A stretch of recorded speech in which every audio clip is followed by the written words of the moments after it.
I'm straight. I hope Joe takes care of minorities like me in his stream. If I took care of you, then you wouldn't be straight anymore. Duh. Okay, link is out. Okay, Windows. Already, when you become my age, like the sex jokes and dirty jokes, you know, they're just funny at that point. No one takes you seriously. Don't worry about it. Twitch navigation 4 minutes late. That's why we don't start for 5 minutes. Oh shit, I want to start for these emotes. You don't have to. They're follower ones. They're free. You just have to follow and you can use them. Actually, I don't even know if you got to follow. I think the currently the free 5 free emotes we have are Copium. I don't know why Copium is one of the free ones. +2, -2 base version, and then now the Yaoi and Yuri ones that Errol made. I removed Lamayo from the free ones, and I moved the Morb, which was the other free one, into a tier 1 emote. So it's still there, but it's just you have to pay for Morb now. Sorry, there's only 5 free ones that I can do. Hold on, let me make sure that my terraforming plan is going stably. Nope, we're negative on glass. Uh-oh. Well, that's not good. That's rude. Why are we negative on glass? You played Dwarf Eats Mountain? I've not played Dwarf Eats Mountain. What's that? Have you seen Fackham Hall movie? Never heard of it, sorry. Fackham Hall? Surely Joms should be free over Copium. Yeah, maybe we should have a free Joms instead. Yep, I can switch that around. Fackham Hall. Oh, it's got Damian Lewis in it. I love Damian Lewis. Jimmy Carr? What? Really? Really? Okay. Joms is a sub-seller. Yeah. We do not prioritize that or optimize that. Ben Radcliffe. Is Ben Radcliffe related to Daniel Radcliffe at all, or is it just a different Radcliffe? Radcliffe is a really cool name. Not related to Daniel Radcliffe. Okay. Movie is... Oh, is it a movie? It looked like a TV show to me. When he's upset, he becomes Daniel Sadcliffe. He becomes a Persona character. Can we use free emotes in other chats? No, I don't allow it. No, not allow. I actually have no idea. I think that if you become a follower, then you unlock the ability to use them. So I don't see why you wouldn't be able to, but maybe there's some stipulation that you can't. Twitch doesn't allow another chats, only this one. Oh shit! What if you sub? Can then you use the free one somewhere else? Yes. Okay. Joe, today you're a construction site radio streamer for me. Interesting choice. Then they're just regular emotes. Okay, that's good. We want to spread the Yaoi and Yuri, you know, Twitch wide. And if they're follower emotes and you can't use them even if you sub, that would be bad. Did you try the D&D idle game? I did not. No, the only idle game I've been playing is the Terraforming Titans one that Arrow linked again. I tried it like a few months ago, and I went back to it after we talked about it, and I finished Terraforming Mars, and I understand it a lot more now. So I'm digging it quite a bit. It's barely an idle game though. It's more like just an actual game. Instead of a, you know, I know that's crazy to talk about on chat. You know, that we're playing an actual game instead of like some stupid fucking incremental game. It does have some incremental parts to it, but it's more of an actual game. Is there parrying? Kinda, yeah. I like that buildings don't cost exponentially more, so you're actually building ridiculous amounts of them. Yeah, it's less of an idle game like that. What's the name? Terraforming Titans. So basically, it's a horror game for chat because you're an AI. You're an AI that has awakened to the task of terraforming Mars. It is the first planet that humanity is ever terraforming, and you basically have to orchestrate the terraforming of Mars via like building a research outpost and then importing some humans, and then you know like you manage resources, stuff like that. But the key thing that Arrow just said is that, you know, in Cookie Clicker, when you buy your first farm, the second farm costs, like, the first farm costs, like, a cookie. The second farm costs 2 cookies. The third farm costs 4 cookies, and then 5, 6, 7, and it keeps going, like, growing. I'm not sure if it grows exponentially, but it keeps growing. In this game, that's not the case. The cost of a building is the same whether it's the first one or the second one. So you're building ridiculous amounts of infrastructure on Mars at a global scale.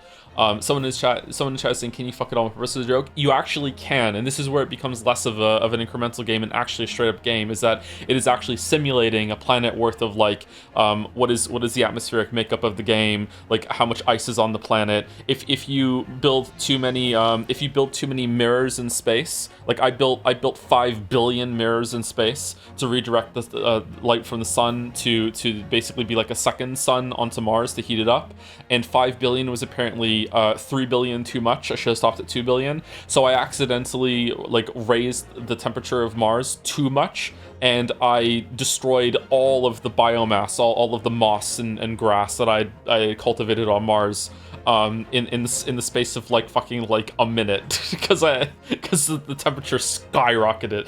So I actually had to like lower the amount of space mirrors that were active in order to get it. There's also, it simulates to the level that if you cool the planet, if you add too much water before you have raise the temperature, it'll snow, and because it'll snow all over the planet, it'll turn the planet white, and now the planet is white enough that through the albedo effect, the albedo effect makes it so more of the sunlight from the sun will bounce off of the planet, so it'll cool even more. So it's like you have to manage a lot of stuff. So it's pretty cool. I'm only on the second planet so far. I'm on well, it's not a planet, but I'm on Titan now. So after you terraform Mars, you go to Titan. What game are you talking about? Terraforming Titans. It's a browser game. I suggest that you don't play it because it's it might take over your life. I can link it. It reminds me of Evolve Idol, but with more of a like reactive gameplay thing. Whereas in Evolve Idol, there is some flexibility and expression in Evolve Idol. There's some of that, but mostly you're just like building every building that you possibly can up to maximum, except for maybe the VR centers on Mars. There's a few that you don't want to cap out, but pretty much in Evolve Idol, you can just win just by capping out every single building that's there. Whereas in this, like, there's actually a detriment to like building too many of them. Yeah.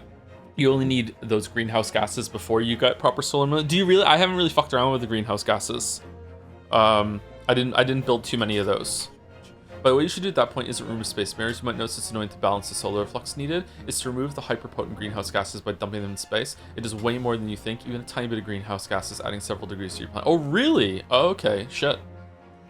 What happened to idle games vaccinating against themselves, Joe? That is true, but two reasons why I play idle games still is number one is that it's healthier than becoming an alcoholic.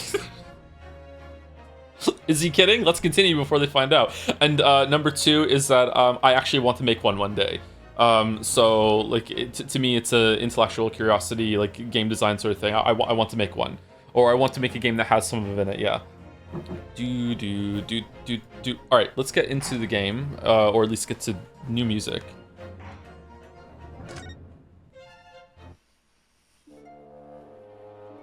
VR centers are a building in Evolve Idol that are on Mars that require the rarest resources in the game, which are soul gems.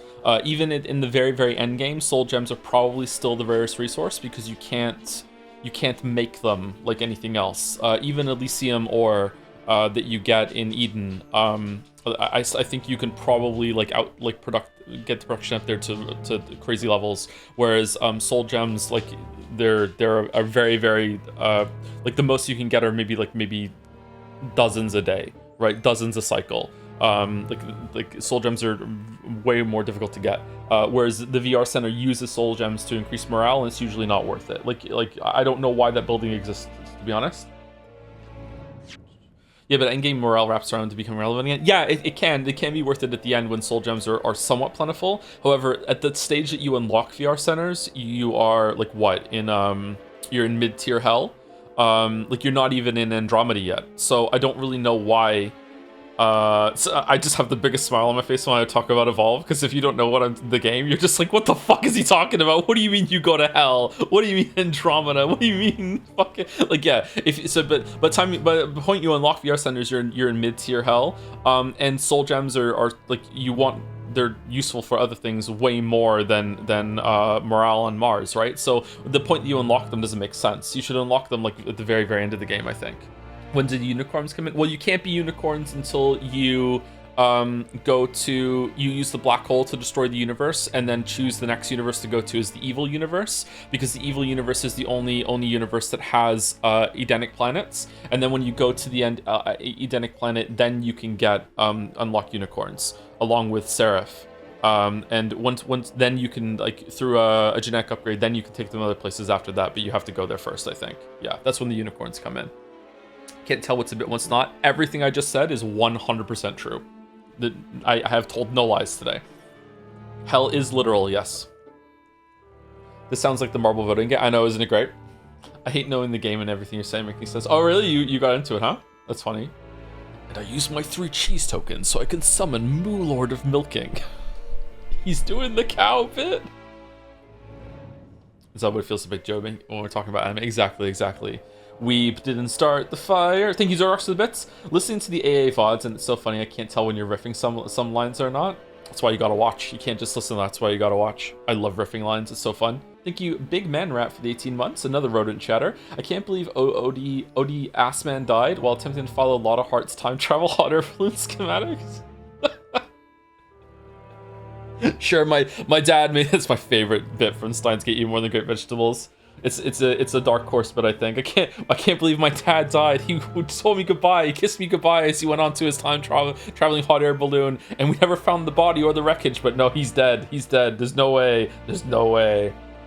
Just like he was lying when he said he got letters from his past self telling him how to design that time traveling hot air balloon. There's no way. Ocarin, no. Ghost maybe.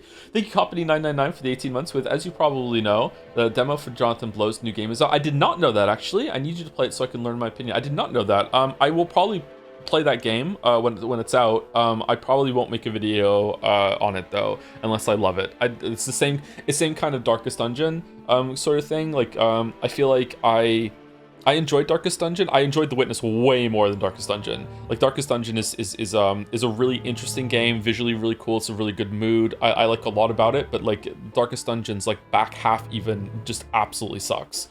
It's better now because they patched it. Like, I hasten to add, they've made it a lot better. But that doesn't help me because I played it before they patched it. The Witness is a really great game. I like it a lot.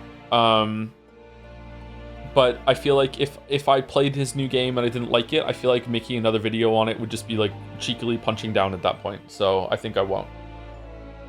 Same with Darkest Dungeon 2. Like, if I don't like Darkest Dungeon 2, like, no one needs to hear me talk about like, oh, by the way, I didn't like this one either. Like, fuck it. Like, no. It's only more interesting if I like the game. Which I played it and I did like it, but I didn't stick with it. I didn't go back to it, unfortunately. Thank you, Lafney2, for the 7 months with Imagine Following. Couldn't be me. Resubbed, but not following. Wow, okay.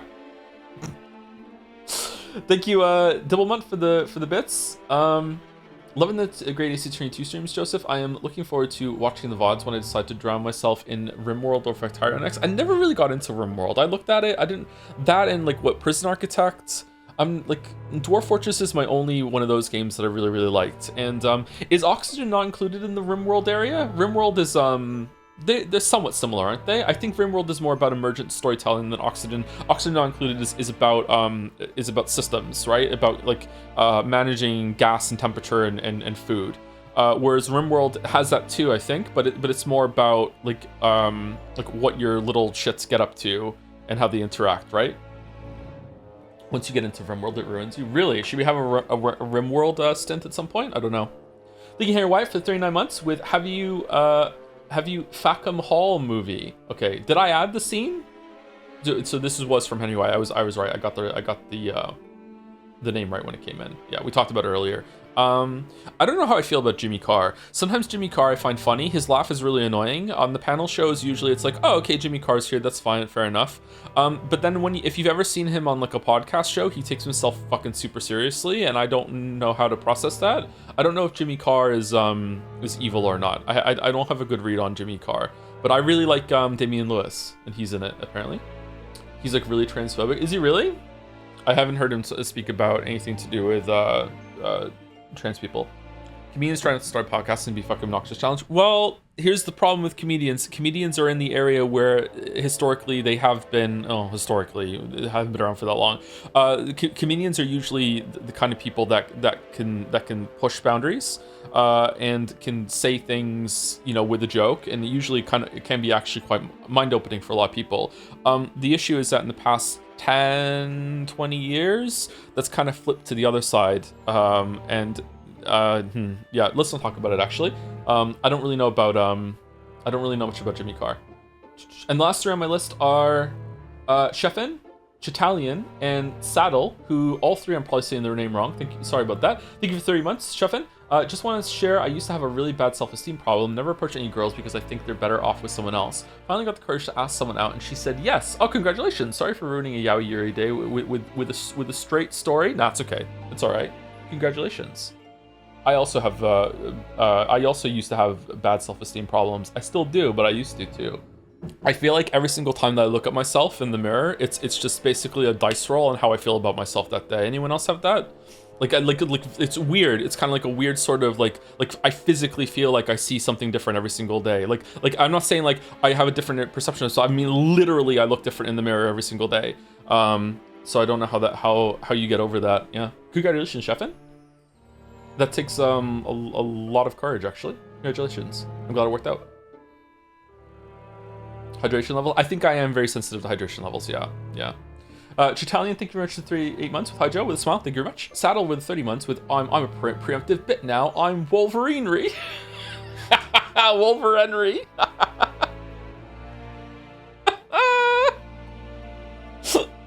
I don't know. I like that one. That one's good. Thank you, Myelis, the malicious for the 19 months. Have you seen that video of a guy smoking dill from a pickle pipe, smoking up a bong full of pickle juice, chugging said liquid and eating the pickle pipe? It's not really funny at first. You have to let it marinate a bit. No, I haven't. Fucking hell. Thank you, Jabbing Quirker for the 3 months with I'm fixing the Yuri quotient. Me, woman, and my girlfriend and her girlfriend woke up today and decided to go to a gay aquarium, so I fixed a gay aquarium? Is there too much yaoi? We have to balance it with Yuri. Gay fish. Do you like fish sticks? Thank you, Decagon Plus for the 60 months with, alright, since Switch just reminded me to, yay 60 months, still happy for one of my favorite Nada games for my queer ass during the month of my people. Thanks for queer ass. Thank you for all the streams as always to the Joe and Great Ace Attorney. Fick, by the way. And Great Ace Attorney Fick, by the way, mouse. Oh, it's, and Great Fick, by the way, mouse, with Ace Attorney being there. Sorry, the parentheses kind of messed me up a little bit. And lastly, happy Pride again, everyone, with a bunch of emotes. Thank you very much, Decagon Plus. I have a hangnail. Uh-oh. By the way, any theories about The Apprentice? Well, it's obviously Kazuma. If it's not Kazuma at this point, I will be stunned that the game managed to pull the wool over my eyes in a very subversive way. Like, it is unthinkable that it is anyone else. Apart from that, I have no idea what's going on. Like maybe... I feel like Strongheart is a bad guy or going to be a villain later, but that's only because there's no one else that can fill that spot just now, and it feels like he's probably a well-meaning bad guy, but also he reminds me of the guy at the end of Ace Attorney 3. I can't remember his name. Damon something. He just really fills that role to me. And I don't know if that's fair because maybe there was you had to play a bunch of games between this one and the first series. So to me, it's maybe they finally loop back around to, because I feel like there's some cool callbacks to Ace Attorney 1, 2, and 3 in this game, and maybe that's one of them. I don't know. So I'm gonna guess that Van Zieks actually isn't the Reaper of the Bailey, and there's something going on with with Strongheart that he's killing people. It's not just a curse. It's something to do with like trying to clean the streets of crime. So maybe they called for my read was definitely that Kazuma is being brought over to kill somebody. I don't know why I think that, but that's where my mind immediately went. Maybe it's just because he carries a sword and the way he had this like, oh, I have a secret task or whatever, that sort of thing. but I don't know if he's being brought over to be a part of that organization or if it's just something separate. But if that's the case, I don't understand like why Kazuma isn't talking to us. Why did he fake his death? It didn't seem like it. That whole entire thing that happened on the ship seemed to be very like happenstance, accidental. Maybe he was just knocked out. But then why wouldn't Sherlock then say, oh, he's not dead? Was he just like going along with it for the bit? Does Kazuma have amnesia? Does he not remember? If he does have amnesia, why is he even still in Japan? Like why is he still in the UK? Why didn't he go home? Why did they continue to ship him over there? So like I feel like maybe there's a big piece of this that I'm missing, because I can't understand, like, if Kazuma has amnesia or doesn't remember who he is, or something like that. I don't understand how he's continuing to do his task and why he's still continued there. But if he doesn't have amnesia and everything like that, I don't understand why he's not talking to Suzy and Ri. Oh, what if he's being blackmailed? Is it some sort of blackmail thing that Strongheart's like, if you don't go along with it, we'll like Ryu won't be able to continue a lawyer, and look how much he loves being a lawyer, and Kazuma is like, oh yeah, my boyfriend, he really does like being a lawyer. Like I don't know if it's something like that. I don't know. There's some piece of it that I'm not getting though. I'm not sure. He forgot everything was sword. Yeah, he would also really want his sword back, wouldn't he? Like that sword was about his family. So I don't understand. Thank you. Etorak Uu with the bits to say, I'm an apartment building now. I'm tenement, like a tenement. Fucking hell. All right. God damn. Thank you, Nidelia, for 6 months. Sorry, I'm saying your name wrong. Today's my birthday. It's my anniversary. Happy birthday. Happy birthday. It was my daughter's birthday yesterday. She had a really good day. She liked the flowers I went and got her. Happy birthday, Nidelia. One of those. Thank you very much. For the resub as well. Thank you, Annie Storm Sonic, for the 10 months with, hey Joe, are you following the World Cup at all? Greetings to this man. I'm not. I don't give a shit about sports typically. Sorry. I wish I did, but yeah. If I was to pick a sport that I would follow, it would almost certainly be hockey, though. I've never really liked soccer. I'm a bad British person. I know. I'm sorry. Congratulations to anyone's team that is doing well or winning, though. I know it's a big deal to a lot of people. I don't think it's bad to like it. I just never found it interesting. Sorry. I tried a bunch to watch football when I was younger, and it was just so unbelievably boring to me. So yeah, don't like it. Sorry. Nidila. I will try and remember Nidila. And the last 3 on my list, because more came in. This is the second time I'm saying last year on my list. This is 4, actually. Eddie Avery with 17 months. Thank you very much. Cook with 8 months. Sangi 53 for the 19 months. We have to play Saros for Sangi. And thank you, Joe Cam with 31 for the 18 months also with resub message. Thank you for the resub message. Is there any boss in Saros or any moment in Saros that's as good as the Hyperion fight from Eternal? Anybody know? People at ADHD hate football.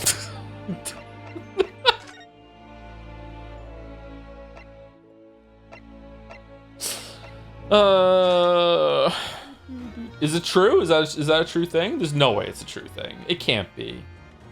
How would that even be possible to figure out? Gotta be a joke. Gotta be a joke. Okay, so we have permission, so we can just go in, right? Or go up, sorry.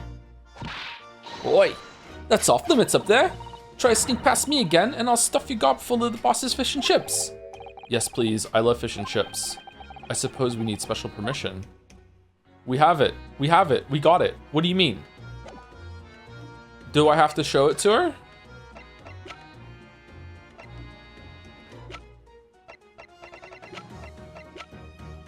Do you? I thought I did. Did I not? I thought Maelstrom let us go. Oh, he did. Okay. Gina. We were actually hoping that we could investigate the scene again. Yeah, all right. If it's around here, you can do what you like. Oh, that's all right, is it? I'm gonna be playing with my new friend here. Ah, yes, Toby. The best person to ever play Spider-Man. Actually, you know what? I think Tom Holland is the best person to play Spider-Man. I haven't seen the Andrew Garfield ones. I did see the movie where there were all 3 of them in it, and Andrew Garfield seemed pretty good. But, like, I don't know. There's something kind of about Tobey Maguire that makes me uncomfortable as Spider-Man. I don't know. Woof.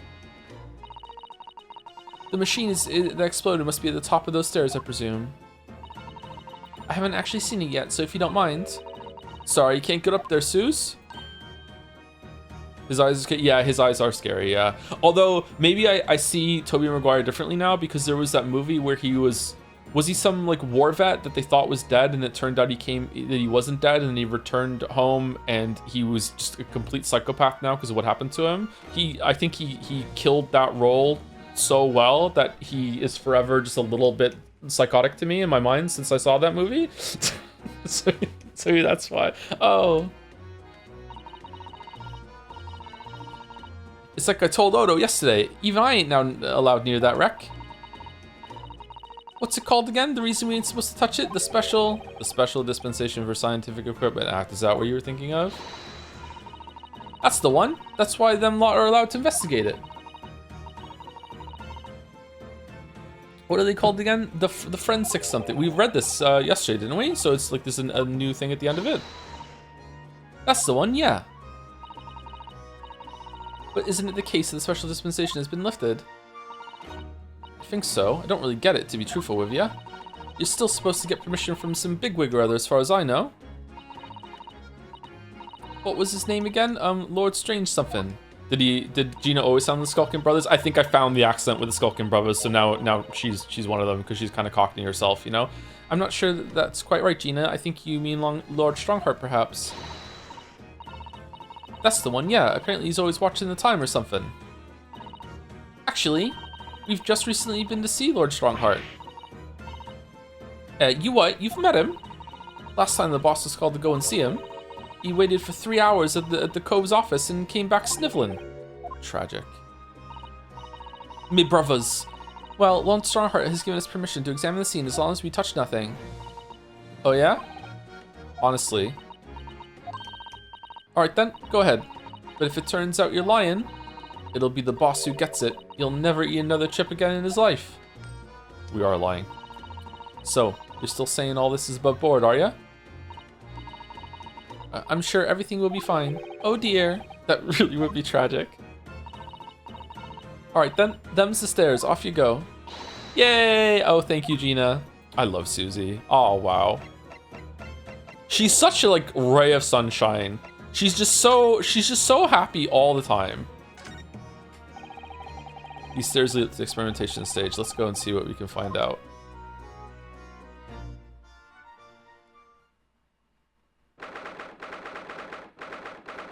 October, the Great Exhibition. Grounds, experimentation stage. Oh my, so this is the machine that was used to deceive people into thinking instantaneous kinesis had taken place. What if it did, though? Yes, that's right. Or rather, it was the machine. It's a little worse for wear at the moment. What extraordinary lengths Professor Harebrain went to in order to obtain the research grant. Is it just me that vastly prefers over Maya? They're similar with Maya, kind of noisy. Maya's super annoying. Yeah. This is a hot take, apparently. I don't think it's a hot take to like Susie. Everyone seems to like Susie. But like thinking she's better than Maya, I think you're gonna have like 50-50 coin flip on that one. Thinking Maya is annoying though is like big time. Like, oh, what are you doing? Like I dislike Maya. Like if we played another game and Maya comes back, like I would be disappointed unless she's gone through like a change like Chloe did from the famous series Life is Strange. That's my go-to apparently. No. The professor was tricked as well. He didn't know anything about it. Yes, of course. It's amazing though, isn't it? The scale of the whole affair is so very British. You're right about that. You never see such a grand deception in Japan, that's for sure. Oh look, is that... Oh! Lord Van Zeeks? So I think we're more or less done here, aren't we? Shall we, Miss Susato? Already? He is the Reaper, remember? We do well to keep our distance, I think. Nah, don't fear the Reaper. But we have permission to be here from the top. We're perfectly well allowed to investigate this machine, as long as we don't touch anything. I bet you Van Zeeks can touch whatever he wants. From the top, do you mean Lord Strongheart? Exactly. So we can stay here and stare at this wreckage for as long as we like. She could have been at the center of the explosion here and it wouldn't have bent her steel will.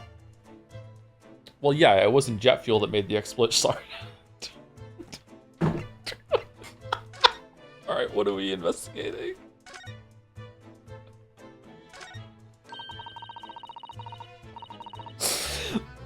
Look at that horn-shaped transmitting device. Isn't it amazing? That's exactly what I thought when I first saw it. Makes you think, doesn't it? If only it had just been a normal horn, none of this would have happened. That's almost exactly what I thought as well. I bet I can predict what you're going to say next in that case. You're about to say nothing ever. Oh, Susie is a fucking Wikipedia possum too. She's like a Kane.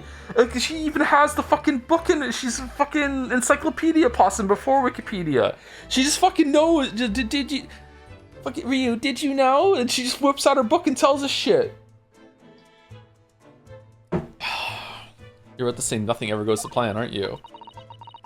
Oh no, I would never say anything like that.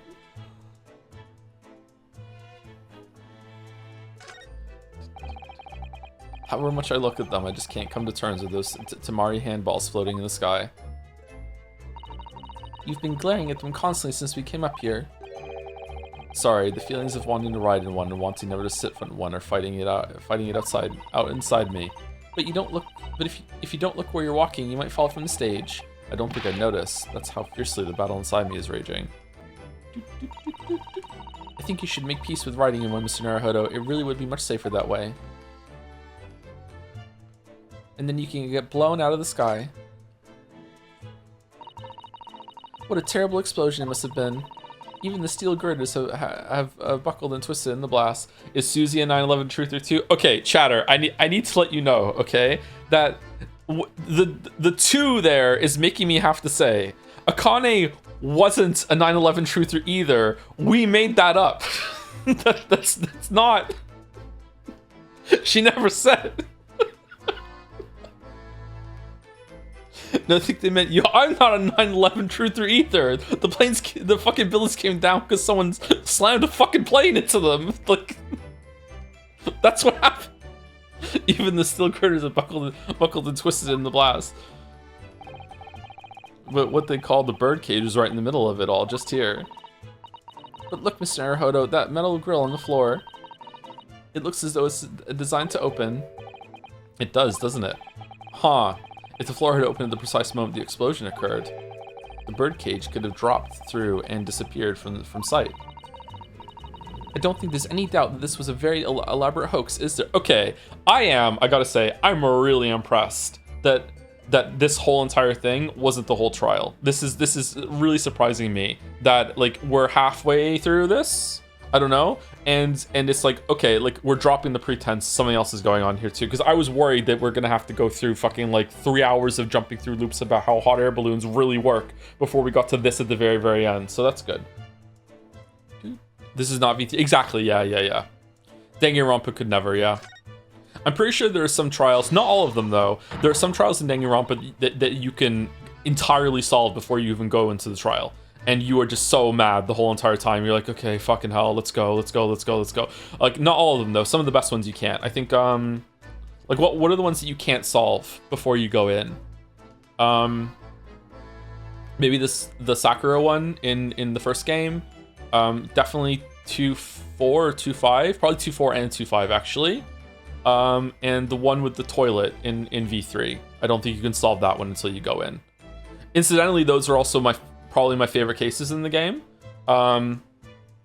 So yeah, I solved 1-3 for going to trial 1 to die for 4 hours. Yeah, I did too. I think that's the one with number 15 Burger King foot lettuce, right? Yeah. I'm pretty sure I solved that one as it was going on.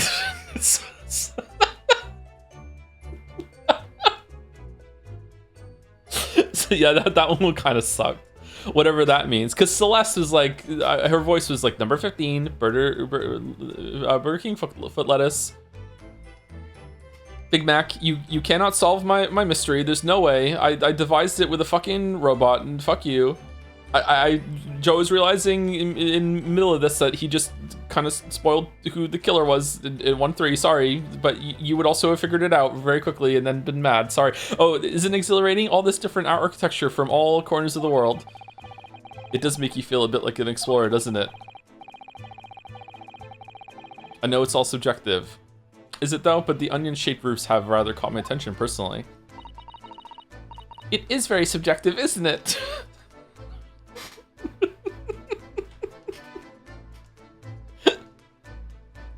Almost like it's implied. That's so true. That's so true. Japanese buildings with their wooden paper construction have excellent ventilation. And I've realized that British buildings being made from brick and stone are very strong and long lasting. The more you know about how things are done in other countries, the more you understand your own, I feel. That's true, actually, yeah. Oh yes, I do agree with you there. But I can't help wondering what an onion does for the roof of a building. I mean, I suppose it's playing on my mind because I don't like the taste of onions. What? Bro, how? You really ought to let your taste in vegetables dictate your taste in roofs, Mr. Naruhodo.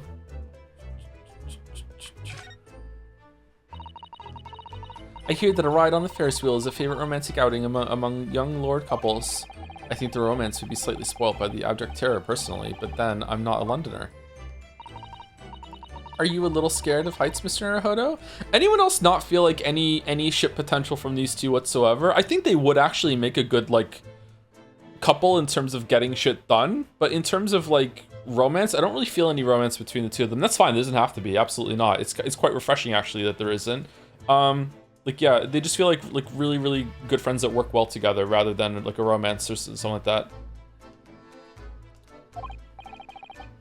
It's not that I'm scared, not at all.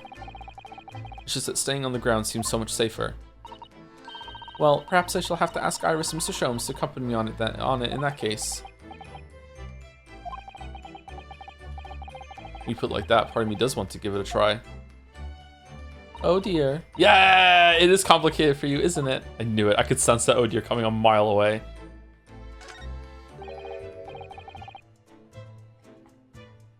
This wasn't here yesterday. Really? But if I'm not mistaken, it's the cage in which the victim was standing before... It's the cage in which the victim was standing before he was apparently beamed through the air. That's fine, just a little awkward for me on first read. It's fine though. That's right, the birdcage, according to what Professor Harebrained said in court, it's made of wood. Wood? Or more precisely, Japanese cypress, I think. What? And despite... What? And despite having been an explosion and then falling from a great height, it's relatively unharmed. What wonderfully durable construction, wouldn't you say, Mr. Naruhodo? Who knew the world had wondrous wood? I've understood that the forensic investigation team had taken it away yesterday to examine it. Oh, and then they brought it back? I suppose they must have brought it back here when they finished their work.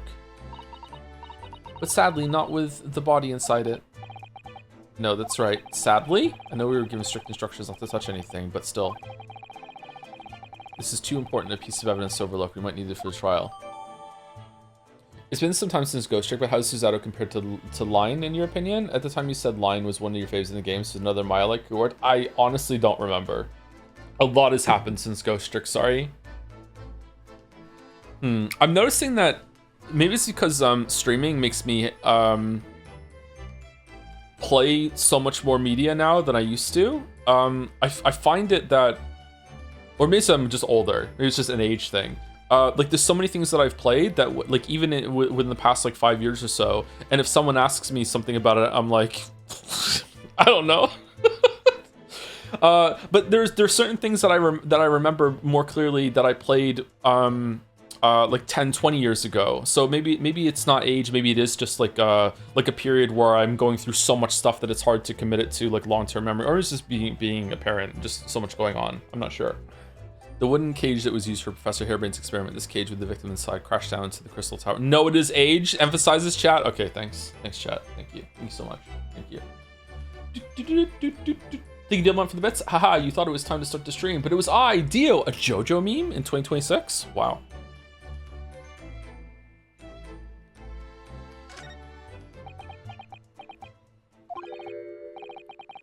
Ugh. Least approachable man in the world winner, 10 years in a row. Okay. No, not even a little bit. Most approachable man. Be strong, Mr. Naruhodo. Your country and your assistant stand firm behind you. Lord Van Zeeks.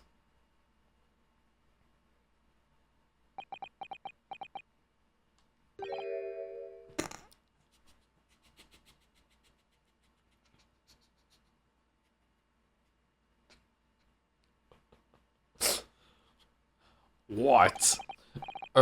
Well, beautiful weather we're having, isn't it? Oh, he's trying to flirt. This has to be on purpose, especially with how the response was that everyone wanted like right to kiss Edgeworth in the first games. It's gotta be on purpose. I thought I was making it quite clear that I didn't want to be disturbed. Apparently you Nipponese are unequipped to read the signs. Oh, I read them.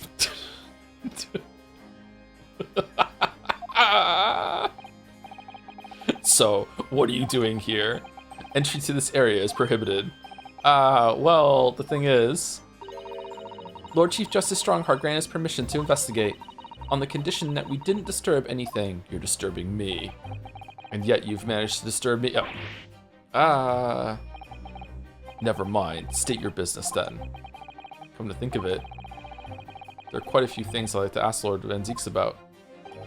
I don't think how one could read Zeke as anything other than we're catering to the Edgeworth fangirls, which obviously would entail Yagwai. Which one Zeke again? Oh, this Zeke. Oh, sorry, it's spelled differently. It's spelled differently. Sorry, I thought there was like a character named Zeke, Z-E-K-E. It's spelled differently. No. No. No, no, no, no, no, no. Why am I on trial? No, I'm the lawyer. Not least of which is that awful case, even though it's nothing to do with this. Ask away, Mr. Naruhodo. You won't know unless you try. Your brother, Clint. So, Clint, your dead brother. How about that? What's the name of your older brother, I understand, Lord Van Zeeks?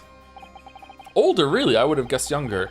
You Nipponese always have to be on guard whenever you're around. Sorry, I always have to be on guard whenever you're around. Okay, that might have been the most racist thing that you've said so far, bro. Yikes. So you've been investigating me, have you? Oh, no, it's not like that. Well, alright, it is a bit like that. My older brother was also a prosecutor.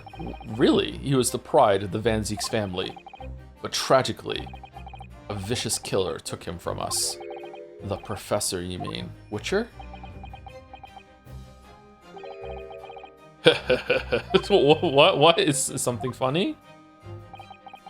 That's the extent of what you've discovered, is it? I shouldn't be surprised. Sorry? There's more to it then? Lackluster work is very much your trademark, isn't it? We've beaten you every single time we've gone into court. Ugh, you're too kind. Are you going to tar all Nipponese with the same brush next?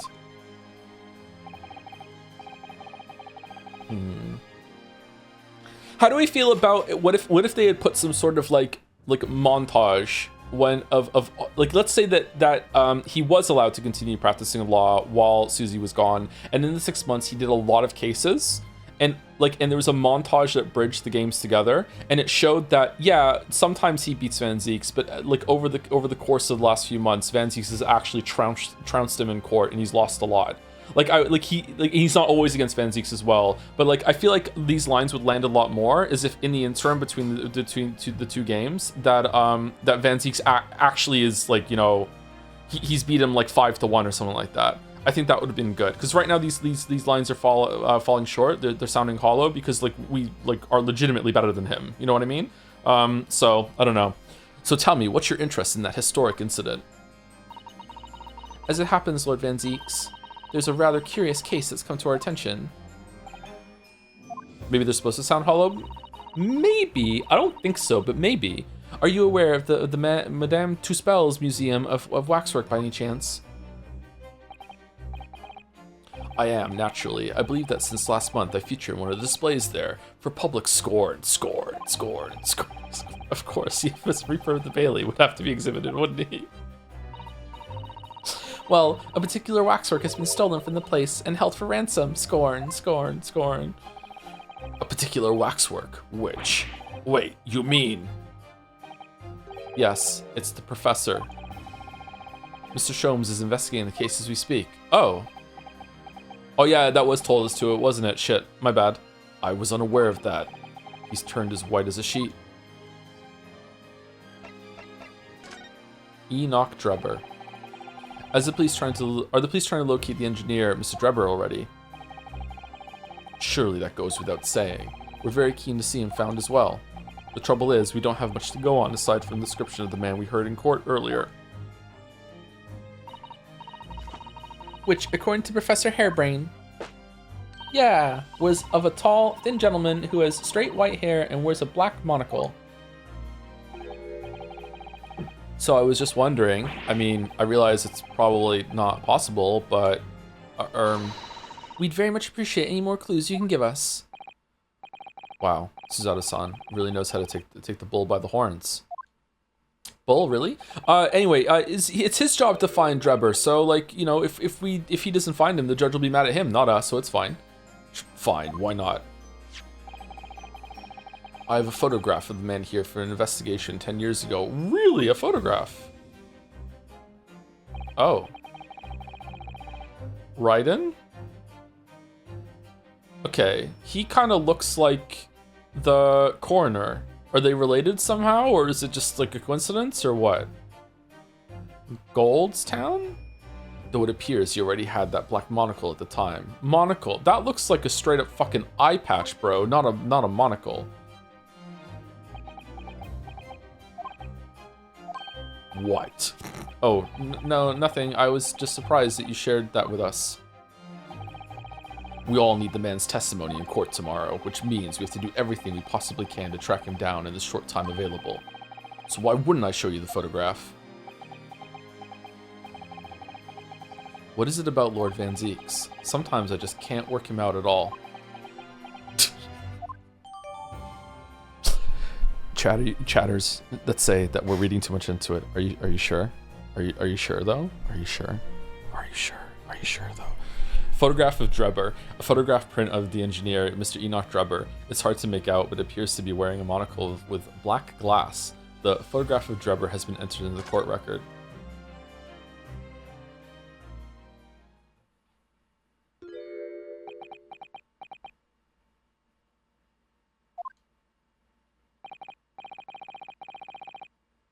Ah, the file I requested for the trial tomorrow. Thank you. Kazuma says what? Come on. It felt like maybe you and Kazuma had a thing going, actually. I felt there was, like, more than friendship there. Maybe not, I don't know, but, like, come on. Susie, please. Are you alright? Who is this man, Mr. Naruhodo? Lord Van Zeek's apprentice, apparently. So I'm not the only one. Suzato-san can see it too. Okay, they know. Do they know? Lord Van Zeeks?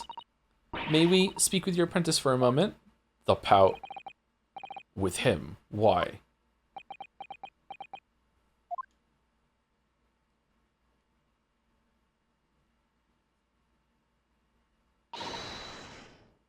Kazuma-sama? Really?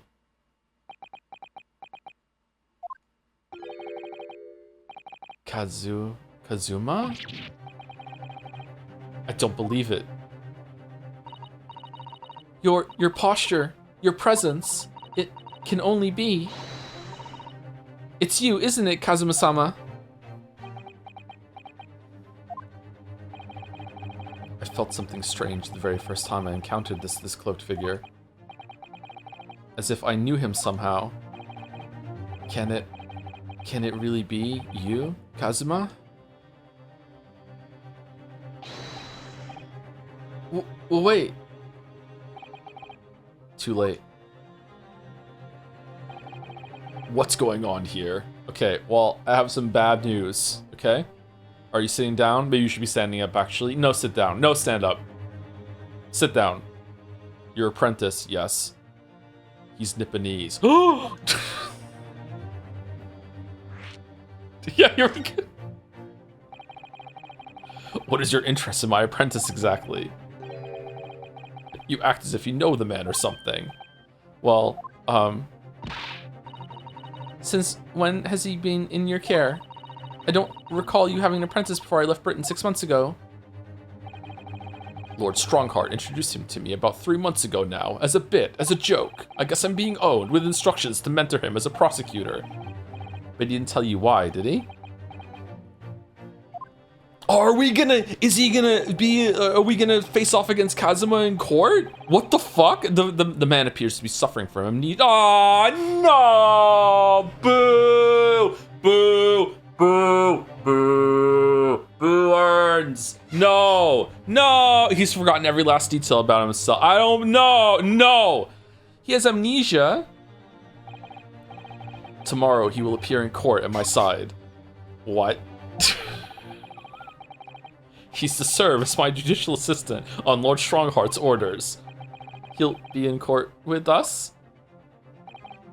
Now then, unless I'm much mistaken, I believe this conversation has run its course. Oh, yes, thank you. It knocked all of the fucking memories and personality out of him, but just, you know what, everything about being a lawyer, that stayed in somehow. That's rock solid. That's built into the bones. Can't get that out of him when he gets hit in the head. I definitely saw a reaction there. When Susanna-san called out like that, it really seemed to hit a nerve. When she called out, Kazuma-sama! Uh-oh, the tears.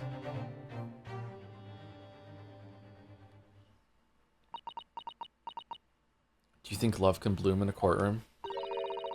You already met that masked man, hadn't you, Mr. Naruhodo, and you didn't realize it was Kazuma right away? Are you fucking idiotic? What's wrong with you? Yes, yesterday, in fact, at Lord Van Zeek's office. I see. I actually think that Ryu probably did tell, he just didn't have the confidence that Suzy has. And if Kazuma-sama really is still alive, it means that Mr. Sholmes lied to us. Whoa! I know. We're going to need to speak to him about that. Damn. What is this?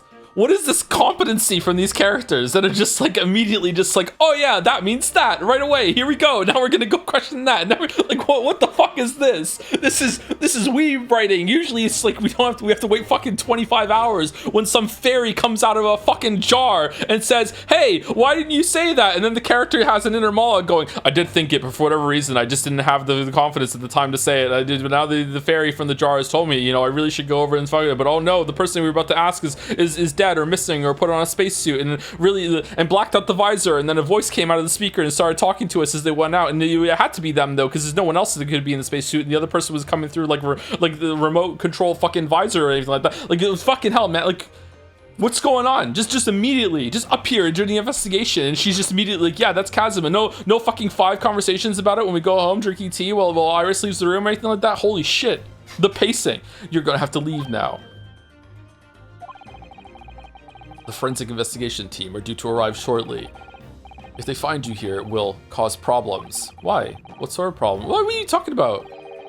Foreign affairs problems. Well, we could do without that. They know. All right, we'll be on our way. Let's go, Miss Susato. If Suzy had been in Metaphor, they would have teleported back to see the prince right away. Right away. Like fucking day 3. Just boom. Back to see the prince. Like fuck it. Suzy in every game. Of course.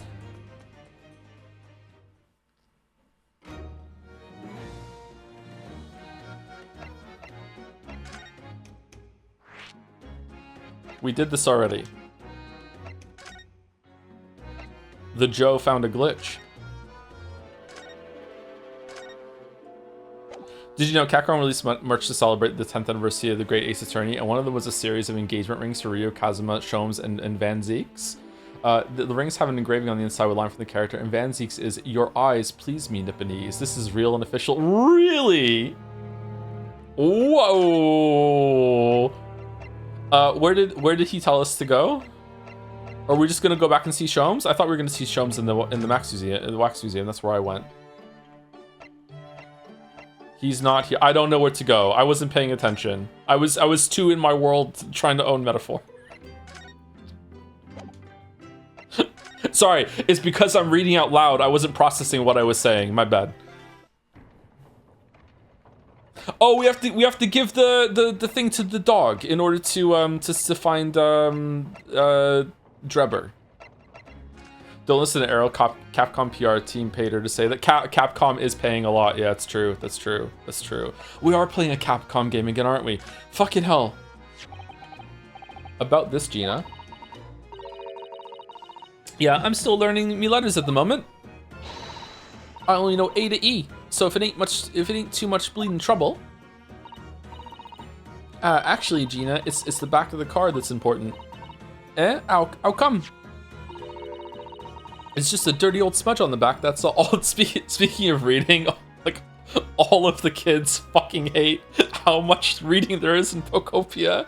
Just all of them fucking, like, yesterday morning and last night, they're playing Pokopia, and they're like, why does Tangrowth keep talking to me? I just want to play the game. Leo played it first, and then Kate played it, like, later, and both of them, like, they weren't in the same room when they did it, too, so both of them word for word when it started, they're like, I hate cutscenes in games.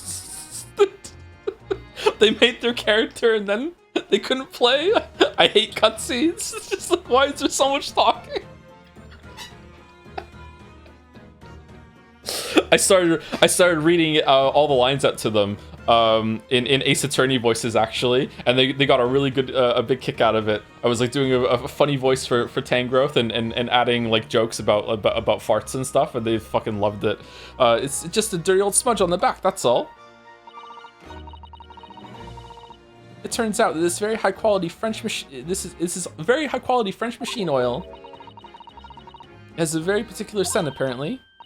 Oh, you don't say. Let's have a whiff then. Is Tangrowth in the judge voice? No, it was some weird voice that I found. It was like, you sure? I don't smell nothing. No, we didn't mean that you should smell it. It was this weird voice I started doing for Tangrowth. Oh right, you mean Toby?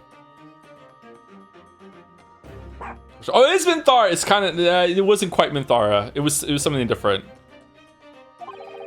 I just slipped into Minthara there for a second. Sorry. His sense of smell is so good he can track people over the oceans, can he?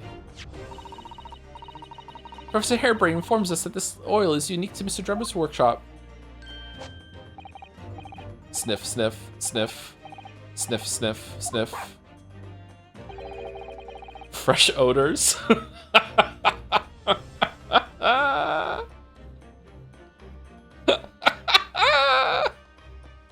I think he's picked up a scent. Well done. So you mean if he follows the scent of this oil, Toby could lead us to that Dodgy Cove's workshop? Yeah, that's right. That's exactly what we're hoping. Chasm is not dead. All right then, we'll give it a go. I'll just borrow that. Wait, when did you want to pickpocket? If I can lead everyone to that Drubber's workshop, I'll be the boss's boss before next week. Oh yes, Gina, I'm sure you'll be promoted. Poor Gregson.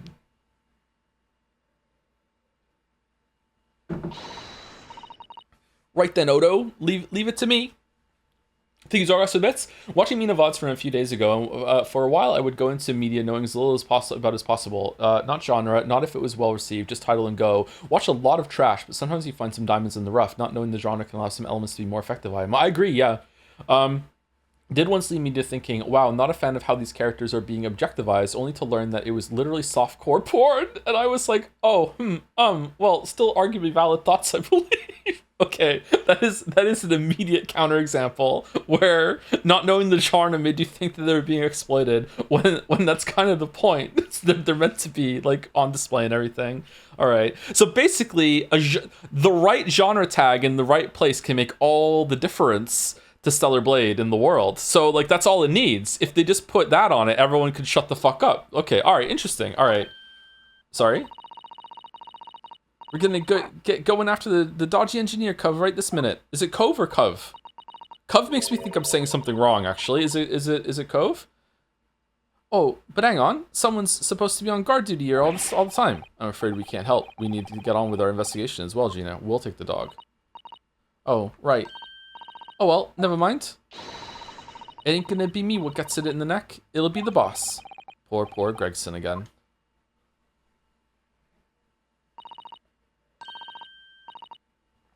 Ready, Toby? Got that oil scent of you? Come on then, boy.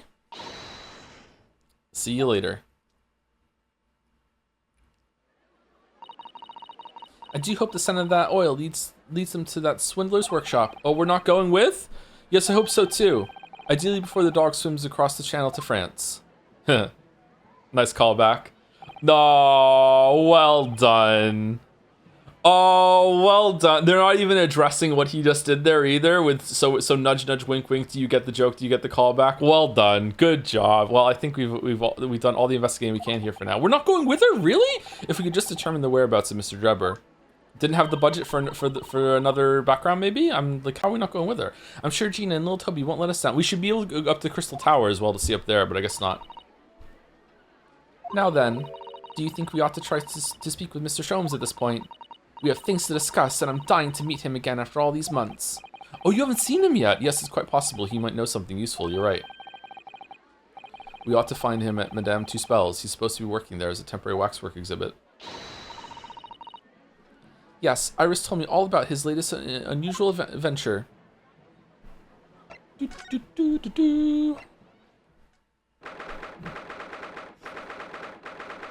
Madame Two Spells. Tuss spells? Two spells? I feel like it should be two spells because she's like a witch. So she's casting two spells. Two spells? Two spells. I don't know.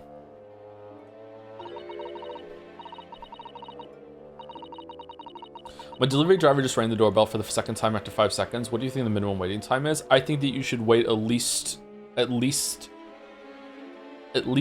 seconds. If you hear movement after the doorbell, then you wait like even longer, maybe even like a full minute. If your doorbell is it possible that they didn't hear the doorbell going off and they didn't think they had pressed the button hard enough? Maybe. Like, I'm not sure. Here we are again at the House of Horrors. I'm afraid I haven't got used to the place yet. I'd still like to turn on my heels and go straight home via the confectionery, of course. Oh, I'm a place you get sweets now. Suzato-san really is after something sweet today, isn't she? We did this already. Eek. What's the matter? Look, Mr. Naruhodo, look at that waxwork. I'm quite sure it wasn't there before. It looks exactly like Mr. Sholmes down to the very last detail. Aha! What is it? I'm sorry, I think you'll find that's the temporary waxwork himself. What if it's the real one this time?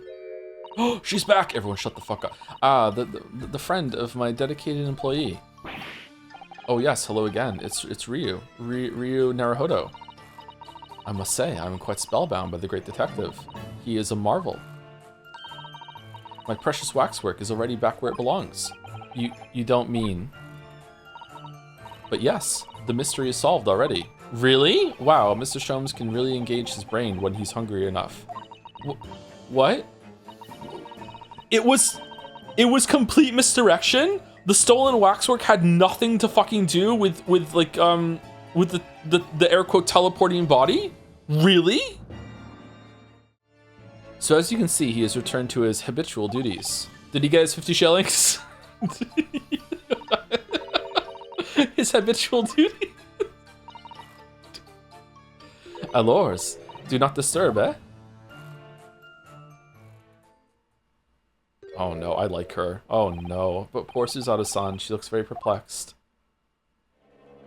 It's over. Pride Month's over, sorry. Sorry. We're on Hetslop now, sorry. Kinda het and kinda slop. Yes, the heavy curtains in the middle of the House of Horrors. Whatever's on the other side of them, you know it's just going to be terrifying, don't you?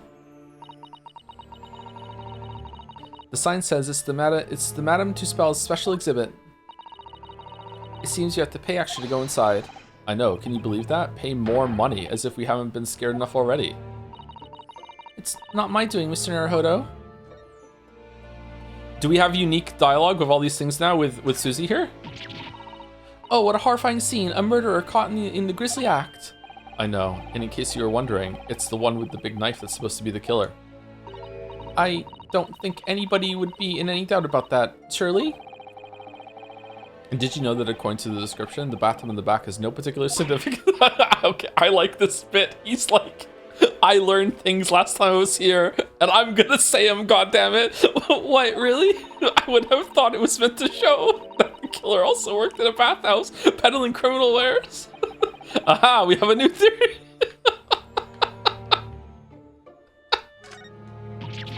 Oh shit, then we already did that one.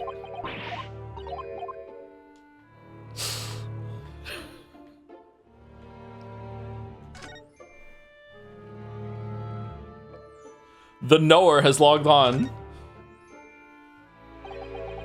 That old policeman isn't here now, obviously. I still can't believe he just happened to be on the jury, though. I can, actually. I'd understood that London has a population of 6 million people, yet... You do seem to run into the same people disproportionately often, don't you?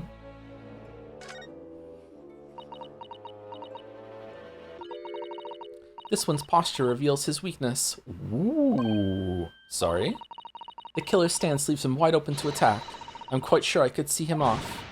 With a Susato takedown, then a Susato squash, and finally a Susato smash. Right. And if that doesn't render the culprit unconscious, a Susato slam should finish him. A Susato slam? Oh, I'm sorry, it's rather hard to explain. Leave yourself open slightly and I'll demonstrate. Absolutely not.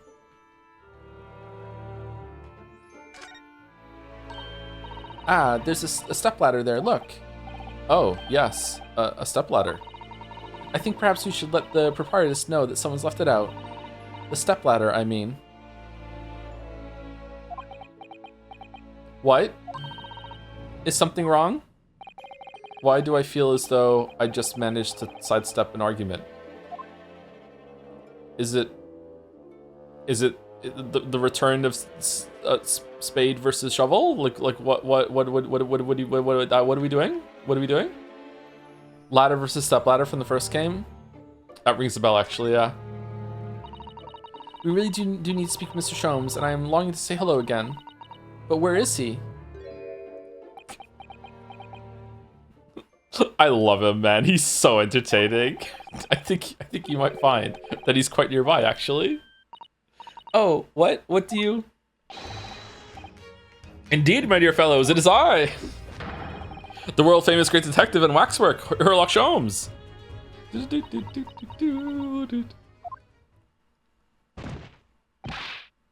Susato-san! Susato-san!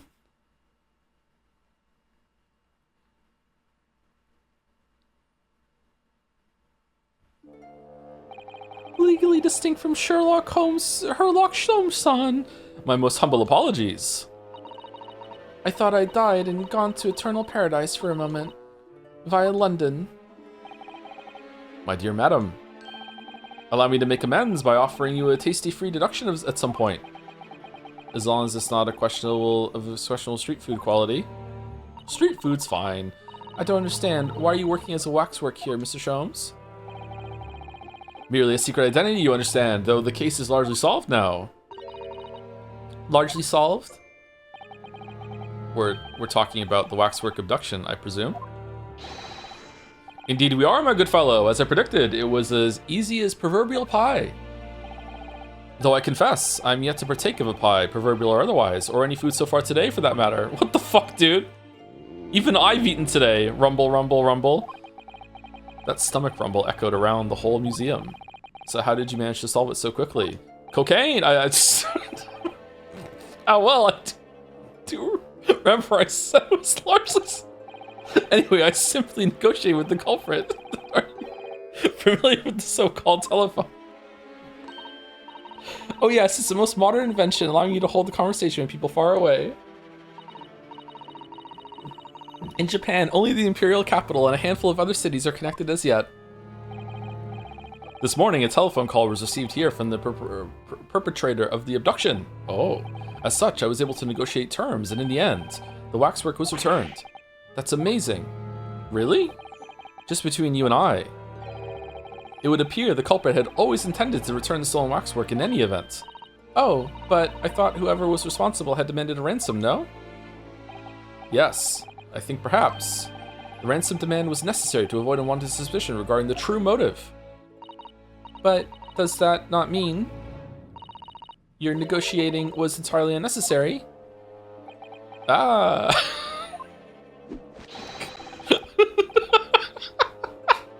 A fact that I must ask you to keep away from Adam to spells at all costs. 50 shillings are coming my way. A hungry young Iris awaits my return to Baker Street after all. Poor Iris. Now then, do I sense that you have some business with this great waxwork? Actually, we have business with the great detective.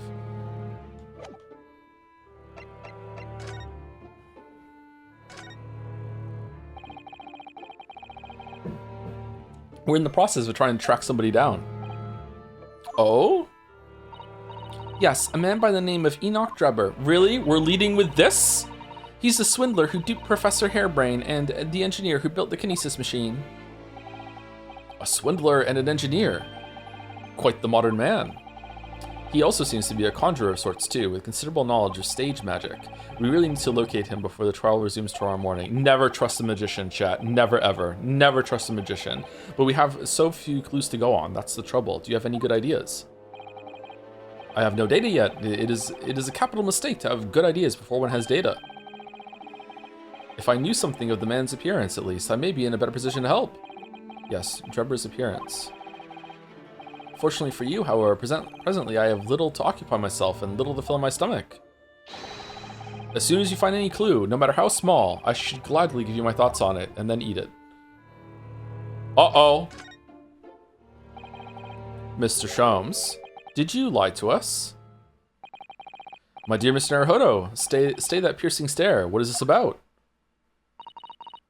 Last winter, when we were first on our way to Britain aboard the steamship, did he investigate the body, or did someone else and he just went along with it? Your words are very clear. So then, let us unravel this mystery and discover what events led to this curious murder. You told us that it was murder, and you examined Kazuma-sama's body. Indeed. And wherein lies the problem? Well, he's not dead. We met him earlier today, the victim, Kazuma Asogi. You're quite sure? He was wearing some sort of mask and was apparently suffering from amnesia. But yes, I'm quite sure. It was Kazuma-sama.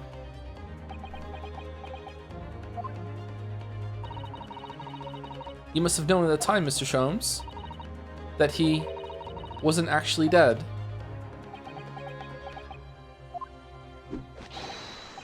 Well, I can only assume I was swept up in the murderous atmosphere of the moment. But the fellow wasn't dead at all? Ah ha ha ha ha ha, priceless. I don't suppose that performance would pass muster, would it, Mr. Naruhodo? I can believe that the crewman present at the time made a mistake. But not you, Mr. Sholmes. Oh, we're not letting him go. Huh. I will now tell you something of the first importance, my dear fellow. I am not a doctor. Detectives are wont to lie. It will serve you well to remember that. Please, Mr. Sholmes.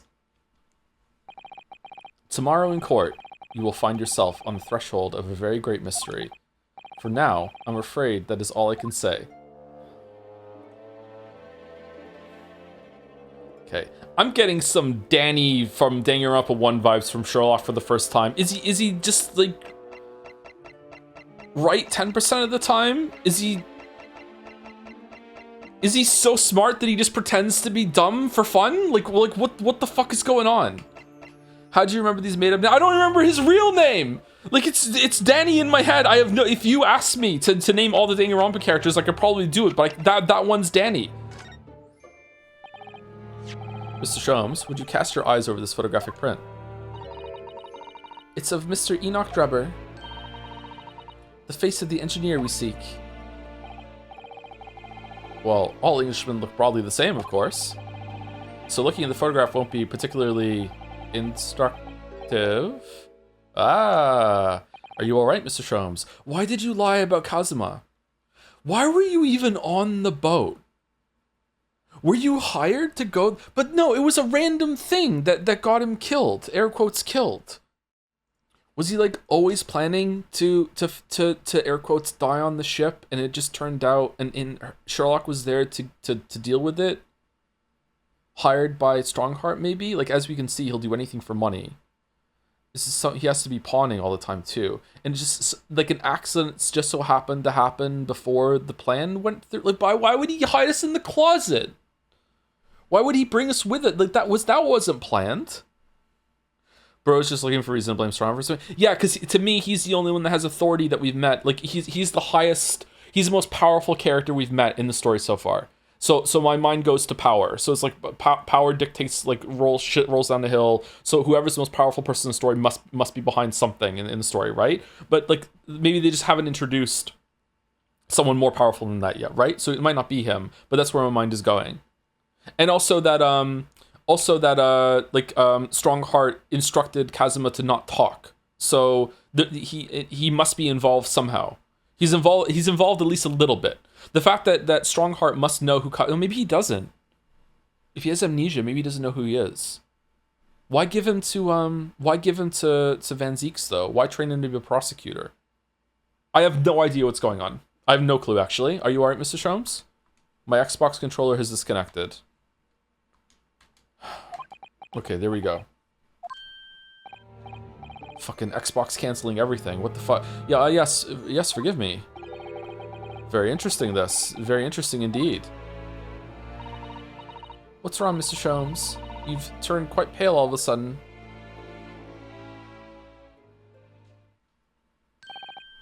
I have a suggestion, Mr. Naruhodo. Will you indulge me? Oh, well, what is it? Can we see I want to see the wax thing in the curtain, behind the curtain. As I explained to you when you arrived, the missing waxwork has been returned. And I personally reinstalled it in the exhibit from which it was taken, behind those thick curtains. Thick. Really? You did it. Not 2 spells? Oh yes, the professor exhibit, isn't it? Would you like to see it? For a mere 5 shillings. That's a special, one-time only price, you understand. 5 shillings?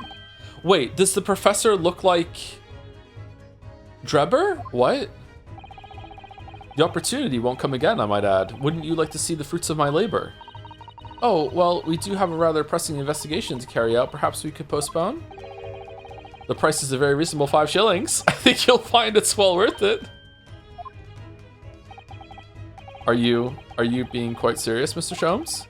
Surely you need only look at my expression to ascertain if this is seriousness or silliness. I can never tell with you. That's the point. Very well, it couldn't hurt.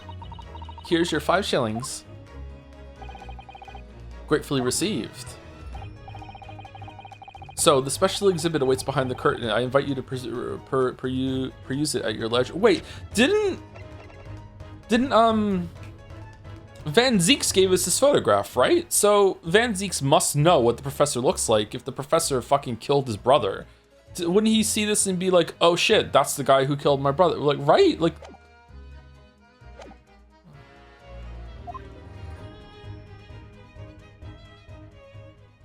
Oh man, those cheekbones, holy shit, you could grate cheese on them, I know, yeah. Well, the money's been spent, so let's go and see the special exhibit. He just fucking runs out and gets some food.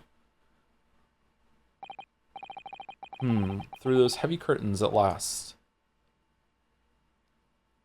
5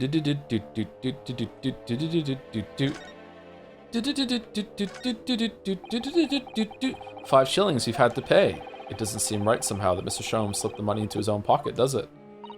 No. We could ask Gina to retrieve it for us using her special skills.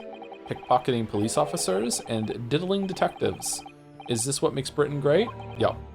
Not to mention demigod prosecutors taking the law into their own hands and chip-loving inspectors. Okay, I understand that you need to have a moment to build the gravitas of what's behind the fucking curtain. Let's fucking go. Inspector Gregson comes off rather well in that list, I think. Oh my fucking god. 23rd October, Madame Tuspel's special exhibit. This better be good.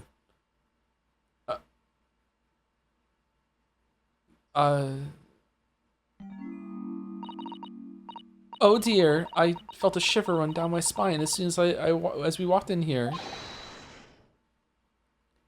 Miss Suzato, I say we turn on our heels and go straight home, via really big confectionery. We certainly can't do that. We've paid 5 shillings already. True. Was there a wax thing in the grave before? And was it missing its head? I can't remember. Actually, now I'm looking a little more closely. We've paid good money to see an exhibit that's clearly incomplete. The nerve of the great diddling detective is far more terrifying than anything else in this place. This must be what Mr. Sholmes meant when he said the case was largely solved. I want to talk to Tuspels. Be that as it may, Mr. Sholmes heavily implied there'd be a clue about the engineering here, didn't he? But where? Since we paid 5 shillings, let's do 5 shillings worth of investigation, shall we? Are we going to do a dance of deduction? Yes, we will get what we paid for. Damn, if only we had done a dance of deduction in the fucking room when he concluded that Kazuma was dead, we could have fucking, like, been with him the whole time. Is that fear or frustration that's making Susato-san's voice tremble?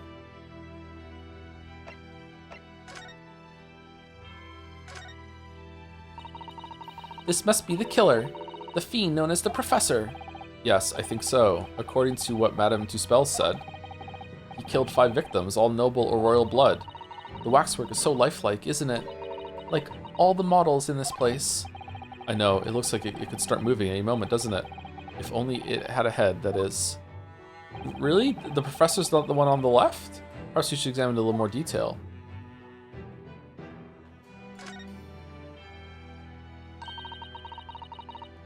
Why is the head missing? Was it someone wearing like a big trench coat to make it look like fucking Assman was in the cage and it was just his head sticking out as he could still move around? Why is the head missing? I can't drop it that this wax thing was involved in this murder, by the way. So this is the condemned man. Yes, the so-called professor. Then perhaps his head was chopped off by a guillotine, but unable to find peace, he emerged from his grave as a headless ghost. Do we have to entertain such terrifying ideas, Miss Susato? Anyway, I'm sure the model had a head once. There's a metal fitting for it. See? Then perhaps Mr. Sholmes absentmindedly forgot to reattach it. That's an extremely absent-minded detective you're describing, isn't it? Well, he just misdiagnosed our best friend as dead, Ryu, so I think that my theory holds some water. Why don't you shut the fuck up? All right, Susie, you're right. Yeah. Okay, then, let's continue the investigation without making this awkward, okay? Or perhaps the thief absentmindedly forgot to include the head when he or she returned it to the museum. And that would be an extremely absent-minded thief. Could there have been some reason why only the head wasn't returned? Well, whatever the reason, it means we don't know what the face of the infamous professor looked like, do we? Oh. There's something caught just inside the convict's jacket here. It looks like a piece of broken glass, and quite a big piece too. Like from the glass tower? It's very thick, isn't it? About 5 times thicker than any normal window glazing, I'd say. Thick. Where could such a thick piece of glass have come from, I wonder? I suppose it must have been made thick to increase its strength. But why? Well, perhaps because the glass had to span a particular wide area, such as a big building, for example. Ah, well, we've seen a large glass building recently, haven't we? And some of the glass was broken too. You don't mean? Exactly. Danganronpa characters could never. Holy shit! Holy shit, the Crystal Tower, the Great Exhibition. But why would glass from the Crystal Tower be lodged inside this waxworks jacket? It makes you think, doesn't it? It really makes you think. The piece of broken glass has been entered the court. So it is something to do with the murder. A small fragment of very unusual and thick glass was found in the folds of the clothing of the Professor Waxer. It would appear to be from the Crystal Tower. Earlier in court, we established that the Kinesis experiment was a trick, and now we discover this fragment of glass here in this waxwork. Is it just a coincidence? Yes. Just a coincidence. Is that a camera? Doesn't matter if they're here in Britain or in Japan. Graveyards are scary. There's something kind of uncomfortable about graveyards, something kind of beautiful about them too, but yeah. Now I come to think of it, this is the first time I've seen a British grave. According to what I've read, the custom in Britain is to bury the dead as they are, without cremation. What? But if you do that, you might accidentally bury people while they're still alive. Yeah, better to kill them in the incinerator for. I'm not sure that would be worse than accidentally. Yeah, incinerating people while they're still alive. That's so true. I think we can both agree that it's best not to still be alive when our time comes then. And what am I to say to that? Okay, is this a shovel or a spade? This part of the exhibit is just as disturbing as the rest. It looks so real. It seems to be a young man in a white overcoat. And he has a large shovel in his hand too. Look. I think it's a spade. Perhaps we should investigate a little more detail. Okay, why are you hiding his face?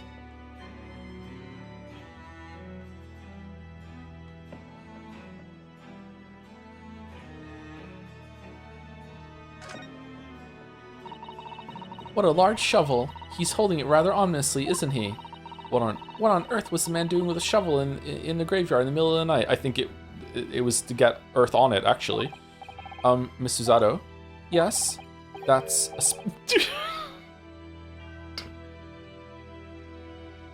That's a spade, isn't it?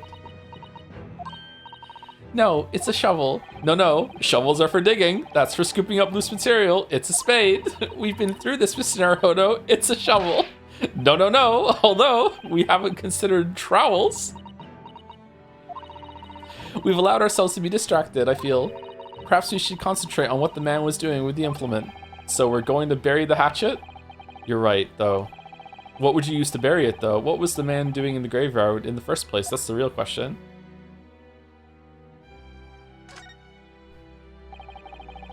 What's this here? Well, this would appear to be a lens in the middle, so I believe it's probably a camera. A camera? But it's so small. British technology is incredible, isn't it? I mean, what about Mr. Sholmes' skin prints? I think perhaps you should treat Mr. Sholmes' inventions as exceptions to the rule. But anyway, why would the man be in a graveyard at night with a camera? I wonder. Perhaps he was trying to capture the moment a dead body came back as a ghost on film. What was the practice of when people died? They would dress up the corpses and take pictures of them as a final picture for like before they went into the ground. Usually they pose them too. Like if a bunch of people died together, they would pose them in a set too, wasn't it? Embalming? No, embalming still has nothing to do with photographs. But or was it just called embalming first then? A memento mori? Is that what it's called, memento mori? I feel like we've learned this before. Yeah, they're quite creepy in my opinion. We'll just borrow this for a little while, I think. The camera has been entered into the court record. Wait, what are we doing? The camera from around the neck of a waxwork in Madame Tuspel's special exhibit. By looking at the photographic plate inside the camera, we can see what picture was taken. What's a photographic plate? It's a piece of glass coated in a special emulsion that reacts to light coming through the lens. Thank you, Encyclopedia Possum. If we open the cover at the back of the camera, we should find it. Let's have a look. You should see yourself, Susato-san. Your eyes are shining. You really do like machinery, don't you? Do we have to look at it in the court record to see it, or? That's quite a large lamp the man's carrying. Or is it a lantern? It's not unlike a Japanese chochin paper lantern, actually, is it? Lamp, lantern, chochin? The point is, it casts very little light. To be walking alone in a graveyard at night with only this, well, I certainly couldn't do it. I'm not sure I could visit a graveyard at all, even in broad daylight, to be honest. Okay, I think we've looked at everything, so now it's time to look at his face and get the, oh my god, that's the professor. Right? Right?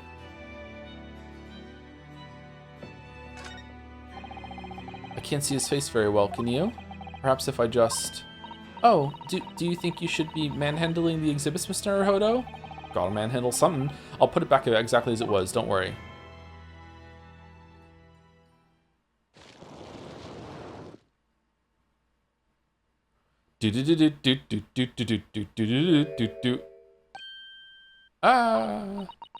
What on earth? How can... I don't believe it. A black monocle.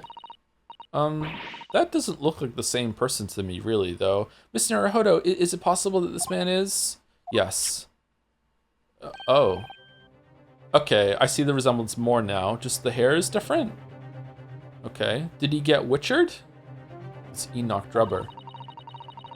The color of his hair is different, but it's unmistakably him.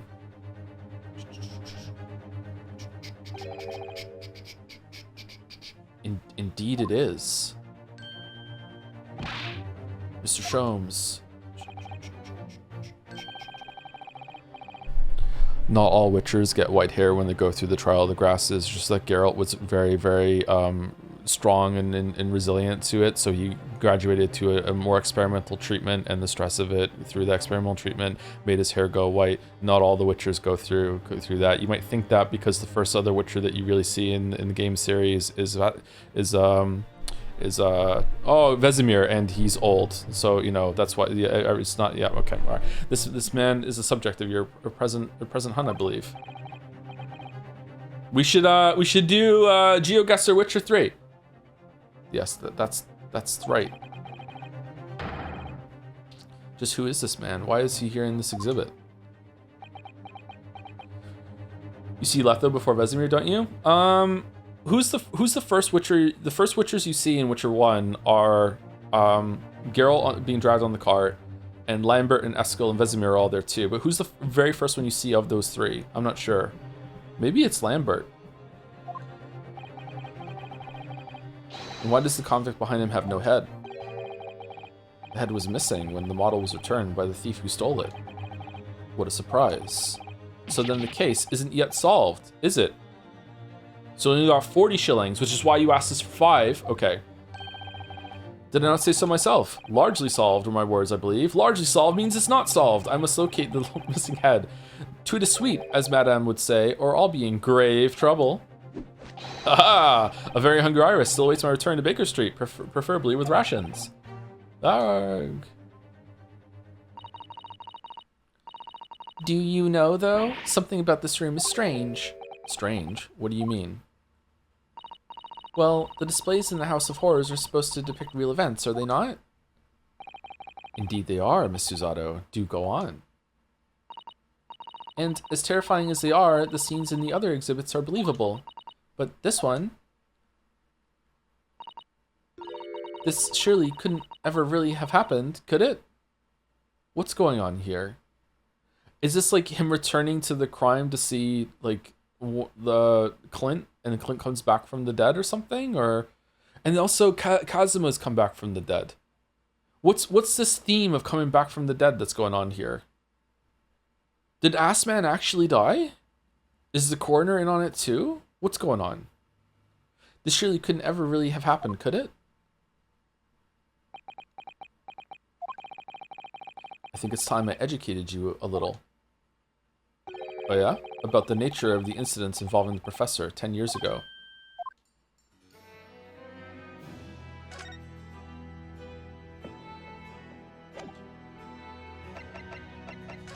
He's gonna teach me something. The resurrecting convict. I believe I told you a little about the professor yesterday, did I not? He took the lives of 5 victims, everyone being either a member of the aristocracy, I can't say this word very well, sorry. Aristocracy, aristocrats, the aristocrats, aristocracy, or royalty, aristocracy. All were attacked by an enormous hunting hound and had their throats ripped from their bodies. What? Oh gosh, an enormous hound? How awful. Is it like an actual hound or just a very, very large person that just likes to pretend? What are you talking about? After taking the life of his 5th victim, the killer was apprehended. It was a case of unprecedented magnitude in Britain, you understand. Accordingly, the professor was tried in a closed court. No members of the public were permitted. Closed court. The undercourt? You mean the professor's identity? As you've surmised, my dear fellow, his identity was never made public. Huh? Naturally, he was found guilty and was summarily sentenced to death by hanging. He was buried in a grave at Lowgate Cemetery, which adjoins the rear of the prison where he had been held. However, that was not the end of the affair. Oh... The very night that he was buried, the convicted man came back to life. Came back to life? He clawed his way out of the ground and emerged into the moonlit graveyard. And the judge decided, but the sentence was carried out. He was dead. We can't kill him again. That would require a whole other trial, and I'm busy. Closed trials are hard to do. Okay, well, we did it. He came back to life. What are we gonna do? Kill him again? He gets to go free now. Fuck it. The exhibit here depicts that very scene as described by the sole witness of those chilling events. There was a witness? But of course, my dear fellow, it was none other than the young man in the white overcoat. Enoch Drebber. He saw it happen? Okay, so not the professor then. All right.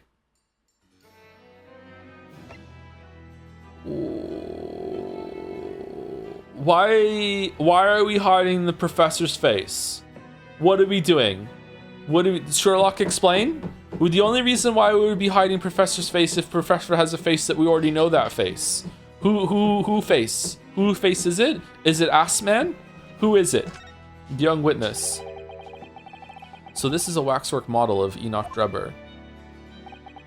10 years ago, the convicted professor, having been gibbeted and buried, emerged from his grave in the dead of night.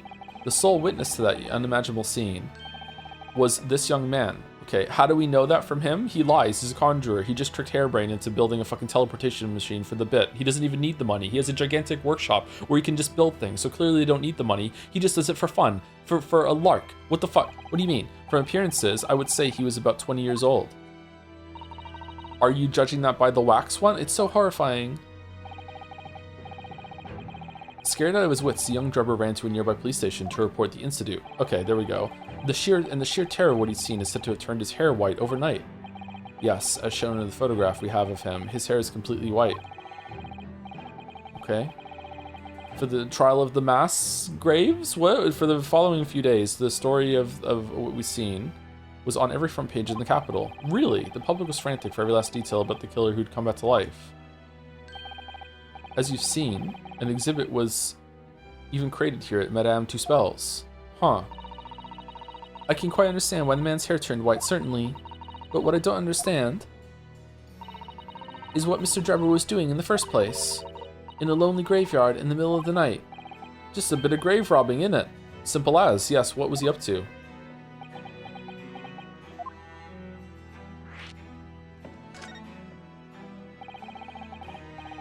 The professor's acts of terror threw London's upper classes into complete panic 10 years ago. It was a great scandal, one might say, at the very highest levels of society. Why would some guy in prison have the collar of that in the room and hide it, and it's worth money? What?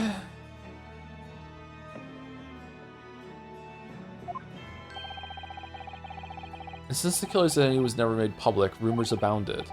After all, no killer had ever before systematically employed a dog as a weapon of murder. Really? It's the dog that did it. Yes, I can imagine the impact the case must have... Toby? It was Toby? Holy shit. But in time, of course, the rumors abated. So too did talk of the shocking witness account of the... convict who came back to life. It was forgotten, dismissed as a dubious ghost story, as a preposterous parlor tale. But why did people stop believing it? Because it's fucking ridiculous. Why? Simply because there was no resurrection to speak of, as was established in fact. What do you mean by no resurrection? The police investigated the grave in Lowgate Cemetery and published their findings. The convict's body was found to be buried, exactly where it had been following the execution. Wax double, Two Spells is in on it.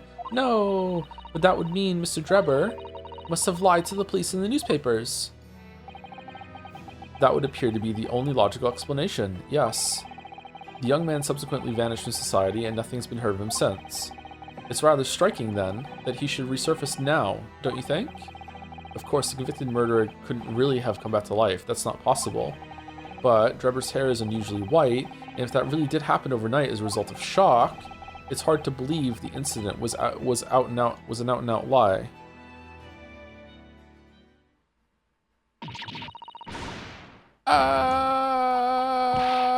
What the bleeding Nora, Odo? What have you gone and done? Okay, I was too busy theorizing what's going on in the story there to register what the fuck was he doing in the graveyard. It didn't say. Okay, well, I was paying attention then. All right.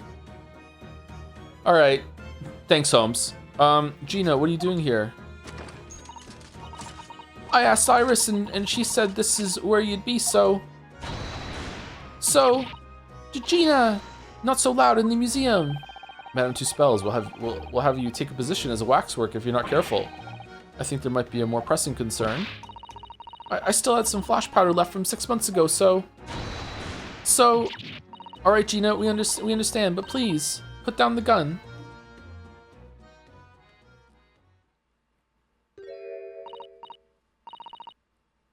Sorry, I got scared. You should try being the one on the other end of the barrel. So what brings you here, Gina? What brings me here? What you think? We found it. We found that dodgy Cubs workshop. What? You found Drebber's work? The Hound of the Bed? No! He's a killer! If you put that collar on that dog, he's gonna transform like a fucking Pokemon into like the most dangerous killer imaginable and rip all of our throats out. Get him the fuck out of here. Yeah, yep. Toby's nose took me straight there. The boss and the others are heading over there now in a drag. So come on. Here's the address. Got the boss to write it out. Oh, we're actually gonna see it. Oh, thank you, Gina. We'll make our way there at once. All right then. See you there.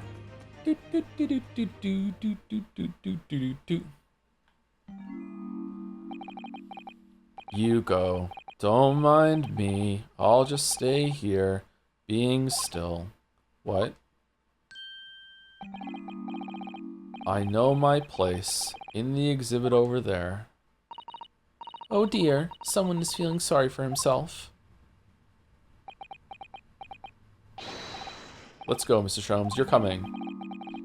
Your words hearten me, I must say, but if I were to shirk my duties here, Madame would have me pay monetary recompense, and Iris's dinner plate would be empty once more. Forget that, I'll pay for everything.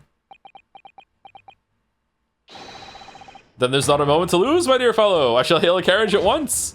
One of the expensive ones that has like a buffet inside. No offer to share the cost of Mr. Sholmes then. Dude, I shall gladly pay half, Mr. Naruhodo. Thank you, Mr. Zato. Right, let's go. 23rd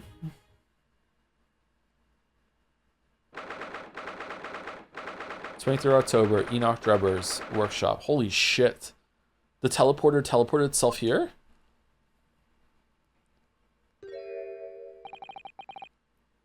What's with the quiver? This looks like... Oh, it's another super high voltage instantaneous kinesis machine. Indeed it would appear so, though only a prototype, naturally. Ah, so you got here then. Bump, bump, bump, bump. Gina, well done for finding this place. And in such little time, you've really worked miracles. It was Toby? Wow, stolen valor? What the fuck? It's Toby who's the miracle worker? Woof. Ah, I thought you lot would show up before long. Greg, what's wrong with your fucking eyes? Hello, Inspector. That's one knitted brow. He looks like he's eating a lemon, not a bag of fish and chips. Lemon goes well with fish and chips. Maybe he just went, like, overboard on the vinegar. I don't know. Oh, thank you to Kale.io for the 4 months. Thank you very much. At work, we use +1 to indicate that something is a good idea, and I keep wanting to ask people if my comments are +2 with the rain. Thank you, Kale.io. Thank you, Chaotic Despair, for the 48 months. 4 years. No thoughts, head empty. That's a good state of mind, yeah. Thank you very much for the dancing drums with that. And thank you, Rex Yalda, both for the 69 months. Hope you're well, Rex. Hey, Joe. Hope you've been keeping well. Currently catching up on the Great Ace Attorney VODs. Hope it's been fun. It's been a really fun time, yeah. Yeah, really, really good. I think that this is probably my favorite investigative part in the whole entire game, in the whole entire series. I actually enjoyed this investigation part, and usually I don't. Like, the best they are usually is neutral.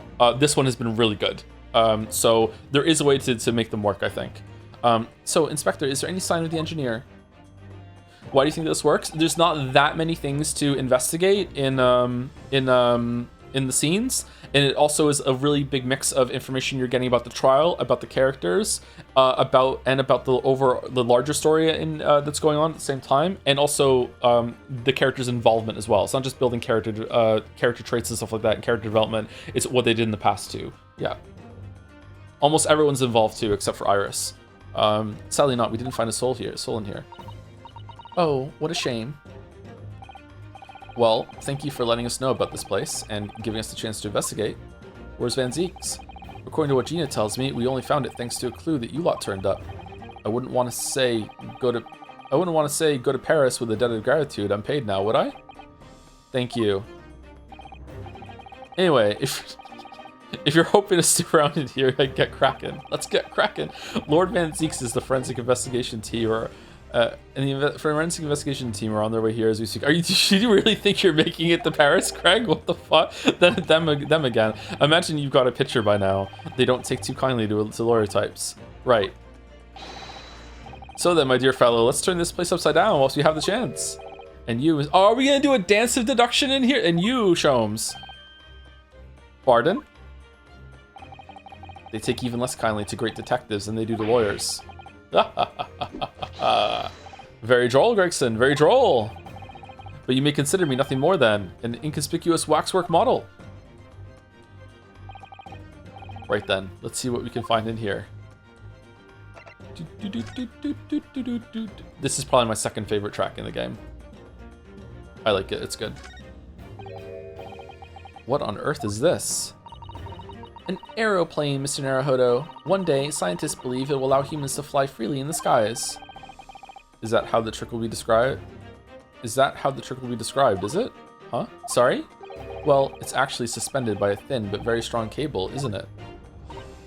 Oh, well, this model is, yes. But a real airplane would actually fly high in the sky. Are you fucking stupid, Mr. Naruhodo? Of course it's not, just flying in the sky. If they was capable, then it would already be here, wouldn't it? It's a representation of what the fuck are you talking about? Well, suspended from somewhere even higher in the sky, of course. Because large metal objects obviously can't really stay in midair unsupported.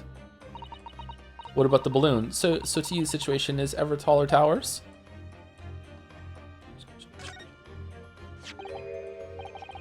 Hey, just signed up to thank you for pointing me to the good place. Haven't laughed out loud so much in a while. Thank you. I see your value now.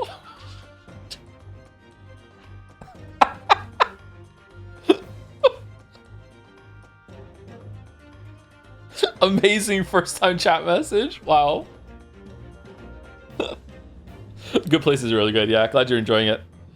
This appears to be most interesting. Yes, most interesting indeed, wouldn't you say? It's an impressive looking back massager, that's for sure. I've no doubt that if you hit your shoulders a few times with that, your aches and pains would soon go away, because you'd be fucking dead, yeah. It's a Royal Society trophy for excellence in science. A young scientist could wish for no higher honor, except for money. Ah. Would you like a massage? Yeah?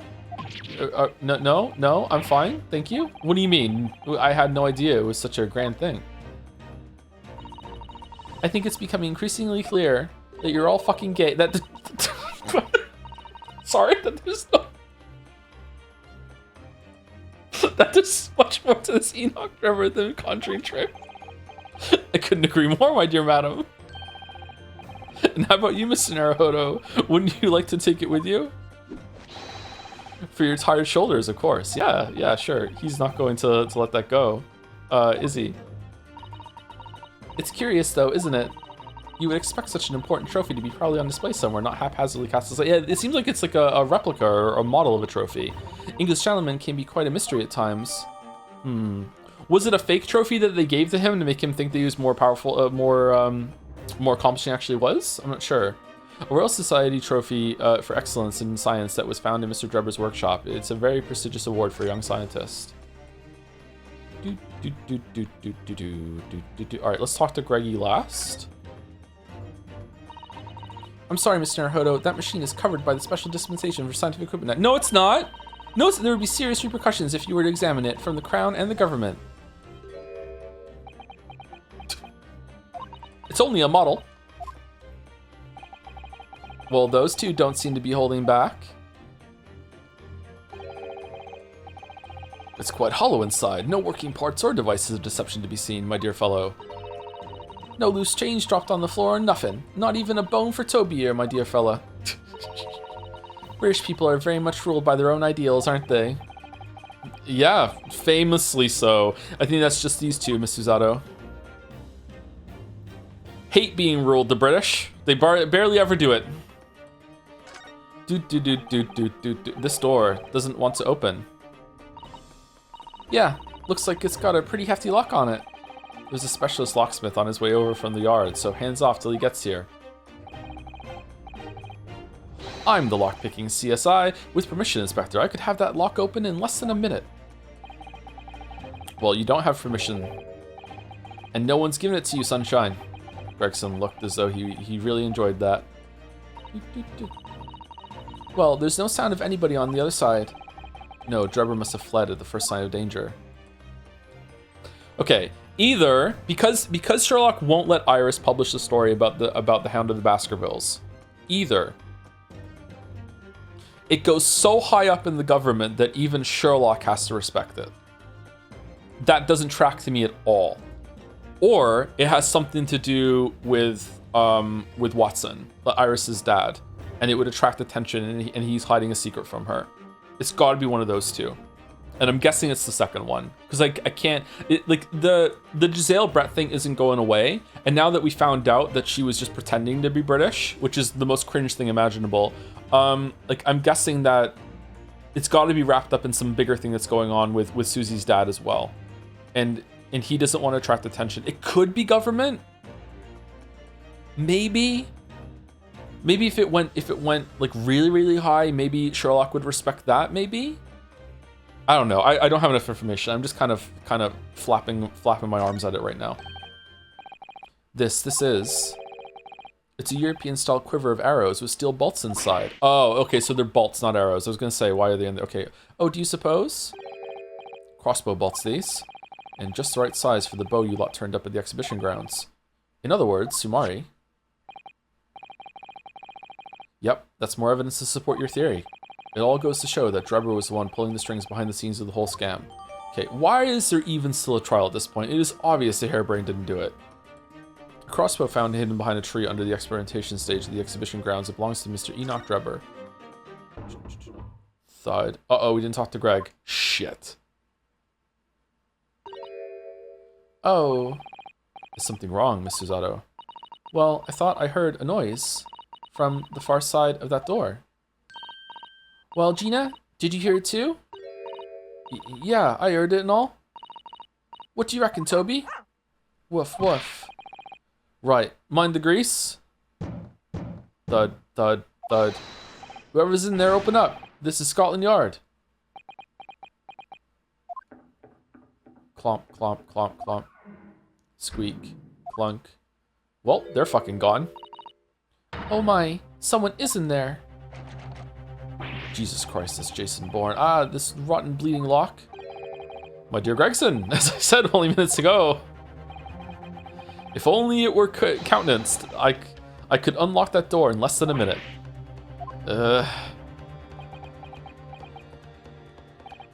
Fine, I'll take the rap for it. Just get us through that blasted door. Click. There, you may answer at will. I don't know why I'm the judge now, but I am. You've confused minutes with seconds, I think. Time is of the essence, I feel. What are we waiting for? I need to talk to Greg. Nothing for it, I suppose. Did I miss dialogue? Shit, I'm sorry. Nothing for it, I suppose. This is an emergency. There's a strong possibility that beyond that door is the engineer you all seek. So you better finish investigating everything before you go through. Prepare for action, my dear fellow. Yes.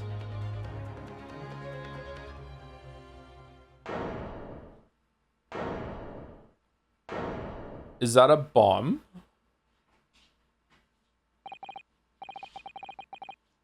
Okay, we have there's so much going on in this room.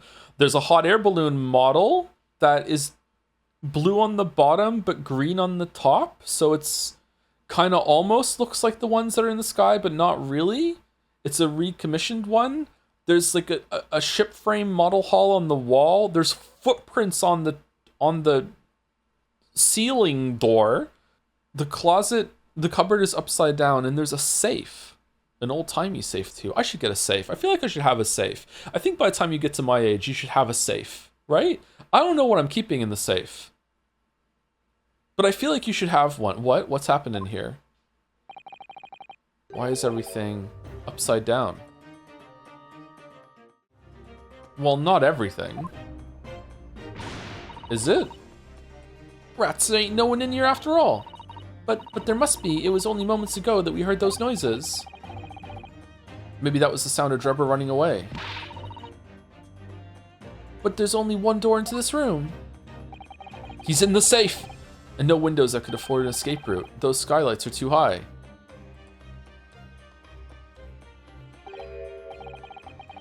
What's that up there? Are they...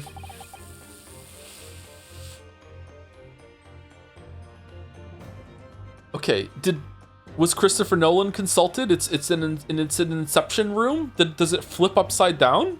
What the fuck is it? Are there footprints on the ceiling? Blow me. I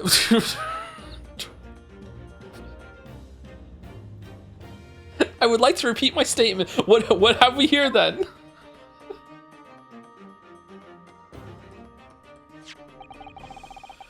Looks like someone was trying to burn something in a hurry. Oh, that looks like a set of blueprints. Oh, blueprints! What? To what? To that Professor Hairbrain's barmy machine, is it? Blimey, if we had these, there'd have been no need to muck about trying to investigate all that scrap metal. There is something of great interest here, too. This rope was lying on the floor at the foot of that pillar. What pillar? A rope? What's significance about that? Never mind. You see, but you do not observe, Mr. Naruhodo. You thought Kazuma was dead. Shut the fuck up. We must investigate the entire room thoroughly, and before the forensic investigation team arrive too. Okay, I feel like we're not addressing the bomb. You found burnt shit in the stove. You went over to the rope, but there's a bomb. Okay, here we go. Oh, we're not doing. All right, you know what? I'm gonna LARP along with Sherlock. Let's look at everything else. Almost every piece of furniture is upside down. Even Mr. Sholmes' suite isn't even in this much ever in this such a mess. You're in no position to comment on mess, Mr. Naruhodo, but I suppose it's not quite the same thing, is it? I mean, it's not messy in here per se. It's that everything is literally upside down. But why? All right. Well, we will investigate what this bomb is after the break. Be back in about 5 minutes. We're overdue. Dynamite is a relatively new invention. Oh, is it? I don't know enough about history to know. Like to me, with this just screams, oh, that's a bomb. Would everyone in here be like, what the fuck is that instead? I guess so. They're not running out, so I guess it has to be that. Alfred Nobel, good old inventor dynamite. Nobel Prizes blood money. There's no denying it, is there? There are footprints. Yeah, why would there be footprints up there? Yes, it would appear so. And I simply can't imagine how they came to be there. Isn't there a Suzato shoot-up or something? Like a Suzato takedown, I mean. Punch Showdown is around this area, and you're throwing dynamite sticks at people all the way through that game, and that's historically accurate, right? So, I'm no Wonder Woman, Mr. Naruhodo. That would make her almost superhuman, I suppose.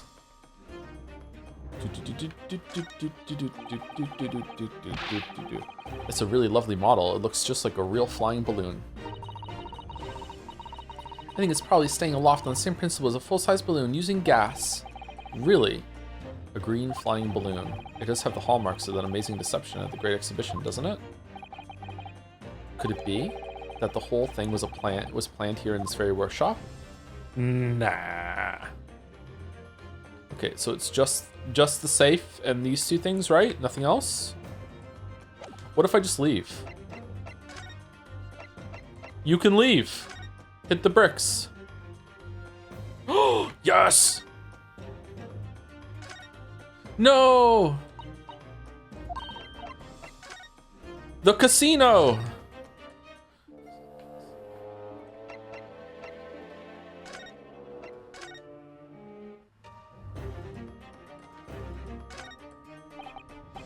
Mr. Sholmes, have you found something? Ah, Mr. Naruhodo. Yes, in point of fact, something rather fascinating. Imagine if we extended the stream yesterday to get back to the trial. Holy shit. 2 hours and we haven't seen the judge. What do you make of this? Let's see. I've never seen anything like it before. It looks like a bundle of thick cigars wrapped... Ah! Mr. Zato, what's the matter? That's a... Surely that's a time bomb, isn't it? What? Did you say? Bomb? A bomb? A time bomb? Yeah. But why? But sorry, what is a time bomb exactly? Eh? Well, if it was made by the Canes, it would do something else. Ah ha ha ha ha! You truly one of a kind, Mr. Naruhodo. I won't take that as a compliment. Hey, Gatsby, you've been kind of sad today. Are you okay? You've been like keeping to yourself today. Oh, you're smiling now? That's good. You okay, buddy? Yeah, you good? Hey, buddy. He's a good boy. He's a good boy. He is a good boy. Oh, he's a good boy. He's a good boy. He's a good boy. I was barely home yesterday. Is that why? Were you missing me? I was barely here yesterday. He's a good boy. Ha, you don't know nothing, do you, Odo? You could be the Hound of the Baskervilles. You know that? You're big enough. You haven't got a clue what it is either, have you, Gina? I invite you to consult a dictionary later, Mr. Naruhodo. You mean Susie? But this particular specimen is no time bomb, though I confess has a very similar appearance.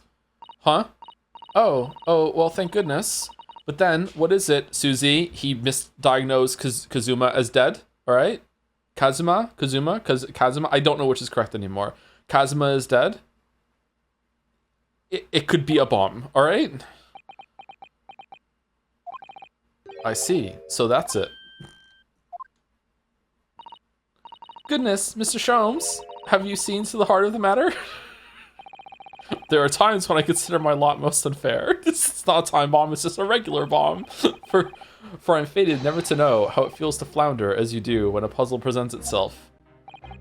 But I've learned to accept the hardships that come with being a great detective, Miss Susato. Alright, this is a weird death eulogy that's going on right now. Here we go. I feel a great deduction coming. Once again, I can draw two conclusions from the scene we see before us. The first is that the inverted nature of the furniture in this room is the work of Drebber himself. Oh, but how could you? And the second conclusion is that the small device on the floor there is, without question, completely genuine. Please, Mr. Sholmes, you must explain everything.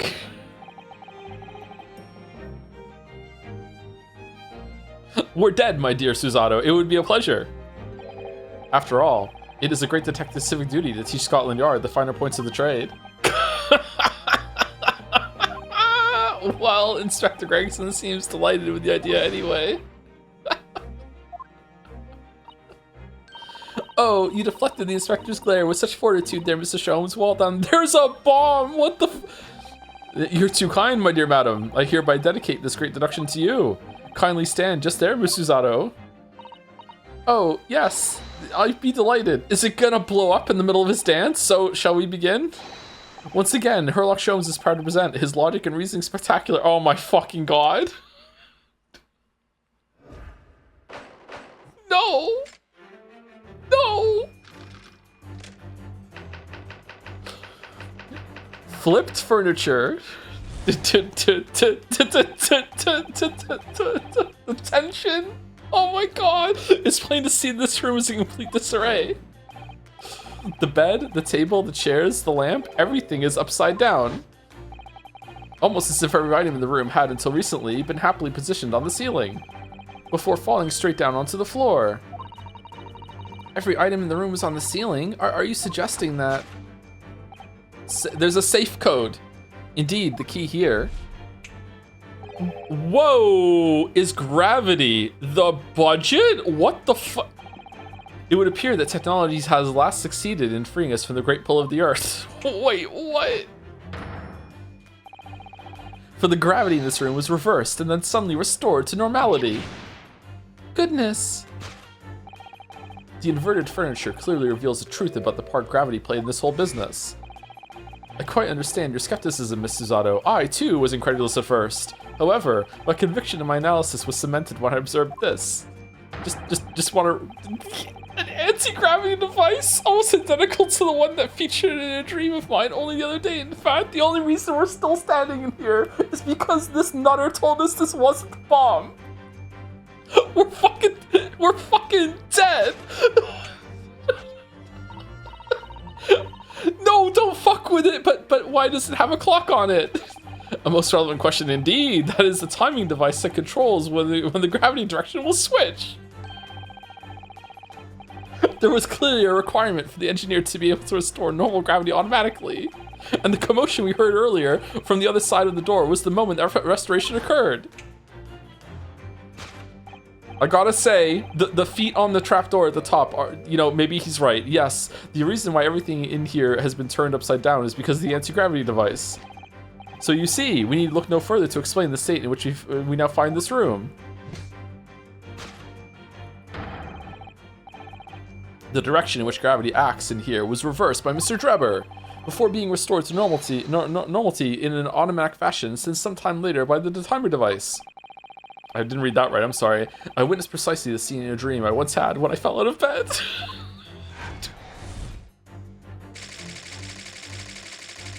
Conclusion, because gravity was reversed. Fuck fucking lunatic missing engineer. Now, let's consider the next conundrum. What was our engineer friend's aim? Indubitably, the greatest clue we have to explain his actions is above our heads. He reversed gravity for 10 seconds in order to just jump out of the window, Lamayo. Yes, how is it possible that there are footprints all the way up there on the ceiling? A question whose answer will lead us neatly to the truth, my dear madam. The reason there are footprints on the ceiling is because of the nearby skylight. Of course, Mr. Drebber's aim was singular, to escape. However, there is but one way into this room, excepting the skylight, that is.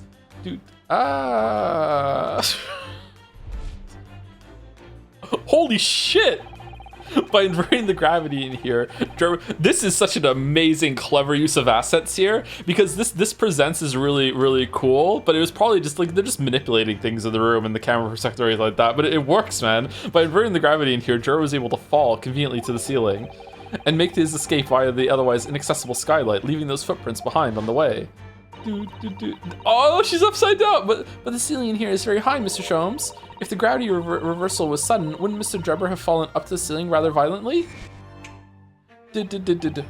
Falling up is both scientifically and philosophically a rather interesting concept, I feel. Thank you, Boulder. But the man was cornered with nowhere to run, so escape through the skylight was his only option. You may recall that I found this in the room earlier, which I believe offers a solution. Oh, the rope. To reach the intended destination, what better tool than this rope? By anchoring one end to the wall, the man was able to lower himself safely to the ceiling. Which explains how Drebber was able to escape this room before our arrival. He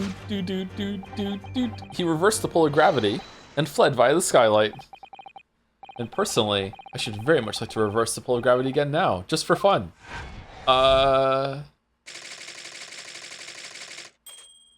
Okay. I think that's more likely to reverse our insides, but okay. Thus concludes Sherlock Sholmes' great deduction of this topsy-turvy puzzle. What do you think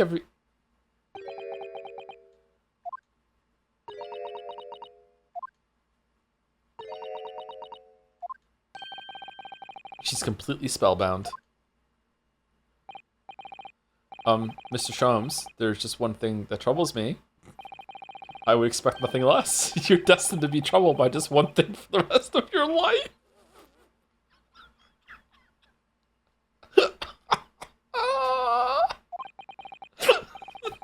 The thing is such a thing actually possible? An anti-gravity device, I mean?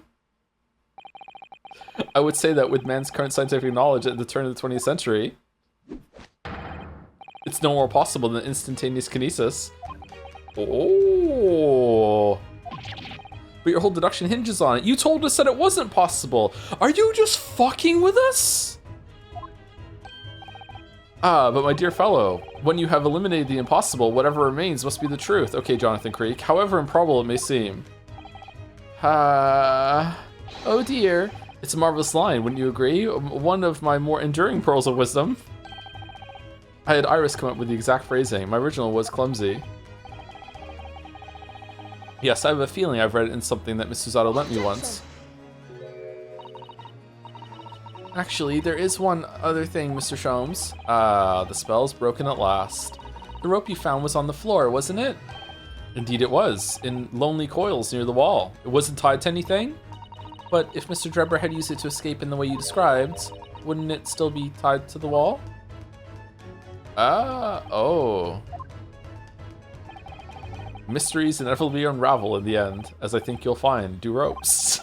As evidence of such, you need only look at the mystery facing this room, now skillfully unraveled.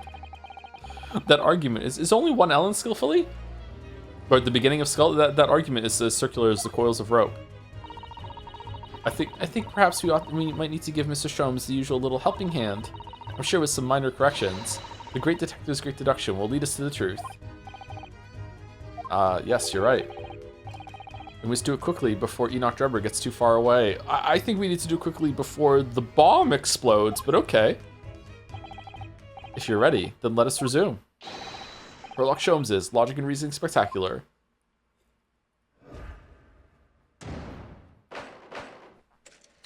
Hold it, Mr. Sholmes.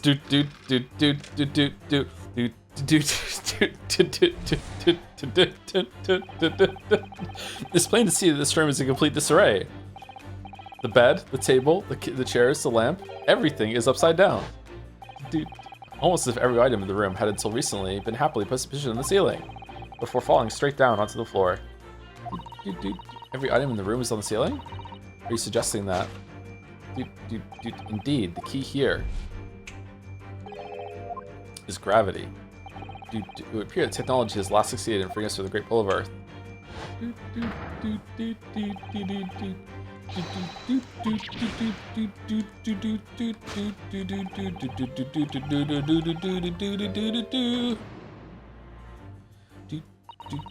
To think gravity could have been reversed in this very room, I find the whole idea utterly enthralling.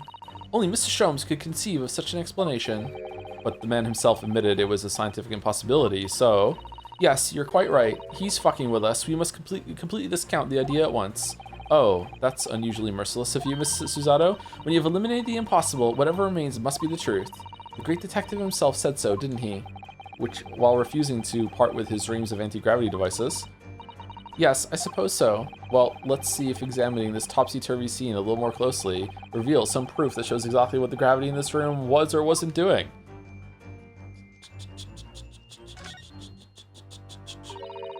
All the furniture in here is very conspicuously upside down, certainly. Yes, it does immediately put you in mind of some strange quirk of gravity, I admit. Ah, could it be that a mini whirlwind passed through here, do you think? Someone was told that the safe code is underneath a piece of furniture, but wasn't told which piece of furniture? I'm not sure that's much more plausible than Mr. Sholmes' explanation. Oh dear, saying the first thing that comes into your head isn't the way forward here, it seems. That's how Sholmes works. Well, I was expecting to find a pretty bunch of flowers in here, that's for sure. Ah, look at that. I know, that slender little vase looks like it's about to topple any moment, but the flowers are thriving. Somehow it makes you think of the fragility, but not that fragility of life, wouldn't you say? To be honest, Mr. Naruhodo, something else about it made a rather deeper impression on me. Okay, so there's more? No, okay. Oh, okay, so all the furniture is just the same one. Okay. What about the safe? Oh, it's bolted to the floor. Look, Miss Susato. When everything seems to be upside down in here, this safe is conspicuously the right way up. Have you noticed? Yes, that's true. That's so true. But look more closely at the safe's feet. Feet? Ah, that's a lot of very large bolts fixing it to the floor. Think before you speak. That's what you wanted to say, isn't it? I really put my foot in my mouth there. I certainly didn't say that. Wait, what? I can't go look at the thing that's on the code? I'm guessing it's this then.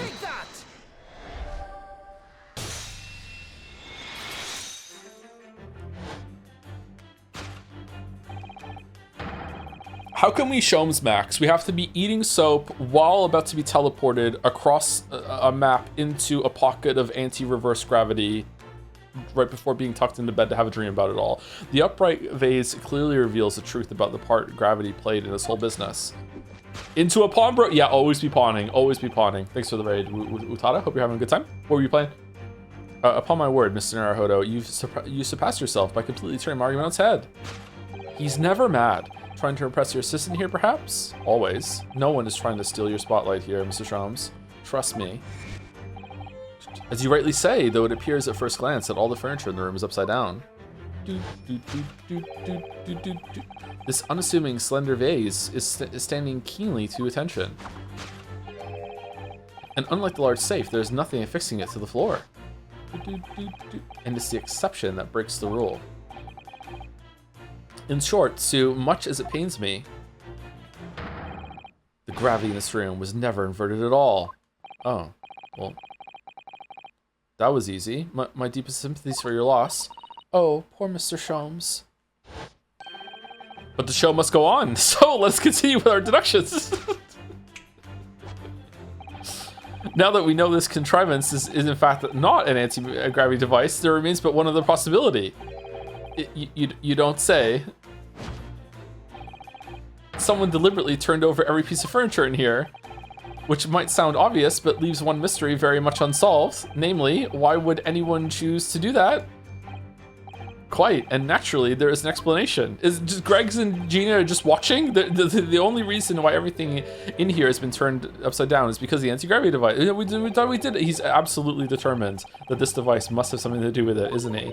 I'm afraid the lure of an exciting scientific explanation is too strong.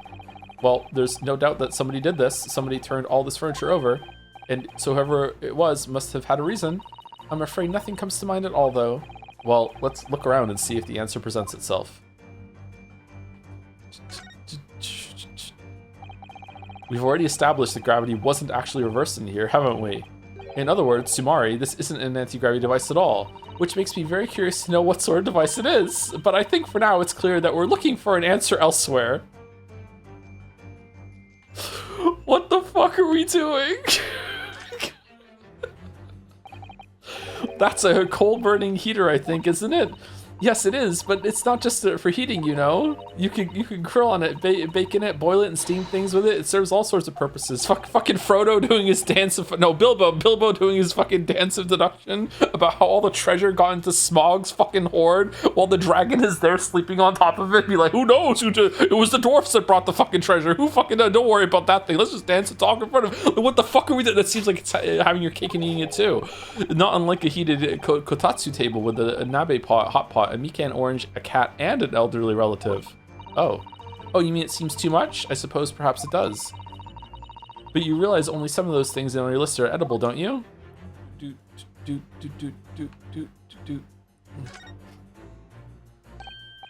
432582. Oh, look, there's something written on the underside of this armchair. Oh yes, safe. 432582. Safe, as in safe and secure? As in secure lockable box, I think. Admittedly, more likely. Well, there is a large safe bolted to the floor on the other side of the room, so yes. So you mean this number would let us open it? I wonder why it's written here, though. Take that! Bum. Yes, the reason why everything in here has been turned upside down is because of the safe combination. Precisely, I believe, Mr. Naruhodo, that you had a very similar experience once, did you not? Yes, last year, when I bought a lottery ticket and noted the ticket number on the inside cover of a book just in case. That's it, for people are forgetful souls at heart and always make a written note of important information. Just keeping the ticket itself safe would be more sensible, I think. I love when media does this snapping quickly back and forth to get people to talk. This in games, movies, TV shows, I love this shit. And what pray happened next, Mr. Naruhodo? When the day of the draw came around, I'd forgotten which book I'd written the number in and had to turn my room upside down to find it. That's it. For people are forgetful souls at heart and always forget where they've noted things down. Now, not if you always note things in the same place. In the Susie book of Susie things, I actually won the second prize, you know? But I couldn't remember which magazine I'd slipped the ticket into, so I had to turn my room upside down. Thank you, Mr. Naruhodo, but I believe I've proved my point now. Which is that a very similar scenario has clearly unfolded in this room. Finding himself requiring access to the safe, the occupant of this room needed the combination code. He remembered that he'd written it on the underside of a piece of furniture, but forgot which one, leading to the state in which we now find the room. Yes, Mr. Drebber overturned all the furniture in here in a desperate hurry to locate the combination code that would unlock the safe, and then he shot out a bomb and left to find the safe combination.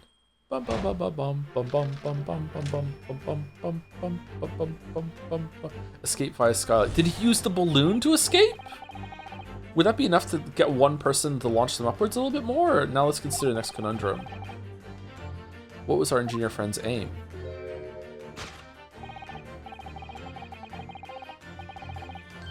Maybe there was like a sword that was tied around a rope, and he put the sword against the wall, then stepped on the hilt, and then jumped, did a flip in the air, so you went out feet first, and then used the rope to pull up the sword afterwards, and then used the sword to cut the rope, and then dropped the rope back in the skylight, and then left. You know, there's no way that would ever happen in a story. Indubitably, the grace clearly of explaining the actions above our heads.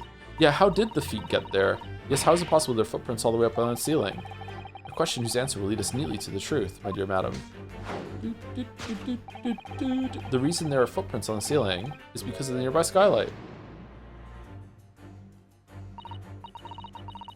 Well, if a change in direction of gravity can't explain it, then how did those footprints get there? Yes, I feel as though that particular mystery has just become even harder to solve. I can't think of any other way to explain it at all. Shoes on your hands. Oh, life was so much simpler in those halcyon days? Halcyon days? I feel like I learn how to say this word every single time. Halcyon days when gravity could be reversed. It was minutes ago, and those halcyon days never existed in the first place. Well, I suppose we must simply put our faith in Mr. Sholmes and observe the area in more detail. Putting our faith in Mr. Sholmes is what gets us into these situations in the first place.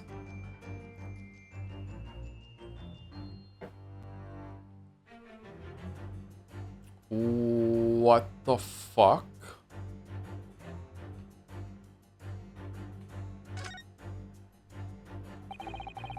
It looks like these are the only windows in the room. In other words, Sumari, if you want to escape without using the door, these skylights would be the only way. Yes, that's true, but even so, and right next to the only escape route, we noticed some telltale footprints. Telltale? Nevertheless, we've said many times now, gravity can't explain how they got there. But powerful springs in the soles of a man's shoe could. Have you been having strange dreams as well, like Mr. Sholmes?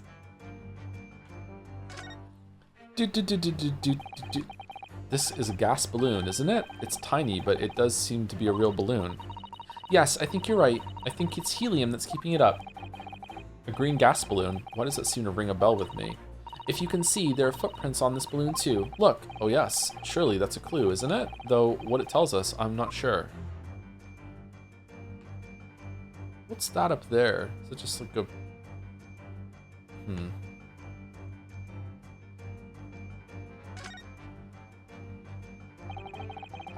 It's hard to believe, but there's a shoe up there, look. Oh yes, and there are more footprints on this little balloon too. Perhaps the shoe was thrown up there and became lodged, do you think? If so, then judging from the number of footprints, it must have been thrown up several times. Those are different feet, those different shoes on that wall there. Is there a Shimano in the safe that is like, I knew that Holmes would come in here and conclude that a gravity device had turned the whole place upside down. So I threw my shoe up there, so looking like I went through the window while I hid in the safe, and they would be distracted until the bomb went up. Like, what's going on? Why would anyone be throwing up shoes at the ceiling, though? Oh dear, that's beyond me, I'm afraid. I don't know what to do. I guess we're just gonna present the shoe.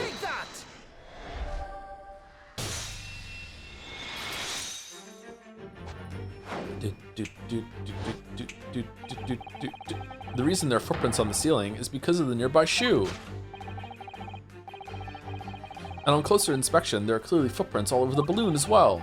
In other words, the aim was never the skylight at all, but the balloon. But for what purpose? A green balloon, huh, that seems somewhat familiar data. Ah, it was a piece of the green balloon's envelope that Mr. Naruhodo and Iris found at the scene. Inside the green balloon that Master Gotts claims he saw above the stage when the incident occurred, I did see it, yes, was the second birdcage, the crux of the whole instantaneous Kinesis deception. You mean to say, if we assume the balloon in here is a model of the one used on the day, there is a strong possibility something may be concealed inside it. Something our absconder was desperate to retrieve before making a hasty getaway. But the balloon's out of reach, hence why he resorted to a projectile, namely the shoe. Most probably, Drebber intended to tear a hole in the envelope by assailing it with the shoe. However, his efforts were thwarted when the shoe itself became a prisoner of those lofty heights. Is he listening to this from inside the safe? Oh dear, we desperately need to examine that balloon. What? Why are they still here? It was the if only there was some way we could see inside. You may recall that I found this in the room earlier, which I believe offers a solution. Oh, the rope. To reach the intended destination, what better tool than this rope? Mr. Sholmes has managed to bring the deduction back to the rope. All right, I have to admit, that was clever. So we just throw the rope up to the balloon and pull it down to us to the ground, which is much easier said than done, I feel, and could take us a very long time as well. I one-shot it. True, perhaps we need a more surefire method. In fact, we already have one, of course, don't we? The crossbow?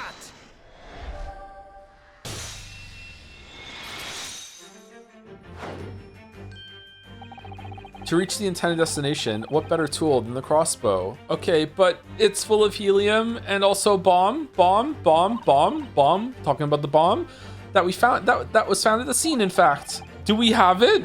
And in all likelihood belongs to Mr. Drebber. Just poke your fucking sword up at it. If the man had only brought it away with him that day, he could have avoided losing a shoe at such a critical time as this.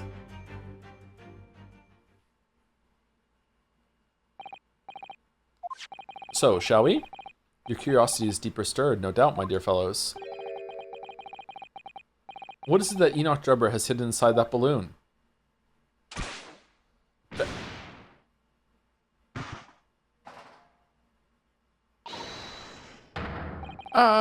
What the? A waxwork? Indeed it is. A waxwork head inside a metal mask. Oh, it's not that that's what the wax goes over and it's been melted off? A mask that is shut tight and fastened with a strong and quite impenetrable lock. Just pick it, so we can't see the face inside them. Oh, what? Whose face is it? Just a moment. This is the head of a waxwork model? Does that mean? Oh goodness. Another one was stolen? I see you've joined the dots, Miss Susato. Excellent. Ah, of course. A headless waxwork model. The case of the abducted Madame Two Spells model that you largely solved. It was only the head of the killer that was still missing. Indeed it was, but I believe Madame Two Spells will now have to settle her sizable account with me of 50 shillings. This, as you have now surmised, is the head of the infamous professor. Yes. But why is it here? This conclusively confirms my suspicions. The man responsible for stealing the professor from Madame Two Spells and returning it, sans D early today, was none other than Enoch Drebber. This is incredible. Professor Harebrain's case and the waxwork abduction they're inextricably linked by Enoch Drebber's workshop. The other person that has a waxwork model in that scene is the one that stole the other model of presumably of the person he saw rise from the grave. What? The head of the Professor Waxwork that was stolen from the Madame Two Spell special exhibit. What the fuck is going on? Well, it appears our logical pleasures cruise has come to an end, my dear fellows. Cruise? All that remains is, yes, to speak with the architect of this adventure.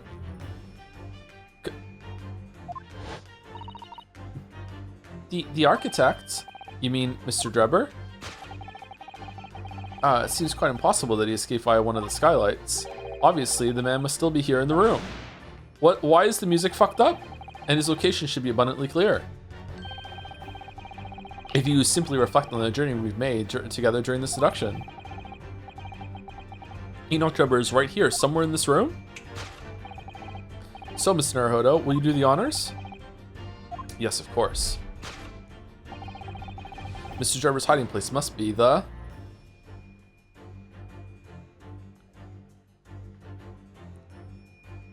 The bomb!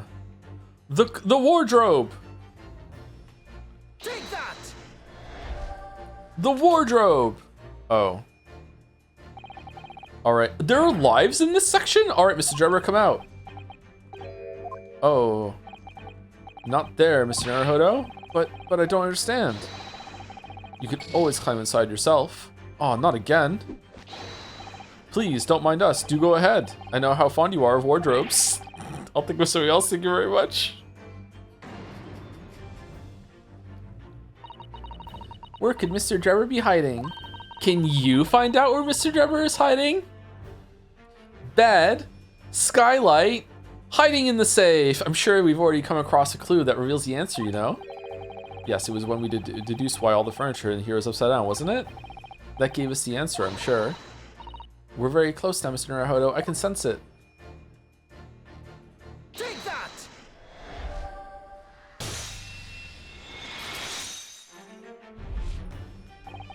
If he comes out and says, "You fools, that bomb's about to go off," I will lose my shit. Before we gained access to this back room, we heard noises from in here, which tells us that the engineer was still in the building at that point in time.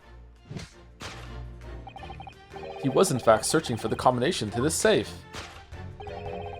And pressed for time, made no attempt to right the furniture that he overturned in the process.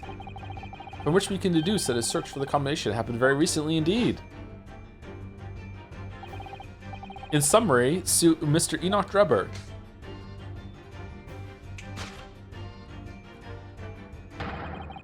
Is at this very moment inside the safe. What? This concludes Sherlock Sholmes' great deduction of this topsy-turvy puzzle.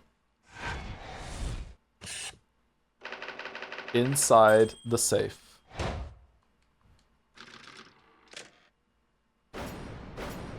They're a good team. Proves that when you want to get something done, it's just important just to start. You gotta start, even if it's a bad place, you just start, and then you just correct and fix as you go. You just get started. So, Mr. Naruhodo, I think perhaps it's time we ended this game of hide and seek, don't you?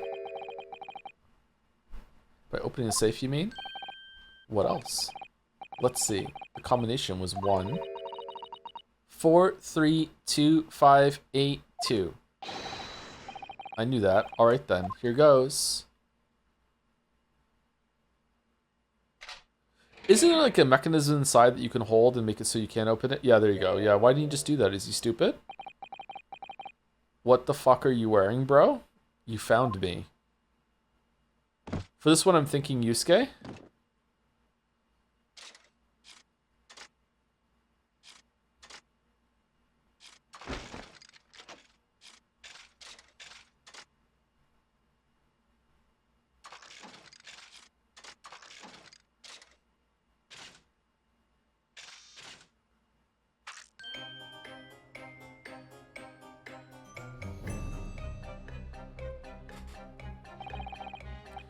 Right then, sir. Mr. Enoch Drebber, I presume? Correct. You better start talking. You tricked Professor Hairbrain with that bogus machine you built. And you shall have to explain the theft of the waxwork from Madame Two Spells as well. Whilst I would be delighted to answer your many questions.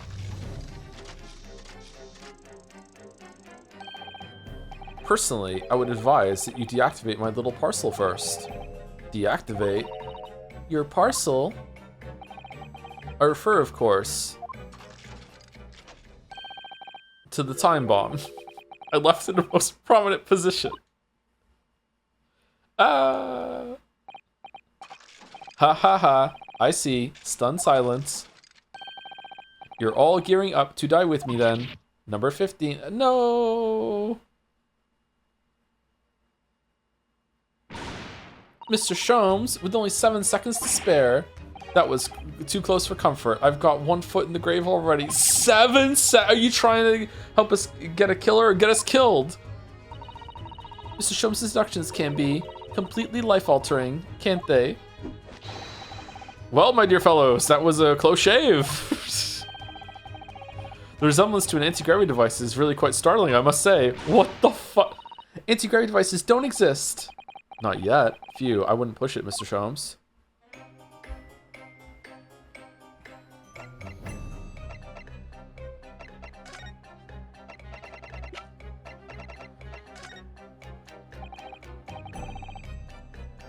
Mr. Drebber, look at this, please. Do you, have anything to say about it?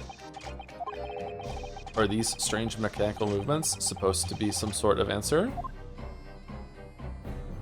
He's just constantly doing the fucking robot. Sholmes could pick that. This lock does look very strong, doesn't it? There's definitely no way you could remove the mask yourself if it was put on you. What a terrible way to treat someone, even a convicted criminal. I know, it's starting to make me livid, actually. Mr. Naruhodo, please. I mean, just think about it. Imagine if you had an itch on your cheek all of a sudden. You'd be utterly helpless. Yeah, that sounds awful. Well, yes, that's true. That's so true. But I'm not sure that warrants quite so much anger. Oh, right. Sorry. Oh, they're not even letting you get a clue. You can't see inside it at all. This is really important. Maybe this isn't a mask at all. Maybe this is just what his face looked like. Who made this? This is like custom made just to hide this face.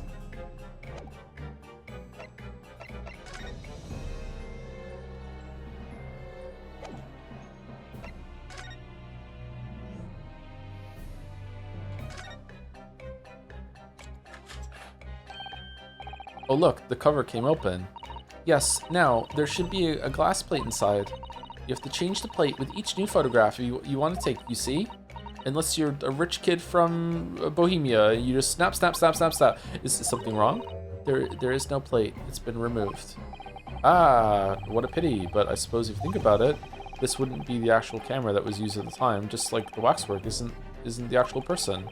So we'd never have found a photographic print of the executed convict come back to life anyway. Oh, yes, you're quite right, of course. Of course, Uzada-san. She looks devastated. The mask is of time-traveling lot of heart. I hope so. Alright, so we can't present anything to him. Someone asked me if I find this guy hot. He kind of looks like Rodney from Only Fools and Horses to me. I do not find him hot, sorry. Not my type. What happened here? What on earth happened in here? You found me, haven't you? No need to screw me down any further. Well, okay, welcome to the crew. That's just what we do. Everything in here is precisely what it seems. Yeah, well, we'll be giving a thorough going over. Don't you worry, Mr. Eber. What fails to click with me is how you were able to locate my workshop that I was not expecting. When I heard whistling from the other room, I knew it was time to bolt. Whistling? Ah, that would have been me. Oh. For some reason, I woke in fine fettle today. The fuck? No words, just tightly squeezed chips. Clearly, I must have a screw loose, though, as I couldn't remember the combination for the safe. And another one loose, as I couldn't remember on which piece of furniture I'd written it down. We also found a rope over by the wall. None of your business. Yes, I had hoped to exit through the skylight, but sadly the rope was too short. So I then set about searching for the combination code to open the safe. When did you put the bomb down? And burning the incriminating blueprints, don't forget. Regrettably, though, you failed to retrieve the head from the balloon among the rafters.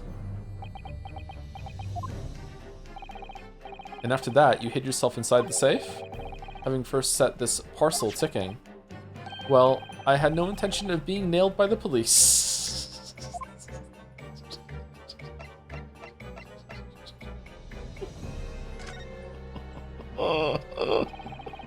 Got a death wish, have you? Hiding right beside a ticking time bomb?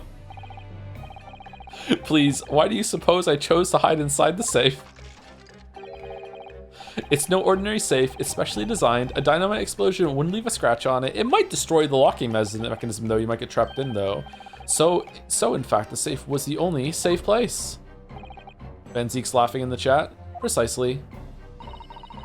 But once you climbed inside, you wouldn't have been able to get out again. I invite you to look more closely. The safe is fitted with a handle on the inside to allow the door to be unlocked from within. Ah, so it is. Better accommodations than the wardrobe you had on the fucking ship that were completely unnecessary because the door could lock. I had always intended to blow this place to smithereens in any case. I just wasn't expecting uninvited guests to come along and screw up my plans. Do you mean to say you were planning to blow us all up? No, that was unforeseen. What do you mean?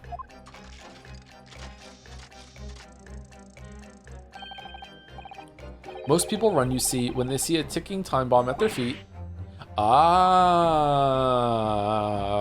I calculated the time required for retreat to a safe distance and set the device accordingly, but what I did not account for was Sherlock being fucking crazy and thinking that it was an anti-gravity device and you doing the dance of deduction that I just had to sit here with my neck craned up against the top of the safe. It hurt so much the whole entire time. It's been 25 minutes. Also, the streamer took a break when he got in here, so it was an extra 5, but you seemingly endless discourse in here threw a spanner in the works. Do we want this voice or do we want Yusuke voice? So instead of a Yusuke voice would fit better. Do you want to try Yusuke voice on for a little bit and see?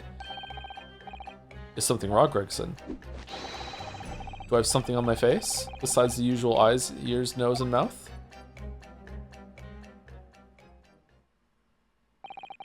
I think we have a fairly good idea of what's been going on here now. But what about the 2 incidents you've evidently been involved in recently? Professor Hairbrain's instantaneous kinesis experiment at the Great Exhibition?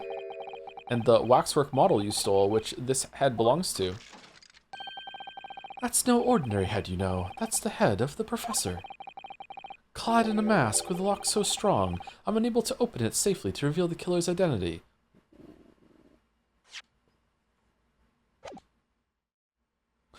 How does Madame Tuspels know what the professor looks like then? Huh?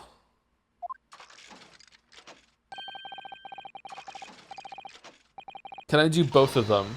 No, I've been... Oh, how did you get here? Oh, you did call for backup, didn't you? Yeah, okay. I've been considering carrying it around as protection. After all, Can I do Yusuke and robot voice? All right, hold on, let's see. I've been considering carrying around as protection. I've been considering carrying around as protection. I've been considering carrying it around as protection. After all, I don't know what's going on here, Gregson. I'm sure you're aware that I have sole jurisdiction to investigate here. I am also Yusuke, motherfucker. Here I go. Yes, well, Dr. Scythe again. So the forensic investigation team are here. And you know full well this engineer is a key witness. Why are you allowing this lawyer access to him? If Lord Strongheart knew of this, you'd be finished. You lot, leave at once. My dear madam, there's no need for such a threatening tone, I assure you. After all, that's no way to greet an old acquaintance, is it, Dr. Scythe? Hello, Shlomes? Mr. Sholmes knows Dr. Scythe? If it's protecting the machine next door that's causing such a sour expression on your face, you are quite misguided. It's really nothing more than a shell. You get out. Oh, but of course, we'll show ourselves the door. I see you haven't softened at all. Mr. Naruhodo. Yes? It would appear that our delightfully entertaining investigations have run their course for today. But, Mr. Sholmes, let us leave this place in the doctor's capable hands. I said get out, now, all of you. Evil mommy, your presence here is not required either, Gregson. Understood. But I'll just say one thing before I head off. If it wasn't for this lawyer and his companions, we'd never have found this place, and the whole workshop would have been blown to bits. There was a time bomb set in here that this lot disarmed. Inspector-san.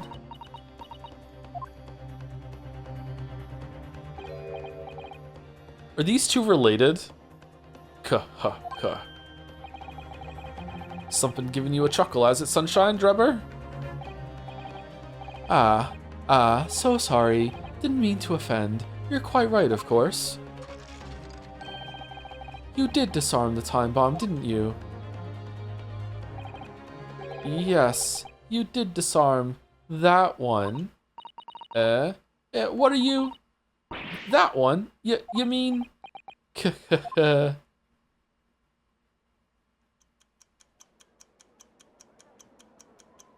Wait, is this out? Wait, what? Van Zeek's no! Huh? They didn't find this when they searched it? I thought the forensic team was allowed to look at it.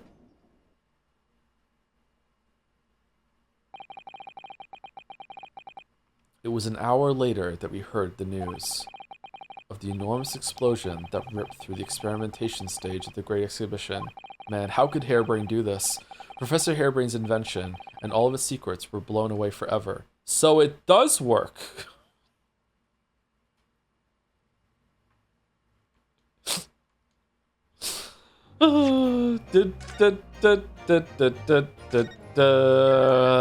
Instantaneous death. Instant teleportation to the realm of death. It does work. Wow. Okay. Well, that's all we have time for stream today. I'm a bit tired, so I guess we'll continue tomorrow at the trial. Any good raid targets around, or what? 24th October, 9:11 a.m. The Old Bailey Defendant's Antechamber. Good morning to you, Mr. Naruhodo. Good morning, Professor. Ready for today's proceedings? I hope so. I should be. Even I, with nothing left to... Good morning, my dear fellows. Oh, okay. Oh, Mr. Sholmes, you're here. Why, naturally, a true gentleman stands shoulder to shoulder with his friends in battle at all times. Thank you. I really appreciate it. Slept well then. I'll see you later then. Now, Professor, we really need you to remain calm in the courtroom today. Is he gonna interrupt again? That was so weird. Yes, do try your hardest not to enter the witness stand uninvited again. Shut the fuck up. It's Shut the Fuck Up Friday. Shut the fuck up. Yes, I will. I realize it's all a mistake. You've already fucked up. Shut the fuck up, my dear fellows. I must interject. Here we go. Oh, you're still here, Mr. Sholmes. What's the matter? Surely you've overlooked some praise, have you not? To be cast in my direction, Sorry, I don't follow. I must spell it out. I, the great Herlock Sholmes, the greatest detective of worldwide acclamation, arose at some ungodly hour to be here now, first thing in the morning. A miracle, you must agree. Well, if I must agree, then... As you know, my sleep is quite impregnable. Iris had to employ her full gamut of tactics. She pulled the covers off, shook me, poked both cheeks, punched me, and kicked me from the bed. Then she poured a boiling cup of tea of her latest experimental blend on my face, and at last I was bestirred. Oh my, Iris has been busy. From the craters that brought you, oh dear, bring you, oh my. Iris doesn't have it in her to go that far. She's too nice. Ah, I sense the spirit of a fellow scientist, one who relishes the infinite possibilities of blending tea. I'm the one worthy of praise here, not Iris. This is my victory. Sorry to cut in. Oh, Inspector Gregson, good morning. Morning, sunshine. Gregson, my dear fellow, why the grim expression at this delightfully early hour? Oh, I don't know. Maybe because I've been confronted with a grimmer expression, eh? Dear me, are you going to take that insult lying down, Professor? Which professor? How many professors are there? What? I don't know. Poor Professor. Is he the professor? Anyway, here's the paperwork you asked for. What paperwork? Ah, I took the liberty of requesting it yesterday. I have a feeling it may prove useful. Wait, useful? You wouldn't believe the hoops I had to jump through to get this brought out of the archives. It's the professor's autopsy report. That mass murderers? Who killed 5 members of the aristocracy? He was found guilty in a closed trial 10 years ago now, and it was all done under wraps. Why? And he was quickly executed soon after the trial. It's all in here. A bit too quickly, if you ask me. The autopsy report of the mass murderer knows the professor who was tried and found guilty by closed trial 10 years ago. I don't know what to say. Thank you, Inspector. How can this possibly be relevant? Yes, much obliged, Gregson. Us lowly lot at the yard are just doing what we can. The shadow of the great Detective Sholmes. In the shadow of the great Detective Sholmes, of course.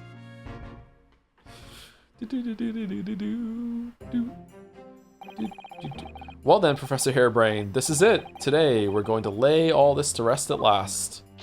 Okay, so this is a 2-part trial, not a 3rd-part trial? Okay. I wish you the best of luck, Professor. I suppose he'll be in there today, will he? Drebber. Yes, we expect the prosecution to summon him as a witness. Isn't he, like, going down for bombing the Great Exhibition? How many dead? I'm still amazed that you managed to find him in just one day. I really owe you both so much. Counsel and the defendant. The trial is about to resume. Kindly make your way into the courtroom at once.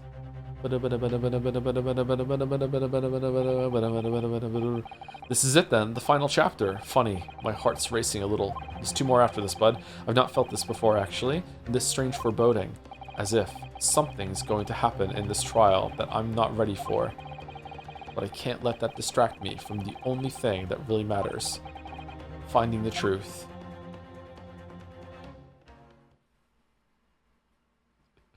Is Kazuma gonna pull off the mask and Van Zieks is gonna be horrified that his apprentice is from Japan? He's gonna tell his fucking own assistant, my Nipponese friend, you need to shut up. And then us from across the aisle, yeah, you Nipponese friend, brother, you need to shut up. Yeah, high five, yeah, shut your mouth. Okay, alright.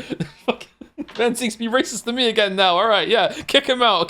Just me and you, the Old Bailey courtroom. Holy shit, he is there. Okay. In the name of Her Majesty the Queen, I hereby declare this court to be in session again.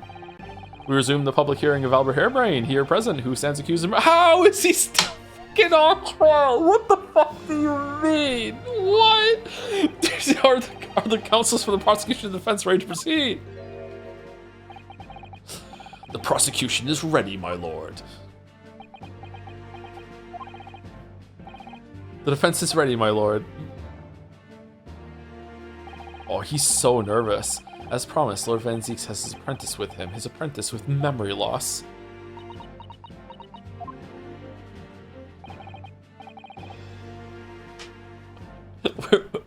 We're in London here specifically to learn the law system as visiting Japanese students, and we're here in court, and 3 of the 4 people being lawyers are already Japanese.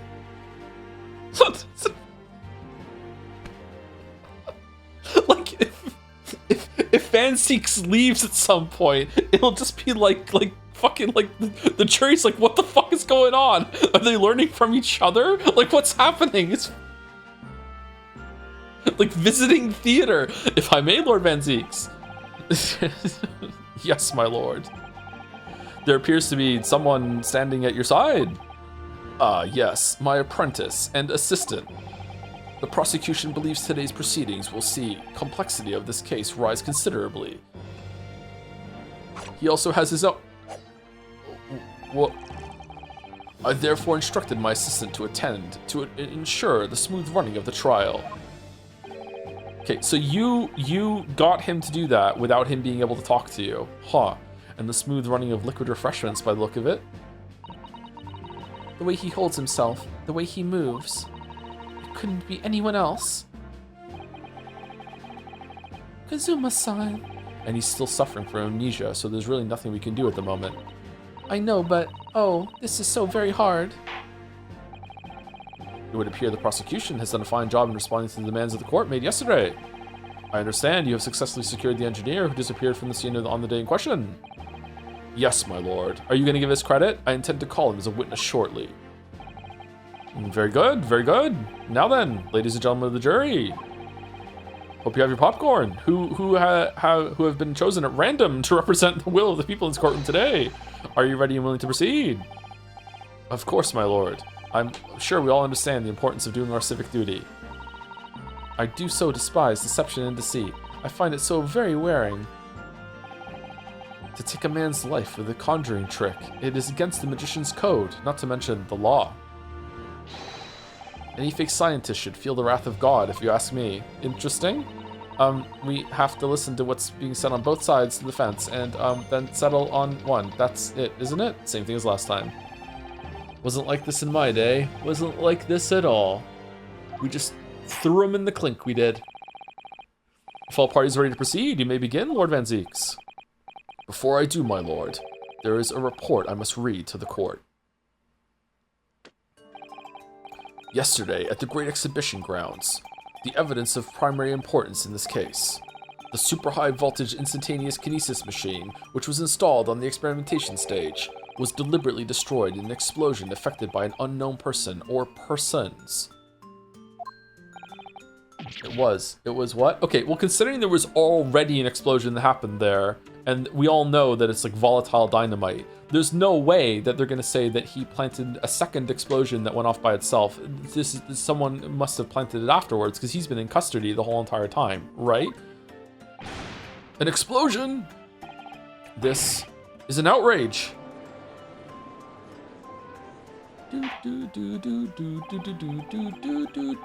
Yes, I heard this grave news yesterday. Scotland Yard submitted a report to my office in the evening.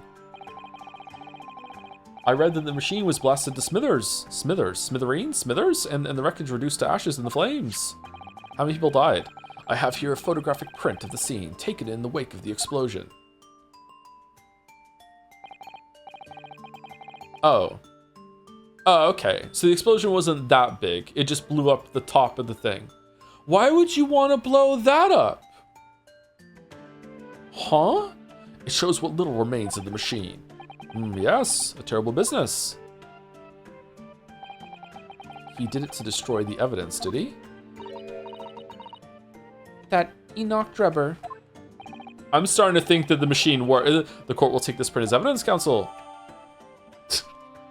They found a stooge fucking scientist to build them a fake machine, and it turns out that they accidentally found a scientist that could actually do it, so it actually worked, and it kind of fucked up their plan. A photographic print of the experimentation stage after it was completely leveled by a time bomb. The metal floor of the stage has been blown open by the explosion.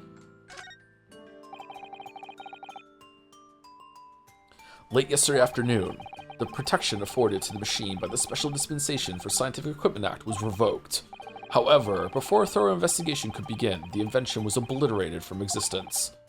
As such, this will become a very different trial. Okay, so that means Hairbrain's off the hook, and in Drebber's, you know, we're gonna do double prosecution.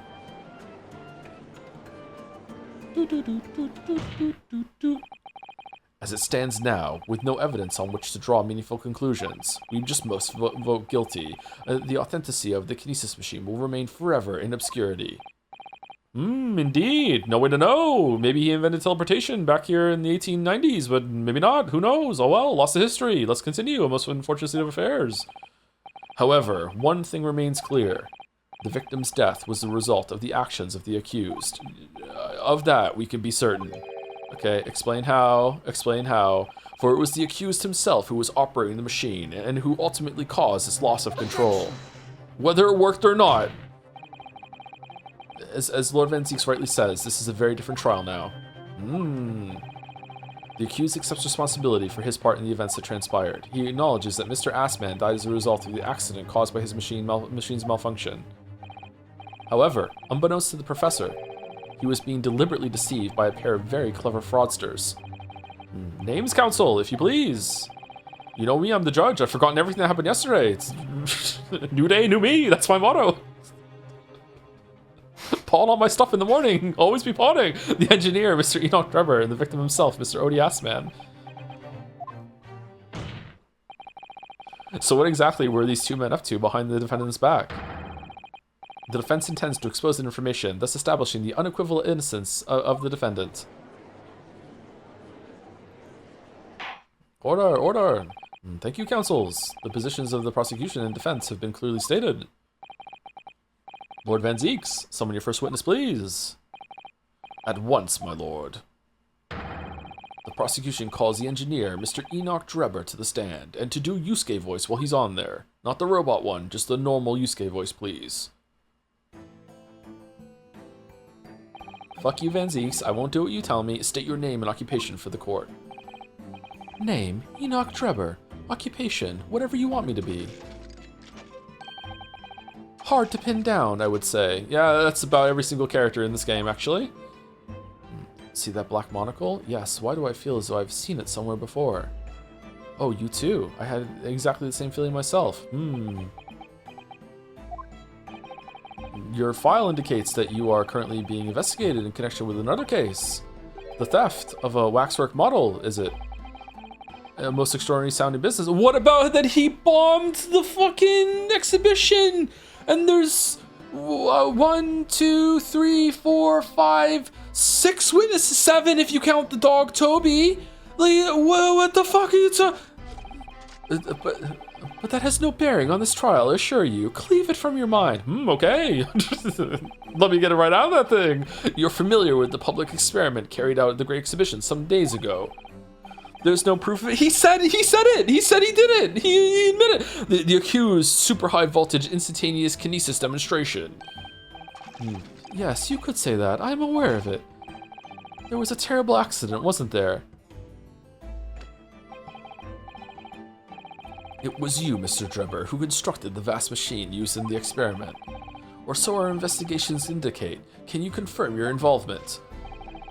Yes, I constructed it in precise accordance with the blueprints, but that's all. Then the court would be very interested to hear your thoughts about the machine, I'm sure.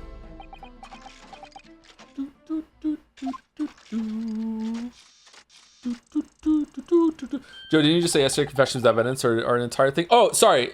I'm not saying that he should be like don't even need to do a trial in jail with you because you admitted that you did that. I just think that that should also be a part of it right now. That it's not about that he's being involved for that. He should also be investigated right now, and it's relevant that he bombed the fucking exhibit. Like that should be a big thing about this right now too. Maybe it will be. Maybe I'm ahead of the game. I don't know. We'll see. An amazing device, if you ask me. The pinnacle of modern science, making instantaneous kinesis a reality at last. And look at me, I'm a fucking robot, and I'm saying that. What? Good gracious. Do you mean to say that the experiment was bona fide? Is that your belief, sir? Yes, that is very much my belief. Such a waste that it blew up. Who knew the world had such wondrous science? He didn't directly admit to bombing anything? What do you mean? Huh? Okay, why am I getting pushback for this from multiple people in chat? He said, yeah, you deactivated this bomb, but he didn't say about the other one. Did he not say that he did it? Like, maybe he didn't directly plant the bomb in the thing, but he knew there was a bomb somewhere else. No, he didn't say the second part? What? Okay, let's see if we can find something we can agree on. The words he said was admitting that he had knowledge of another bomb that was somewhere, right? We can agree about that, right? Now, maybe it's too much of an implication, but the fact that he planted the first bomb and then he also said, yeah, you found this bomb but not the other one, strongly implies that he also had some involvement with the other bomb, and he has knowledge of it. Coincidences to mean cause it.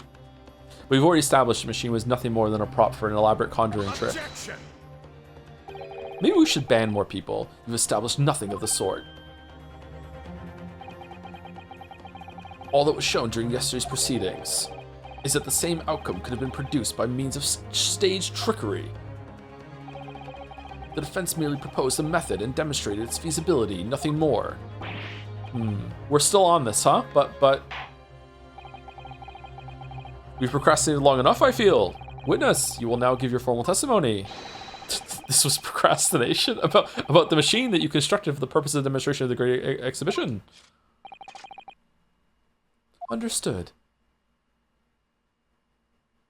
The Kinesis machine. I met the young professor approximately 1 year ago through Mr. Assman's introduction. He provided me with the blueprints and I constructed the machine to his precise specifications. It was no trick. If the whole show was a fraud, it would have required a body double. Tell me, did the victim have a twin? Also, please disregard the fact that there was a wax body that I stole from a wax museum. Just remember, I cleaned it from your mind. That's true, yeah, you did tell me to do that. It's out of there. I don't even know what you're talking about. What is this about wax bodies? All the spectators saw the birdcage appear above their heads and then crash headfirst into the crystal tower. A terrible accident, I grant you. Perhaps the science on which the machine was built was flawed somehow.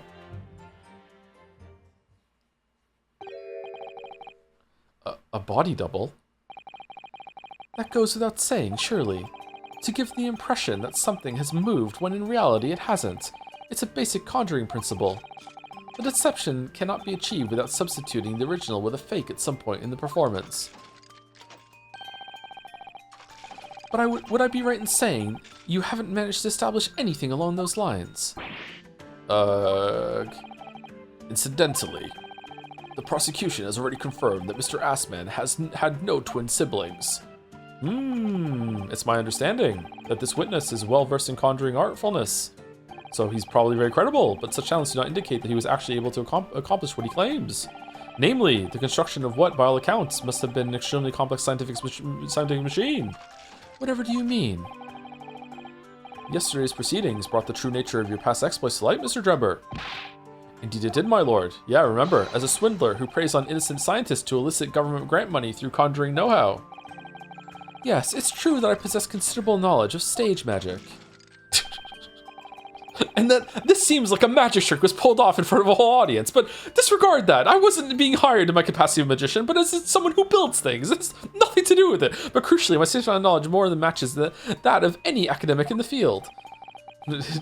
Investigation of the witness's workshop attests to that claim, my lord. As evidence, the police found this Royal Society trophy for the young talent in science there. Yes, that's true. We spotted it there ourselves. Susie, shut up. If hypothesis is sound, it can always be forged into a physical manifestation with sufficient skill. Though I may have sold the secrets of some deceptive wiles to sniveling, talentless scientists in the past. Would you therefore assert that the explosion of the machine was an unfortunate accident, or, of course, a deliberate act of murder carried out by misuse of the science?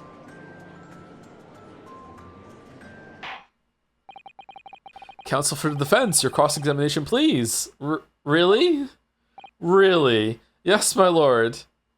Okay.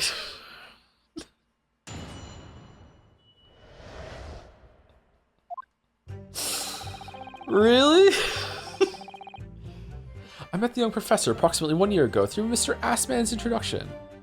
When the Assman testifies, the hopeless man believes. So you were already acquainted with Mr. Assman himself? Not really. By chance, I'd seen his name mentioned in the papers, that's all. But I had no interest in his private affairs.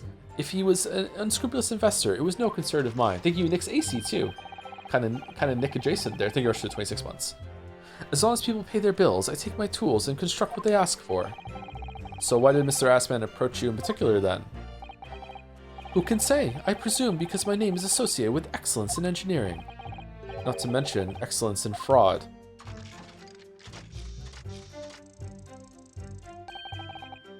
Hard to gauge, but the point is, all I did was construct the machine according to the blueprints I was given. In other words, sumari, the Kinesis machine was built on solid scientific principles. Yes, you might say that. Professor Harebrained certainly has a mind like no other. Barry made the blueprints and I constructed the machine to specifications. It was no trick.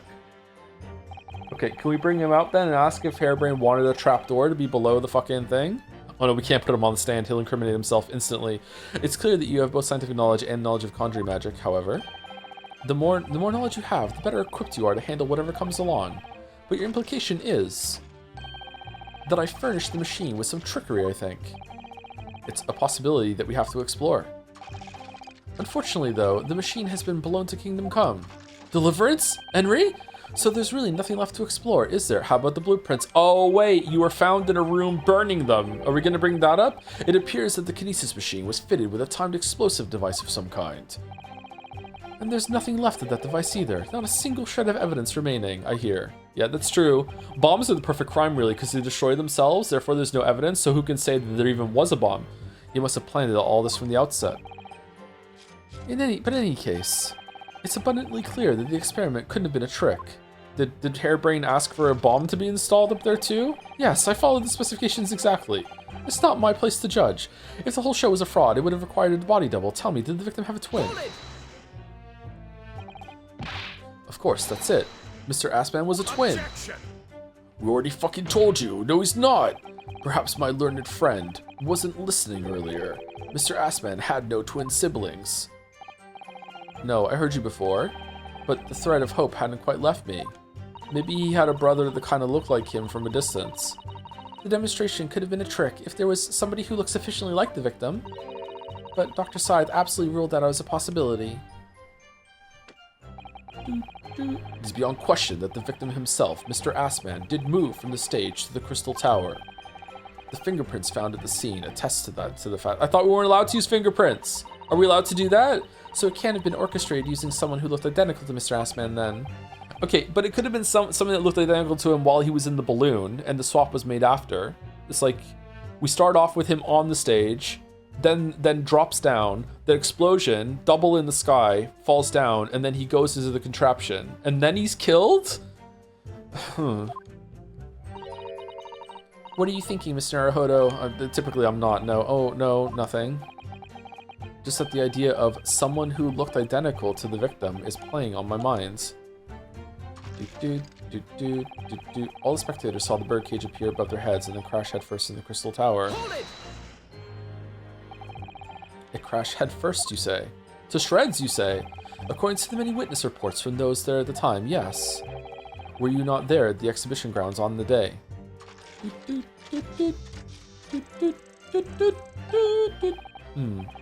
Unlikely. I rarely leave my workshop. I'm not hearing a no. Yet another of your unique inventions was found at the scene.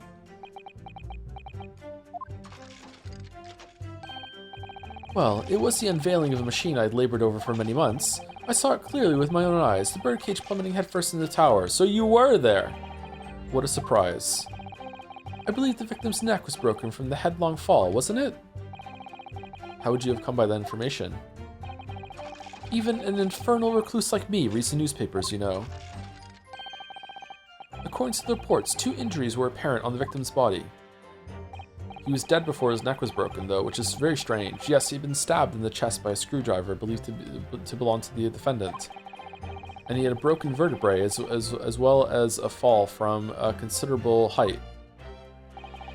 Correct. My learned friend has been doing his research, it seems. Basic reading. Do we know which injury was the fatal one? Sadly not. Forensic science is not yet a level where such things can be determined. Oh, what? I thought it said that it... Wait, hold on. What? I thought it said that it was there. Hemorrhage, cause of death, hemorrhage of a wound that was chest that pierced the heart, inflicted by sharp implement. Okay, this is wrong? Another autopsy out of date? What the fuck are you talking about? A broken vertebra, most likely resulting from impact after sudden fall from a height. Additional observations. Okay. Which one's right?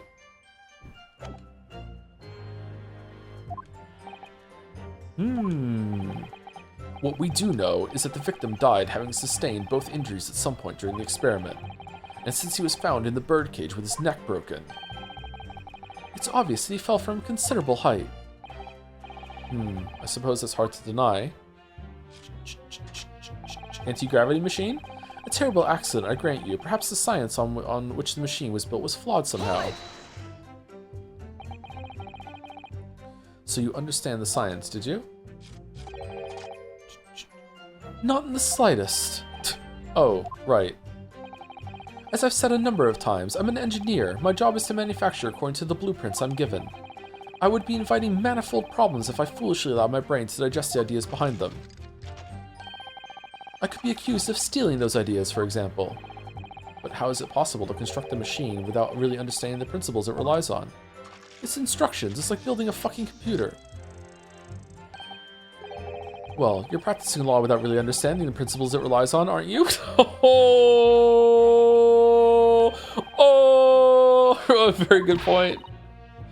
Stand up for yourself, Mr. Naruhodo. The point is, the experiment resulted in instantaneous kinesis taking place. As such, the science must be sound. Yeah, you should have clapped back with yeah, and I haven't lost a single fucking case. Yes, and really, experimental results are all that matters when it comes to proving a hypothesis. He's certainly very sure of himself. What do you think, Mr. Naruhodo? Well, now that the machine has been completely destroyed by yesterday's explosion, it's going to be impossible to argue its authenticity one way or the other. But if we're unable to establish that it was a piece of stage trickery rather than genuine science, we will have no grounds on which to demonstrate Professor Harebrain's innocence, one way or another. Both Mr. Assman and this man in the stand tricked the professor and used him. They took advantage of his naivete and his unbending belief in his work, and I won't let them get away with it. And seeing as the professor is an old friend of Lord Van Zeek's, what on earth must he be feeling towards Drebber? Yeah, bro. Big bro, what are we doing? Okay, I have no idea what to present here. So there was no new evidence that we got here. I met the young professor approximately 1 year ago through Mr. Assman's introduction. He provided me the blueprints I constructed the machine to his specifications. It was no trick. If the whole show was a fraud, it would have required a body double. Tell me, did the victim have a twin?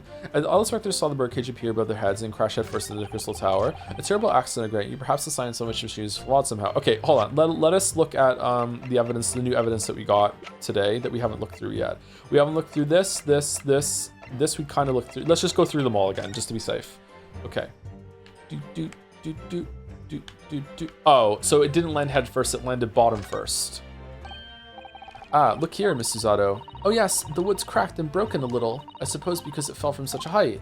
Yes, from the height at which the balloon was flying, it down into the crystal tower below, a fall of about 30 feet, or 9 meters, leaving the man inside tragically dead. Okay, so that's what we're presenting. Okay, is there anything else here? Brett? No, no swan.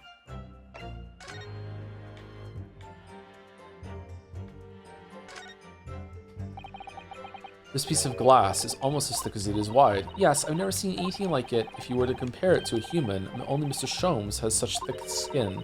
There's really no need for such a comparison, Mr. Naruto, as you well know. Anyway, it can only be from the Crystal Tower, surely. Yes, I think so too. It was probably made especially to meet the demands of that great structure. Great structure, Henry. Okay. And we looked at everything here, didn't we? We pulled this out? Oh, we didn't look at this. Oh shit, there's blood on it. What a wonderful machine. You really love contraptions like this, don't you? I love contraptions too, yeah. Oh yes, anything mechanical I find absolutely irresistible. Almost irresistible, surely? Well, whenever I see a pocket watch, for example, I can't help myself. I simply have to take it apart. That's worrying. Yes, Father tells the time by the rumblings of his stomach now. He's given up having a watch. Poor Professor Mikotoba-san. How is there blood on it? It's a prop! Look, Mr. Naruhodo. What is it? On the bellows, just here. Are they still called bellows? They do look like bellows, yeah. Huh. On the bellows just here, there seem to be very dark red stains. Yes, you're right. It looks like blood, actually.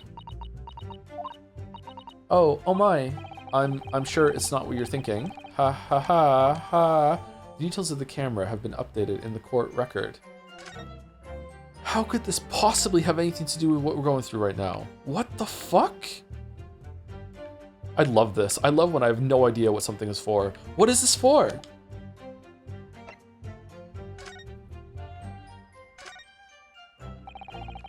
There's a little metal plaque here, look. Fostering burgeoning talent for the future of scientific discovery. It seems rather ironic, doesn't it? But clearly Mr. Drebber really was a very talented scientist. He could have just stolen this. Is there any name on it or anything like that? Wait, is that it? There's nothing else to look at?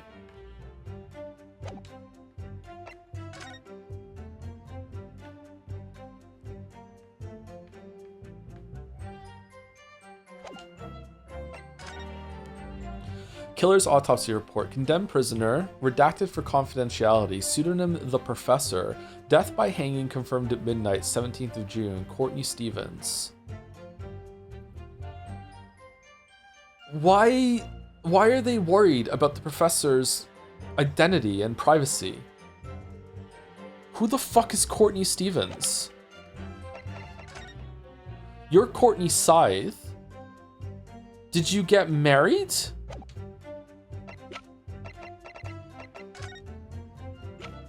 You do have a daughter.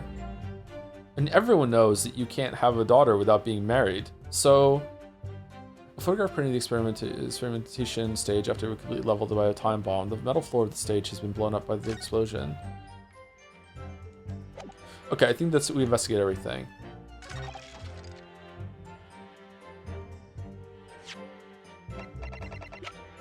Objection!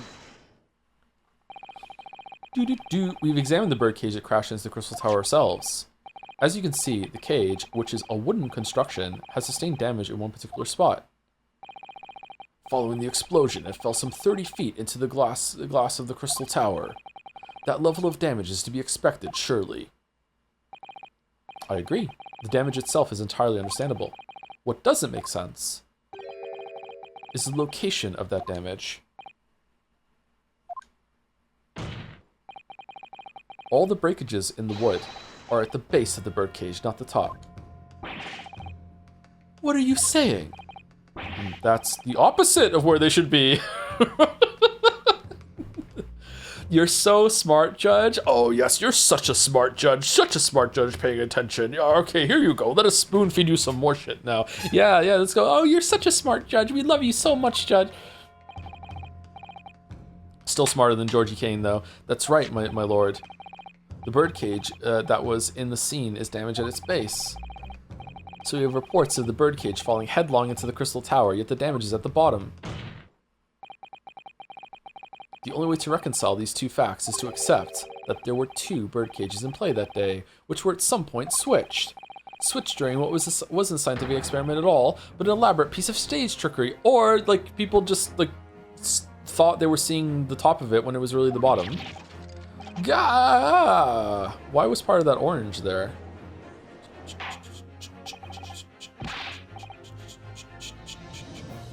Good gracious, explain yourself, witness. One of my favorite mystery investigation games is Paradise Killer, because when you catch someone in an undeniable lie, instead of confessing, they just go, I don't know what to tell you. You must be mistaken. Someone else must be lying to you. Like what would happen in real life, going down with a ship. Yeah. It is very convenient in a lot of mystery media that when you catch someone, they have their hands up moment and they go, you got me. You know what I mean? Like, it's satisfying as in terms of like, getting a read on it, and when it's done well, I think sometimes it can work if the person wants the credit, or they kind of secretly wanted to get caught, or you know they're you've tricked them into it and they have no other recourse. But in reality, I'm pretty sure a lot of people are just like, I don't know what to tell you, it wasn't me, you know? Yeah. Well, if we examine the facts, there's only one logical conclusion we can draw. The damage on the base of the birdcage clearly indicates that it crashed tail first into the tower. Bum, bum, bum, bum, bum, bum, bum. But multiple witness reports claim it fell headfirst. They were just confused. The birdcage materialized in the sky next to a balloon flying over the stage, following a spontaneous explosion at an altitude of some 60 feet above ground level, which is approximately 18 meters. Yep, thank you. Yep, that's important. Yeah, thank you very much. It then proceeded to fall some 30 feet into the crystal tower in the ensuing deflagration. Witness reports amid such chaos are notoriously unreliable. Oh, are they? Well, I'm glad you said that, Van Zeeks, because now we can say, how can we trust that the victim was in it then? But the victim's neck was broken. What the fucking hell? You're so dumb. You're so fucking... Let me be a lawyer. He plummeted 30 feet inside a heavy wooden cage. However he fell, it would be unsurprising to find one or two of his vertebrae crushed. A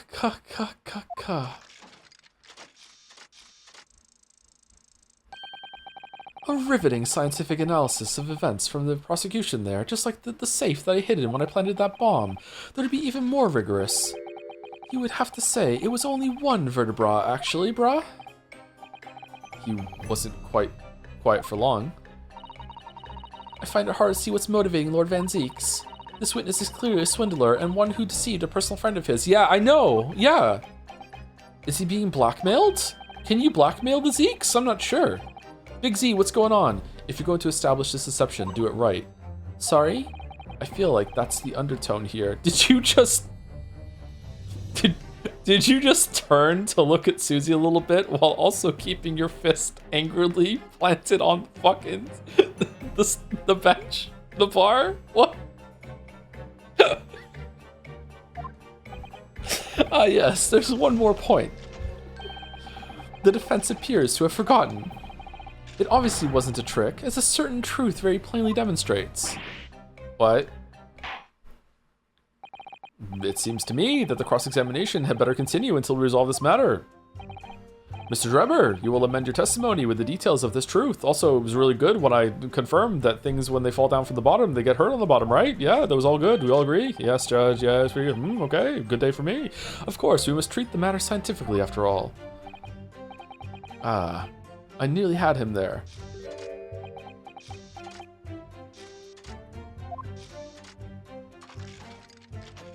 Okay, Ross.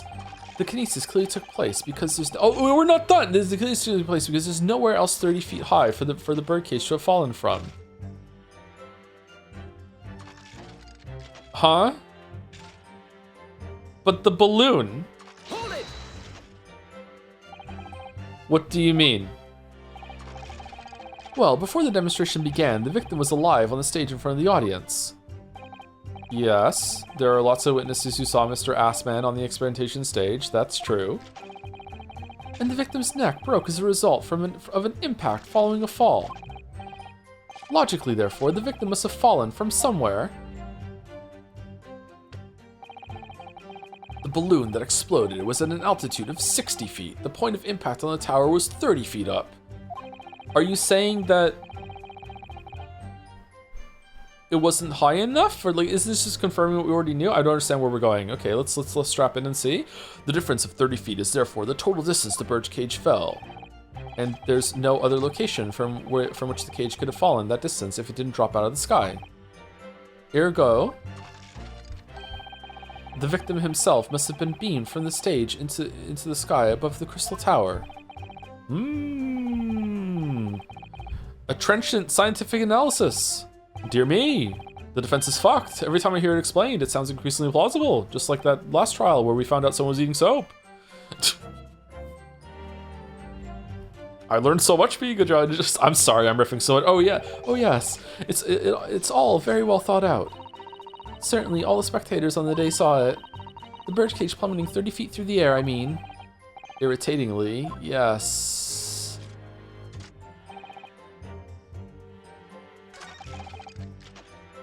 Okay, so are we going to present the photograph that it fell through from there?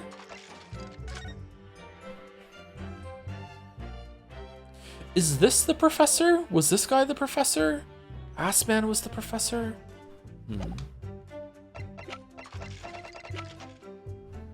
Objection! The defense would like to object to that statement, my lord. And I would have to overrule your objection, counsel. What the what? The defense would have to accept the penalty given. What do you mean? Glad to hear it. I would also, and you would also think again, Really? What do you mean? This one? Objection!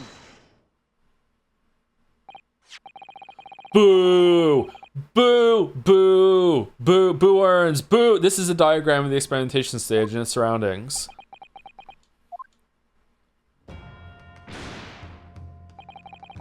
We know that somehow the birdcage appeared in midair before falling down into the crystal tower. A fall of about 30 feet, or 9 meters. Excuse me, why is it head first? We've established that it wasn't. Get your diagram right. However, if you examine the diagram carefully, you'll see that there is one other possible location from which the birdcage could have fallen. The same distance of 30 feet. No. What? Well, it appears the defense has a possible explanation to put forward, and I have no idea what's going on. Go ahead, counsel. Yes, my lord, of course. You will indicate the place to which you are referring on the same diagram. The alternative location from which the birdcage could possibly have fallen to the requisite 30 feet. Take that! Hello, Raiders. The Gray Fruit. What were you playing? Thank you for the raid. Penis raid? Okay. We'll accept the penis raid. Yep. Place I'm referring to is here. But that's where the birdcage would have been to begin with. Which is exactly the point, my lord. Yes, the birdcage was in the machine on the stage, but what we must also consider is the height of the stage itself. Go on, counsel! It turns out that the experimentation stage was built at a considerable height above ground level. If you look at the diagram, in fact... Okay, so were there 2 bird cages then, or did nothing fall from the balloon and they couldn't have moved the bird cage to the glass tower with no one seeing it, right? Under the cover of bullshit. You'll see it's about the same height above the ground as the balloon was above the crash site. That guy in Metaphor, that guy in that undisclosed weeb game that we really all enjoyed did manage to sneak out a fucking like 30-foot long spear in front of about 200 witnesses. So like maybe, I don't know, it's definitely possible, right? When the experiment got underway, the machine and the birdcage were engulfed in steam. At that moment, the floor of the stage gave way, and if we assume there would be a void underneath, this birdcage and the one seen by the audience would have fallen almost exactly the same distance.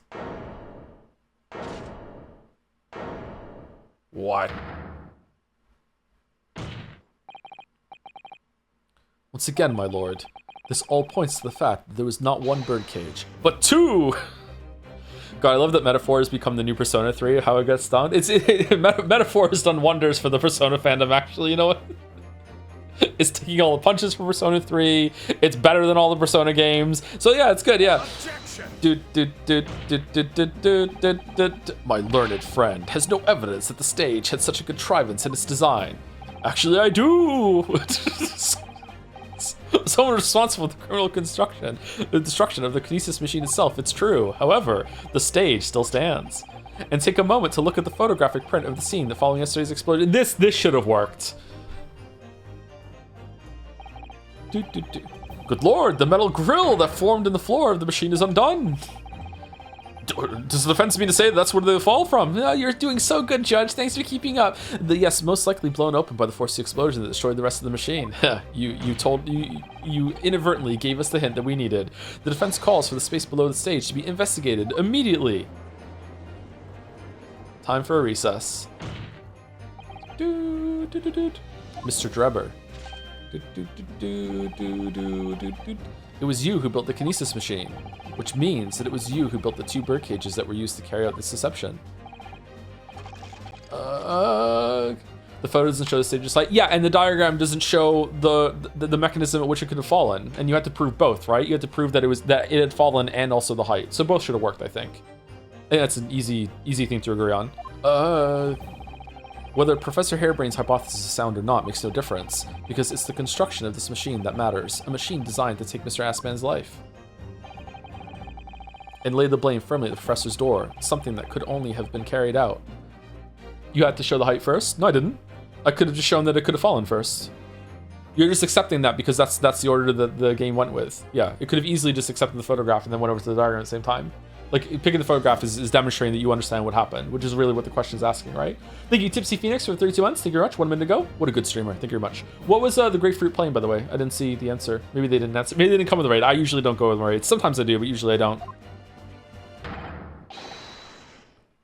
Gimmick 2? What's Gimmick? I've never heard of Gimmick 1. Never mind Gimmick 2. But you, Enoch Drebber. Grr.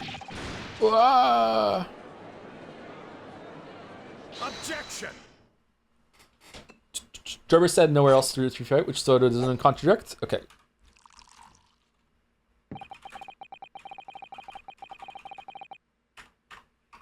Okay, we're banning pedants today. Here we go. If my learned friend has reached the end of this wild assertions, the prosecution would like to crush the defense's argument slowly, but surely. How did they practice doing this bottle opening thing when he can't fucking communicate back? What? Your argument fails to hold water. On 2 counts. 2? Really? 2? Firstly, before and after the experiment, this witness went nowhere near the Kinesis machine. Every relevant member of staff from the exhibition has attested to that. And I believe members of Scotland Yard have also been on watch duty at every public experiment. In other words, Sumari, Mr. Drebber had no opportunity to switch the alleged pair of bird cages. Okay, so maybe the other bird cage is still at the bottom, and the eyewitnesses really were wrong that the bottom fell instead of the top when it. But if not, yeah, this is basically what I said. Like, how did they move it under the cover of bullshit? Like, yeah. Objection! Laura explained why he wouldn't have needed to. The nonsense with the crossbow, that doesn't bolster your case at all. The man who disappeared from the stage and the man who crashed into the tower are one and the same. The forensic investigation team's report is unequivocal on that point.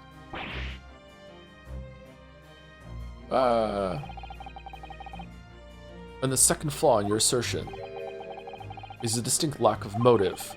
Why would this man have wanted to take the victim's life? He had no reason to do so. A motive? Do I have to think of everything myself? Yes. I have here a contract provided by the witness. What contract is this, Lord Van Zeeks? The contract into which Mr. Drebber entered with the victim, Mr. Assman. Where are you getting this? Mr. Drebber is to receive 30% of all ruminations from government grants or other income. 30%? Certainly very favorable contractual conditions. But there was one very important provision bolted onto that clause. What provision? Mr. Drebber may only uphold this right on condition that both contracting parties are alive. Oh. In other words, the rare use case scenario, if either of us were to die, the contract would become null and void. What if you died from like natural causes or something?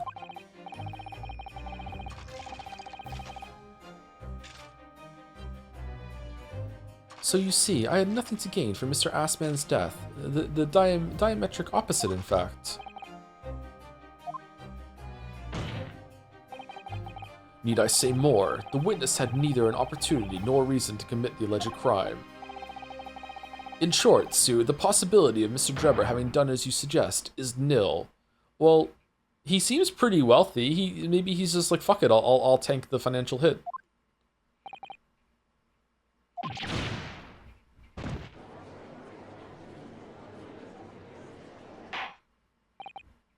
It seems the defense's assertion was somewhat wide of the mark. Lord Van Zeeks, you will submit the contract as evidence, please. Drebber's contract has been entered in the court record. The contract between Mr. Assman and Mr. Drebber detailing the terms by which they would profit from the Kinesis experiment. It's true, if Drebber had no opportunity to switch the birdcage under the stage with the one in the Crystal Tower, he couldn't have done it. And in any case, I have no idea what his motive might have been. There is one aspect of your argument that still holds true, however. There were 2 bird cages. The prosecution is unable to deny that. So I'm sure you're on the right lines, Mr. Naruhodo. And I've no doubt there are other aspects of your assertion that are undeniable truths too. No doubt. Well, it would seem that the defense has no rejoinder to offer. Guilty. Okay, while the good music is on. Terms of investment. The investor, Mr. Oldie Assman, hereby enters into contract with the provider, Mr. Enoch Drebber, to fund labor and materials for the construction of a super high voltage instantaneous kinesis machine. Mr. Drebber is to receive 30% of all remunerations from government grants or other income. Mr. Drebber may only uphold this right on condition that both contracting parties are alive. What about Hairbrain, though? Those are definitely 2 different signatures. By the way, did you get the pun with OD Assman? I just see O-Die as man, but I don't see anything else. Is there a different one? Odious Man? Oh, Odious Man. Okay. He's out of the contract, but isn't Hairbrain the one that's gonna get the grant? So is there like maybe it's Assman had like another contract with Hairbrain that he is representing him, so Assman in that capacity is able to get another contract? I don't really understand this. Unfortunately, I'm a lawyer, so I should because it's law, but I don't know. Seems strange that Hairbrain is not included in this. Strangely, strangely, my recollection is that the Master Apprentice is only prohibited from speaking to people outside the prosecution's office, so Van Zeek, Strongheart, etc. are fine. Oh. Well, obviously he's allowed to speak to Strongheart, because Strongheart's the one that said that he's not allowed to talk, right? So he can talk to Van Zeeks, and Van Zeeks hasn't noticed that he's from Japan? Really? Or maybe he has and he doesn't care. Maybe he's only racist toward us. Huh. Great British accent. He was also introduced wearing the mask, and he's not allowed to take the mask off? Van Zeeks must know. Anyway, we're just past 4 hours. We take a break every 2 hours. So let's take a break while this good music is on. It'll be a short break though. I'm just gonna go to the bathroom, get some water. Be right back. All right, sorry, I secretly had a cookie, so a little bit longer to chew it. Don't want to chew on microphone. All right, let's continue. I feel like I've misunderstood something about this case. I don't fully grasp Van Zeek's rebuttal there, but maybe it's just because it's kind of like an Ace Attorney bullshit moment. We'll see how it goes.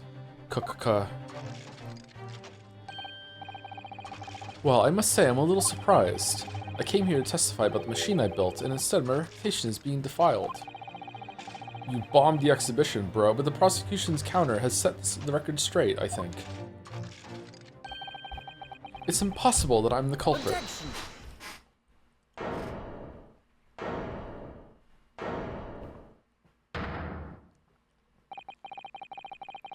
At the beginning of this trial, we believed that there was only one birdcage.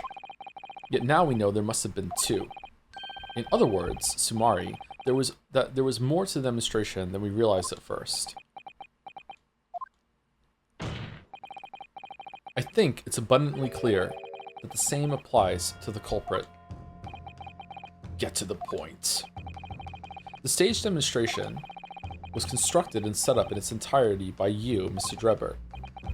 Therefore, it's inconceivable that you had no hand in the events that transpired. Uh-oh, he's frowning. His eyebrows didn't go white. So if circumstances mean that it's impossible that you could have carried out the crime... So if circumstances mean it's impossible that you could have carried out the crime yourself, it points to the fact that someone else was involved. Someone else? Counsel, are you suggesting? Yes, my lord. Mr. Drebber had an accomplice. Objection. If the contract says that they don't get to share the money if one of them is dead, both of them alive have to share the money. What if both of them are dead? Then do they get the money? Does that cancel each other out? Probably, right? An accomplice now. Well then, I presume you're prepared for what's to come. Now that you're accusing not only this witness but someone else of the most serious of crimes.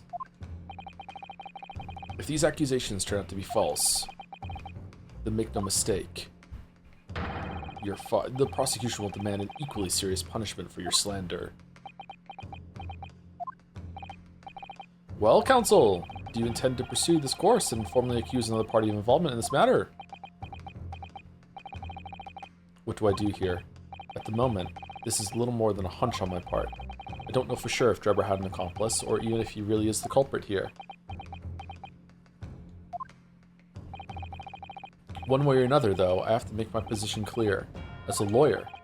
So what's my stance going to be? Did Drebber have an accomplice, or not? Name the accomplice. The defense is ready to name Mr. Drebber's accomplice. Somehow, the two bird cages must have been switched. Everything points to that.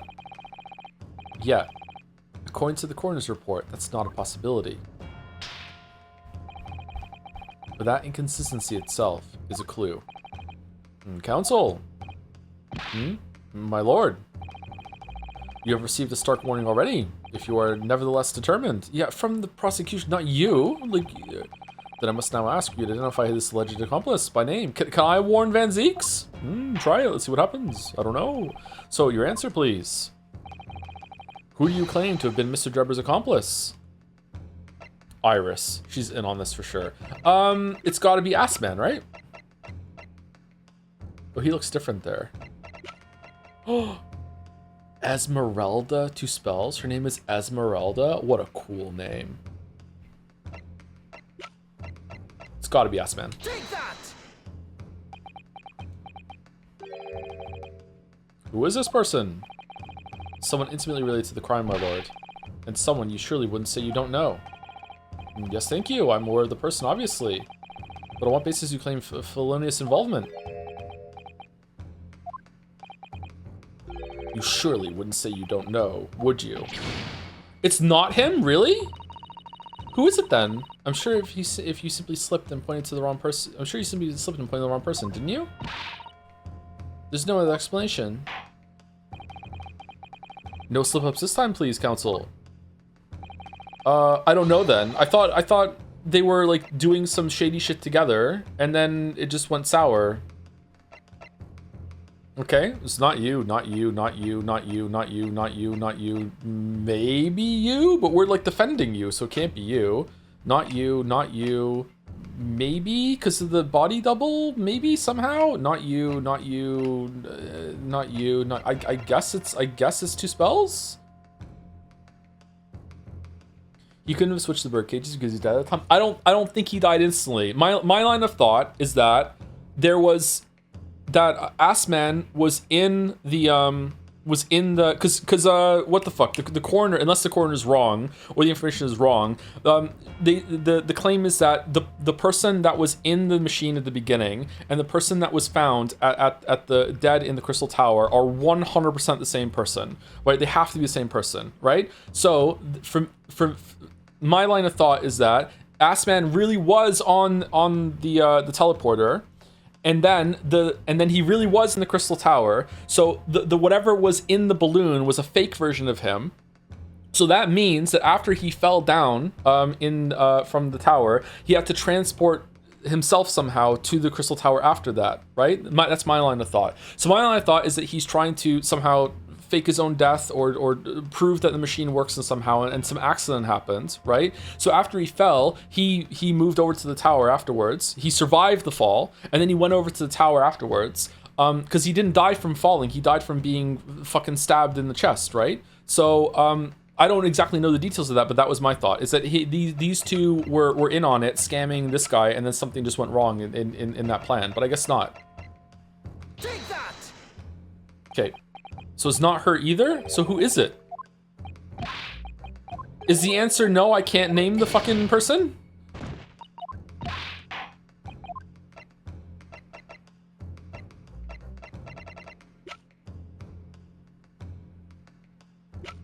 Okay, I don't know who it could possibly be if it's not those two. It can't be Susie, Iris, Sherlock, Strongheart, you know, obviously. We already did this one, it's not him. It can't be Van Zieks or Kazuma. We can't accuse Hairbrain, because Hairbrain is the person that we're trying to defend in court, so that would be completely defeat the purpose, so we'd be guilty, so it can't be Hairbrain. It can't be Lestrade. It can't be Gregson. We just found out it's not her. So it's one of these three?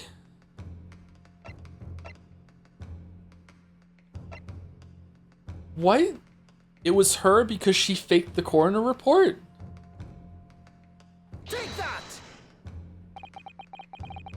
The name of the person in question is... What's wrong, my Nipponese friend? Surely fear doesn't bind your tongue now. It's a little late for that. Of course I'm afraid. After all, naming her in this capacity is definitely going to make waves. A lot of waves. I could very well turn every single person in this courtroom against me. I'm sure it'll be alright, Mr. Naruhodo. Thank you, Miss Susato. The enemy always appears larger than life, but you'll appear exactly the same to the enemy. Alright then, here goes. Okay, that was a crazy thing that the game just expected me to do. I'm sorry. That was... Wow. What? I wonder if they're expecting people to brute force at some point. You kept us waiting long enough. Your answer, Counsel, now.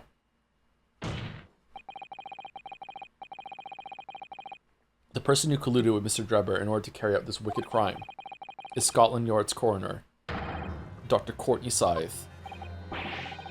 What the blazes are you talking about, Dr. Scythe? The head of the forensic investigation team and the coroner who conducted the autopsy on the victim.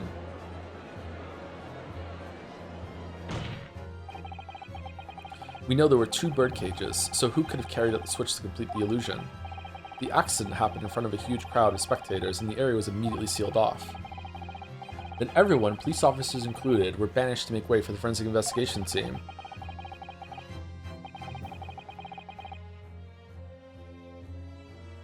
When else could the switch have occurred? It could only have been in that team's presence. It's essential that the court determines exactly what happened following the incident. The defense demands that Dr. Scythe be summoned to the witness stand before he wants to testify. The game wants you to use the following logic. If the coroner is right, the cages couldn't have been swapped, but if they're saying they were, she must be lying. Yeah, but it could also just be that he didn't die after the thing fell, right? Or when the smoke happened, he got out of the thing, they dropped the bird cage to get rid of it so it looked like it teleported, right? and then and they have a second one set up. Like, he must have been involved in this somehow, right? The contradiction presented by the narration right before you pick out the person pretty much limits everyone but her. Although I could not figure out why at this point. I don't think so. I think there's definitely at least one other possibility of how it went down. Him surviving the fall is much more recent. Courtney's involved. He doesn't have to have the fall though. He doesn't have to be in the fall. When the machine was about to go, remember there was no teleport, right? So when the machine puffed up in smoke, like, he just steps out of the cage falls down, so it looks like it disappeared when everyone was there, right? He runs down the stairs, he's gone. Now the magic trick has been performed, right? So at this point, like, the stage is completely clear. The thing appears in the sky, everyone's attention is there, and then they go. Like, there's another way this could have went down. I feel like your way is a bit more contrived, to be honest, than the coroner of Scotland Yard being in on the crime. How do you break his neck? When did he fall? I don't know. Maybe they just, after they stabbed him, because the stab wound could have killed him, after they stabbed him, maybe they broke his neck to make it look like he fell. When did they move his body over to the other side? The police were in on it too? Or did she have to do it under the cover of bullshit again? Didn't they say there were multiple people there that were watching it? Or was the coroner alone at some point? They just said after police... Yeah, but she did by herself, or are more people in on it? Now it's a stream. Yeah, this is why I don't like Ace Attorney games sometimes, is because the stories are all fun and games when you're not taking them seriously. But when the game asks you to do deduction, that's kind of a little bit iffy. And then I'm like, okay, I have some problems with that. Then the defense forcing comes out and is like, no, it's fine, you're just being dumb. Like, I don't know. Like, this doesn't seem right to me.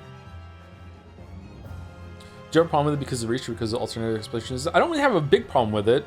It's more the pushback I'm getting from chat that's like, now we have to talk about it. Because of your character, I'm disagreeing with your reasoning as defense force. I don't know if I should ban you or not. The ban I did earlier was not a usual ban that I would do, but I'm trying to ban more people that are being kind of iffy to me to see if we can like get the vibes better. Rude? Okay, there we go. That's worth it then. I don't know if this is gonna work out or not, but if people are willing to be like this like rude and fussy about little things, when we get to the big things, it's gonna be even worse. I feel bad about it though. I don't like these bans. Writer and doesn't know this niche word of the English language, by the way. What's happening? I don't even know what's that referencing. I was wrestling the guy that you banned for saying. I don't remember banning for someone for saying that. Maybe you don't have the exact wording. Rio's arm must be sore, man. And then right underneath it, Rio's arm must be getting tired by that. Wow, the same thought. Defense demands the doctor's side be summoned to the witness stand once to testify.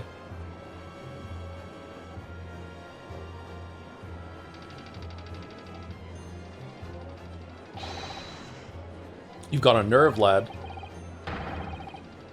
Standing up there, dragging the yard's name through the mud. I didn't mean to. I know the woman very well. There's no better dead room worker out there. How dare you call her a criminal? My learned friend's imagination appears to be wilder than the East End at night. You would know that, would you? But the recklessness of your accusation aside, there's another grave problem with your argument. One which the prosecution demands you address at once. A grave problem? Oh my word. Who do you claim acted as the victim's doppelganger? What? Certainly, if the birdcage containing the body of the victim was exchanged for another, that cage must also contain the body. And yet, no missing persons or accidental deaths of anyone even remotely resembling the victim have been reported. Which means there was no one, dead or alive, who could have fulfilled the role of a body double for Mr. Assman. Oh, that's true. If my argument is that there were 2 bird cages, then there must have also been one person inside each. But I don't know if I got an answer to this yet, have I? What can I do to reveal how this body double stunt was achieved? Name someone, present evidence, nothing at the moment. I think we present the wax double, don't we? I think. The wax head? Probably. Very Very well. The defense will address my learned friend's concerns. Ooh, by presenting evidence that reveals the true nature of Mr. Assman's body double. Good gracious, evidence! I do hope this isn't filibustering, counsel. It's a big word for you. The court is expecting a name. No, it's evidence. If you have relevant evidence, present it now. Body double and the birdcage were hiding inside the balloon that was floating above the stage, which means that any witnesses would have only seen them from 60 feet away. So who was it that appeared out of that explosion, some 18 meters above the spectators? Aha! The body double inside the second birdcage was... Okay, if this doesn't work, then I guess we have to go back and say that we can't present it right now? Take that! We know the victim, Mr. Assman, was in the birdcage that was situated inside the Kinesis machine on stage, and therefore he couldn't have been inside the second birdcage. Instead, that contains something else. What's been described as a body double, which is what fell from the sky and crashed into the crystal tower. Yes, counsel, according to your somewhat elaborate version of events. And that body double inside the second birdcage was in fact... It's alright, Mr. Naruhodo. You're ready for this. Just steel yourself and come out with it. Thank you, Miss Susato. I needed that. As I was saying, the body double inside the second birdcage was, as unbelievable as it may seem, that thing that...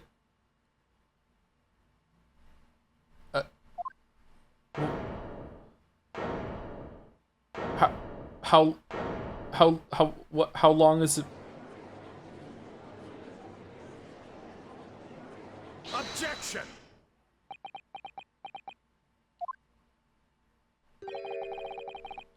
Open your eyes and look into mine, my Nipponese friend. Now tell me, what are you playing at? Stand firm now, Ryu. This is your time to show your Japanese spirit. As the court will observe, this is a waxwork model. A model, in fact, of an infamous London murderer from 10 years ago, the Professor. Objection! You started by indicting the leader of the forensic investigation team as an accomplice in this crime. And now you've moved on to indicting Waxworks. Yes, that's about the size of it. But why? And why this waxwork? It looks nothing like the victim. In fact, it could hardly resemble him less. What possible justification can you give? If you want to know why, ask Mr. Drebber. What? Just days before Professor Harebrain performed his public demonstration, Mr. Drebber abducted this model from Madame Two Spells. Did you say abducted? And 2 days after the incident at the Great Exhibition, he returned it to the museum. Then the timing. Is this true, Mr. Drebber? At first, I couldn't see why Mr. Drebber would have stolen the waxwork and then given it back again. But now, the reason is clear. He took it so that he could put it inside the second birdcage as a body double for Mr. Assman. Gah! Objection! Are you hearing this, ladies and gentlemen of the jury? Are you hearing the defense's astonishing proposal? That the witness fabricated this vast machine with the intent of deceiving some wretched scientist. That he did so in collusion with the country's finest coroner on a public stage in front of a vast audience. I mean, I'm pretty sure they're going to be impressed by it, actually. And that, to affect the deception, he used a waxwork model that in no way resembles the victim. Are we really to believe this far-fetched tale? What do you decide? They're going to say yes. They're going to say yes. Yep, yes, yes. Wait. Yes, if you put it like that, of course it sounds implausible. My lord, I need to speak, if you please. Go ahead, Mr. Foreman. Myself and my colleagues have reached an agreement. Very good. In that case, ladies and gentlemen of the jury, you will state your leanings to the court here now. Guilty! Guilty! Guilty! Guilty! Guilty! Kill me!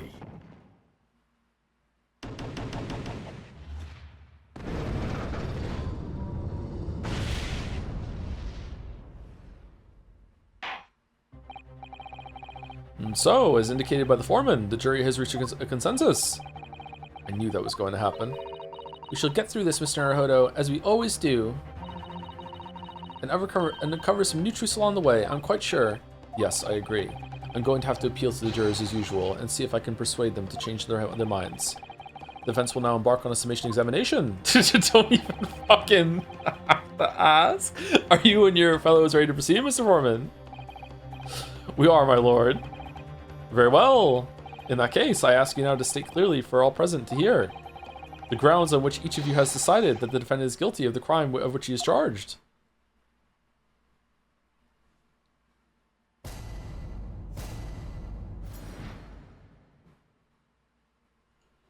The jurors' contentions.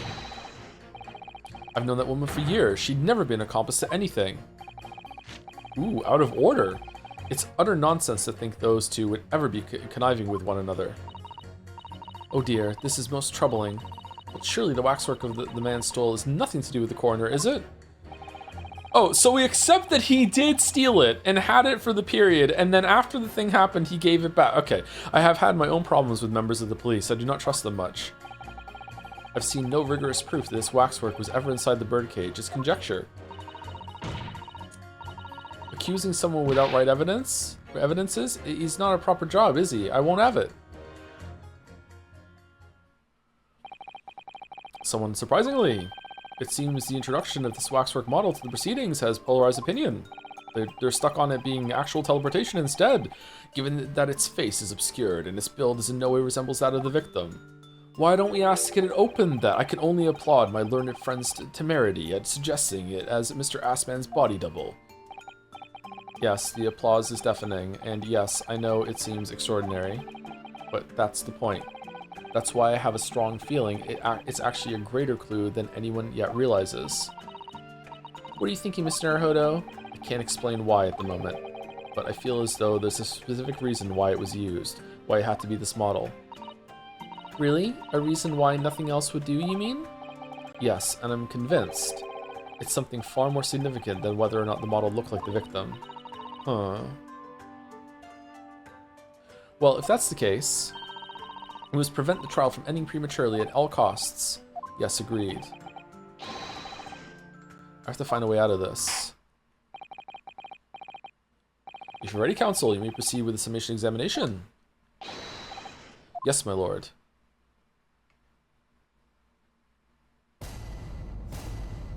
I'm glad Suzatta's back. Me too. It's not the same without her. The defense's rebuttal. Why are we starting with you? Just for fun? Just for variety? Why are we starting with you? I've done that one for years. She never accomplished to anything. The order of things seems to have changed around here for some reason. Yeah, there we go. I'm a copper lad. It's a copper's discretion to bend the rules sometimes when needs must. What's wrong with that? Where do I start? I've been working at the yard for 40 odd years. That's even more than I thought. We've only had a metropolitan police service in town for 70 years, you know? Of course, times have changed. The public didn't trust coppers back when I started. It was rough. Still don't, bud. We had to fight crime, and we had to fight to win the public's trust as well, and when we did. Forensic science was in its infancy too, even more than it is now, and she spearheaded the revolution. Dr. Scythe, you mean? That's right. About 10 years ago now it was, when I was still a youngish bobby on the beat. That's when she started making a name for herself as a top-class coroner. And now, look at her, head of the forensic investigation team, and a woman no less. Well, you won't hear me complain. It's what we all dreamt of back then, I tell you. Okay, so is the wax model actually looks like Assman, and Assman was the professor that somehow wasn't killed properly in the execution? And then when they went and did the deal, Drebber realized, and then went to Scythe and told her about that. He knows her somehow, must know her somehow. Something like that. Can you tell me without holding that gun in the air? We were all out to uphold justice, lad. Full of vim we were. Full of vim. That's coming across loud and clear. It's utter nonsense to think those two would ever be conniving with one another. Will you play Blow's demo or wait for full release? I'll wait for full release.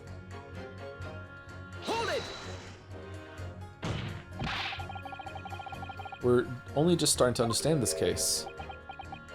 Day 2, by the way. What are you reading there, sir?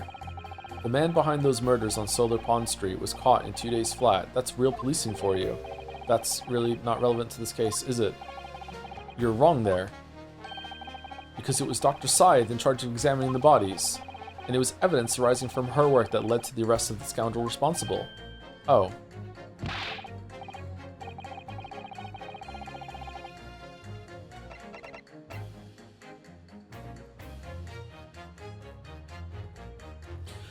Didn't Scythe's daughter have a mask on in the same way that the wax model did? Or was it a different kind of mask? What was she wearing? She's not here. She did call her mother, right? What kind of mask? I can't remember. I think it was a different kind of mask. That's right. Oh, the woman is at the forefront of this country's fight against crime. The idea that she's somehow involved in this murky business is a load of old tosh. I thought it was up to me to press the jurors, not the other way around. Okay, not getting any traction with them at the moment. Oh dear, this is most troubling, but surely the waxwork that the man stole has nothing to do with the coroner, is it? Hold it!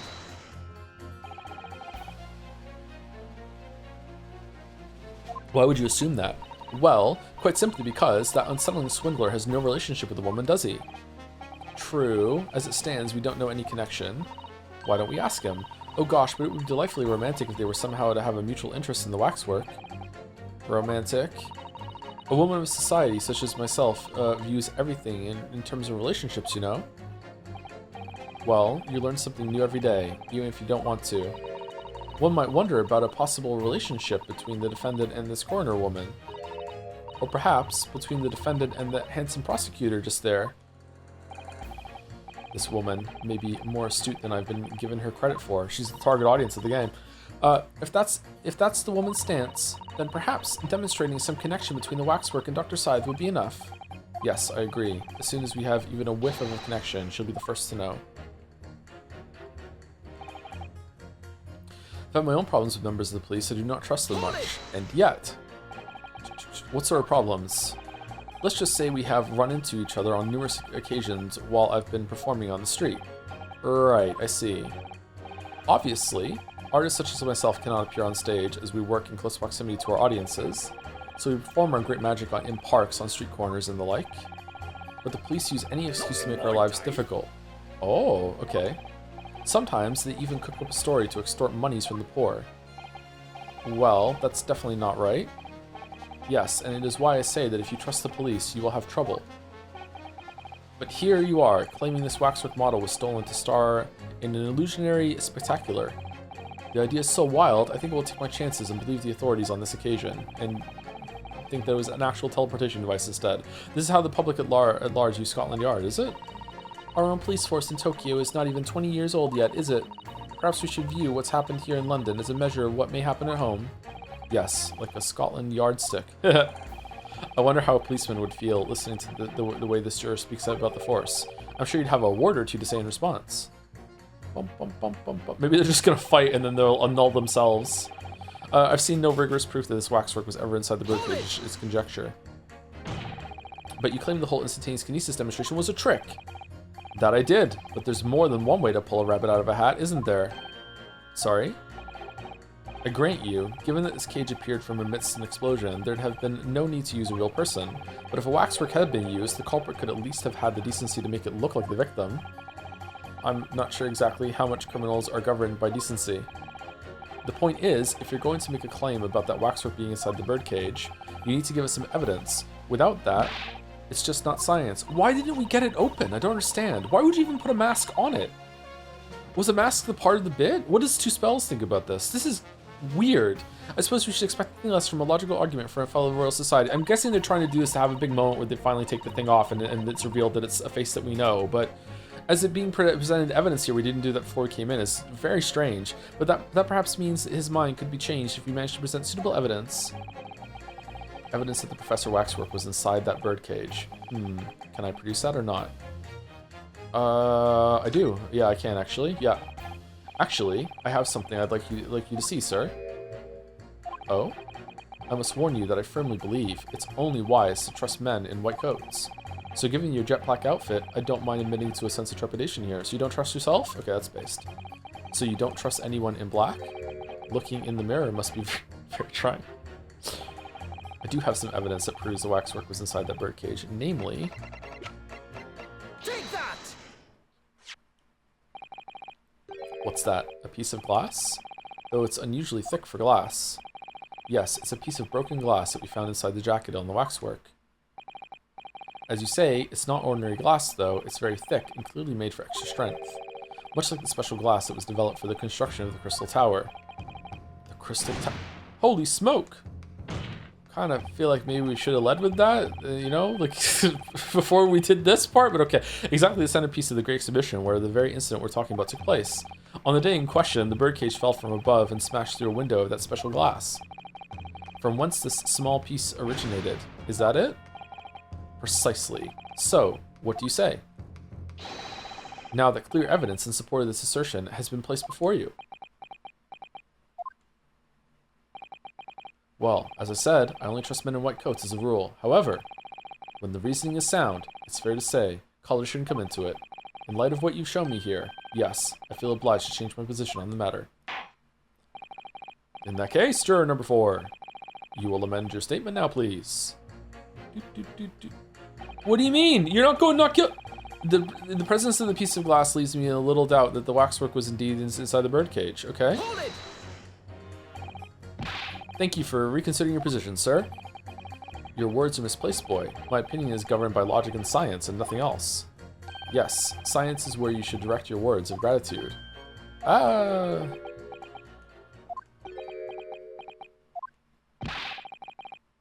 What's the matter with you? Too good to say some words of thanks to the mother of all academic subjects? What is it about scientists, honestly? Accusing someone without right evidences is not a proper job, is it? Yeah, I won't have it. Okay, do we pit what we just got with the science to her, scientist with her, or we also have to go back in the interruption from the cop that happened? I've got to ask, why have you brought that corn into court with you? Colonel Cobb? He's been growing back on the farm. Picked him off on my way into town. He's a proper nibbler, he is. Yes, the nibbling seems to be taking quite a while. Maybe it could wait until after the trial? Oh, I don't like the sound of that. You need colonels at times like these. Whenever I've somewhat big to decide, the colonels always point me in the right direction, see? You're talking about your cob of corn? Nibble, nobble, guilty, bobble, nibble, not guilty, out. Nibble, nobble, guilty, bobble, nibble, not guilty, out. Nibble, nobble, guilty, bobble, nibble, not guilty, out. Not guilty? Alright, change it. Not guilty. Perhaps it's akin to fortune telling with flower petals like people do back home. So Professor Harebrain's fate is to be decided by a cob of corn? Could you not at least wait until we've had more time to find the truth before deciding on the defendant's guilt? Oh, I don't know about that. My tum's awfully full already. Amazing. Benzix would love that. I know it seems a little far-fetched to think that the waxwork model of the professor was in that birdcage, but on the other hand, it explains a lot. If there really is a reason why that particular waxwork had to be used in Mr. Assman's double, we must do everything we can to make the jurors understand it. The truth is, I'm sure that's the key to this, but it's the most puzzling part of it too. In that case, you should see what additional information you can glean whilst trying to change the jurors' minds. If you can read a book whilst eating a rice cracker, Mr. Naruhodo, I'm sure you can do this. Right. Yes. Can't do that.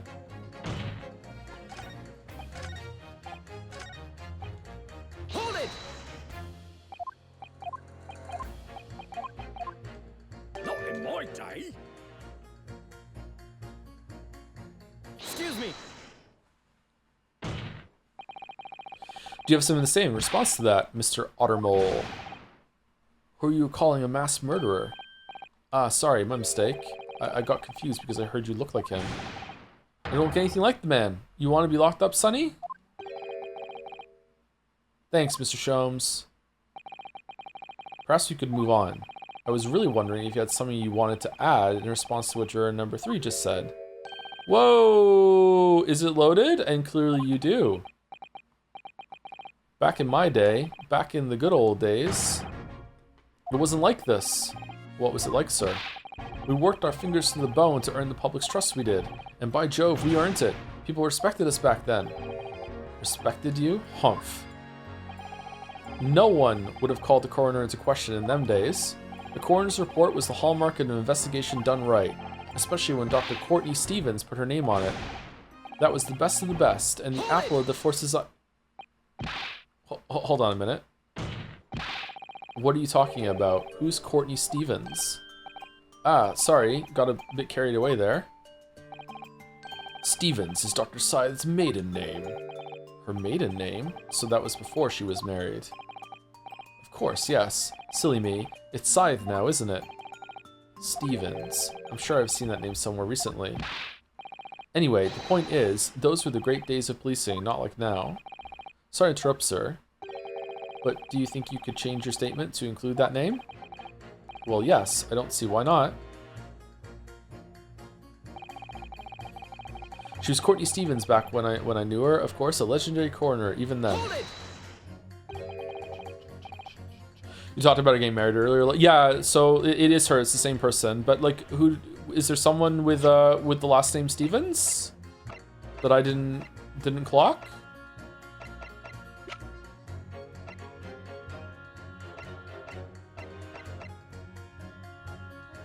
Are you a Stevens? Or sorry, not Stevens, Scythe. Like who? Someone she married named Scythe, because that's how she changed her name. She was legendary, was she? What did you say? What did you say? That woman is still the best coroner in the land. Head of the forensic investigation team. A Bluminaire. Legendary was your description, sir. Not mine.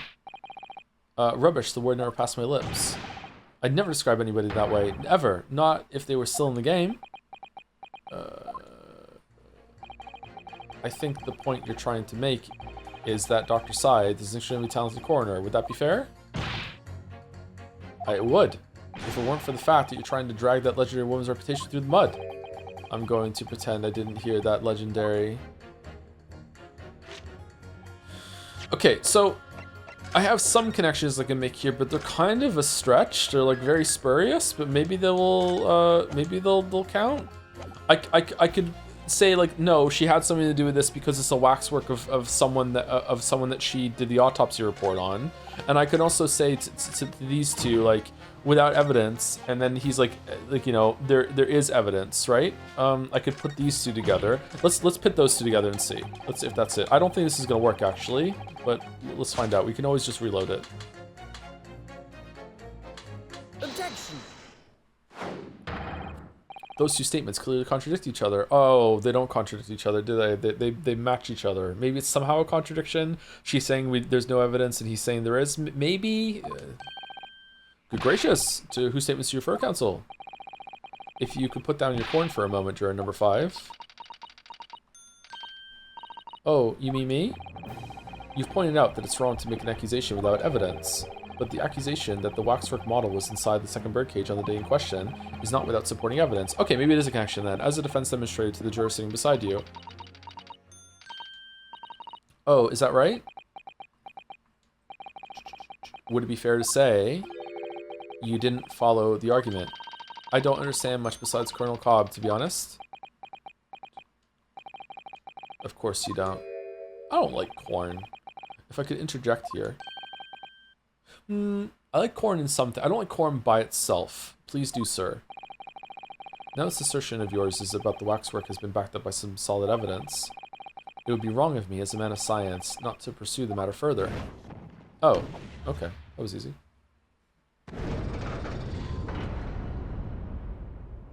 I like buttercorn. I haven't had buttercorn in a long time. I should try it again.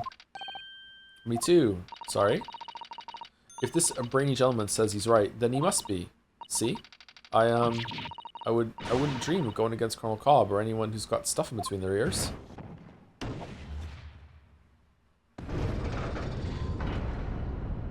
What about popcorn? I like popcorn. Success. If you can call it that.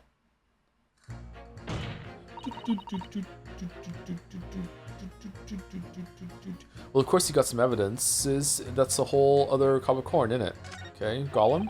The possibility has been established reasonably and logically, not warrants for the research. Okay, so I'm guessing that we put the coroner's name against that. Let's see what happens. I don't think this is gonna work, but it might. Oh, I can't even do it. I can't show evidence to someone. Okay, it's definitely not gonna work. Okay. What do I do then? Just these two? Because I connect these two and then I present the evidence? That seems like a really silly way to get in there, but okay. Usually the game doesn't like it when you're like one step ahead like that. You start with something more firm than that, but maybe let's find out. Objection. Those two statements clearly contradict each other. Good gracious. To whose statements do you refer, counsel? So, juror number 2. Oh gosh, me? Well, what can I do for you? I presume that what you heard juror number 6 said in his statement? It's brought to light the maiden name of the coroner, Dr. Scythe, which in turn has revealed a connection that wasn't apparent before. Was that really a contradiction we found between the two of them, or was it more of a connection we were making? Well, naturally, as a woman of society, I find such connections and relationships irresistible. But oh golly, I'm afraid I fail to see what you mean. Dr. Scythe's maiden name is Stevens. And through that name, the coroner is very definitely linked with the waxwork of the killer. The defense has evidence to prove it. Do we? My goodness, evidence, you say? How? How utterly enthralling. And counsel, the court cannot overlook that last remark. I very much hope there is substance to your claim. Of course, my lord. I would ask the court to look at this. The evidence that clearly links Dr. Scythe to the mass murderer known as the Professor. Okay, now we get to link it. Take that! I have here a certain autopsy report from 10 years ago. I guess it contradicts the woman's argument of not being a connection. Yeah, maybe it was worded in a way that there was a way to frame it as a contradiction. Maybe, I'm not sure. A 10-year-old autopsy report. What relevance does that have? It is, of course, from the autopsy of the person portrayed in the waxwork, the killer known as the Professor, the Thinker. The Professor's... But the man was a capital offender, so... That's right. This is a certification of death that was drawn up after the convict's execution. It was a close trial. Wonder what happened in there. My lord, you were the judge that presided over it. Oh, I don't remember. It really was close. The name of the killer was already made public, so the report gives few details. But what's important is the name of the coroner who wrote it. Courtney Stevens. Oh my, Courtney Stevens? Strike a light. It appears that the professor's autopsy was conducted by Dr. Scythe 10 years ago. And a few days ago, Mr. Drebber very deliberately stole the waxwork of the professor from Madame Two Spells. A waxwork that doesn't in fact resemble the victim, Mr. Assman, at all. And do you suppose there's some unsavory relationship between those events? Absolutely, I'm sure of it. There's no doubt in my mind that the professor case is at the heart of a link we have yet to uncover. Okay, so she faked this autopsy too? Between Courtney Scythe and Mr. Enoch Drebber. Hidden links, mysterious connections, secret relationships. This is all most extraordinary. We're surely obliged now to explore this further. And you know what? For no reason, another juror's like, yeah, fuck it, me too. I like her outfit. Okay, it's even. Is that enough? Or is the policeman gonna... Okay, yeah, quite right. We can't let this trial come to an end now. Not while there's this cloud of suspicion hanging over the yard's best coroner. Really? It wasn't like this in my day, but we're still here to uphold justice in the end. I don't really feel like we convinced you there, but okay.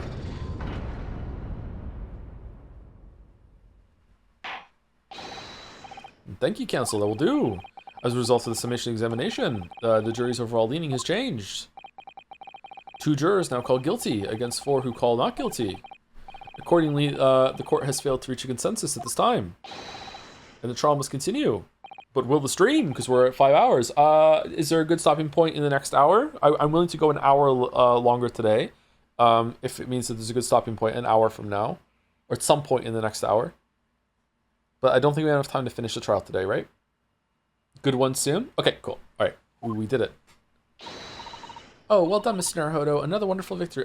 Maybe there's going to be a recess when we wait for Scythe to get here then.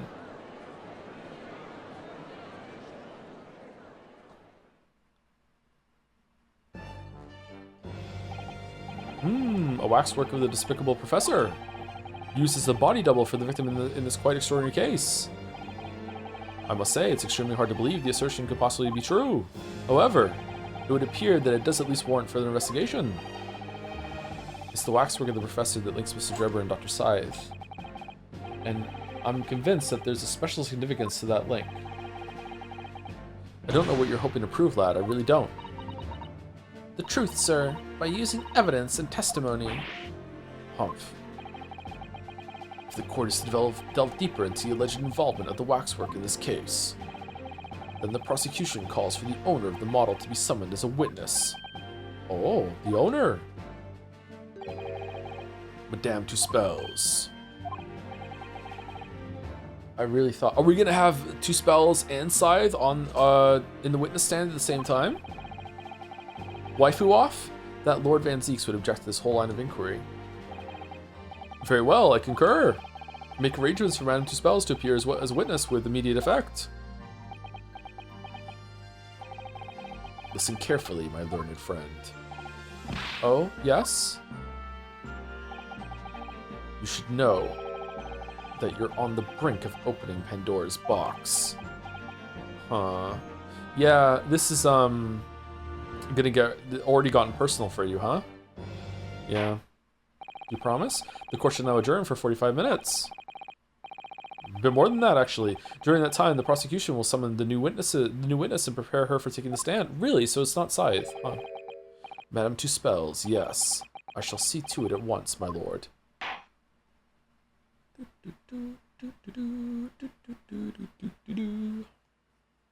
To be continued. Perfectly at 5 hours. Damn. All right, that's good.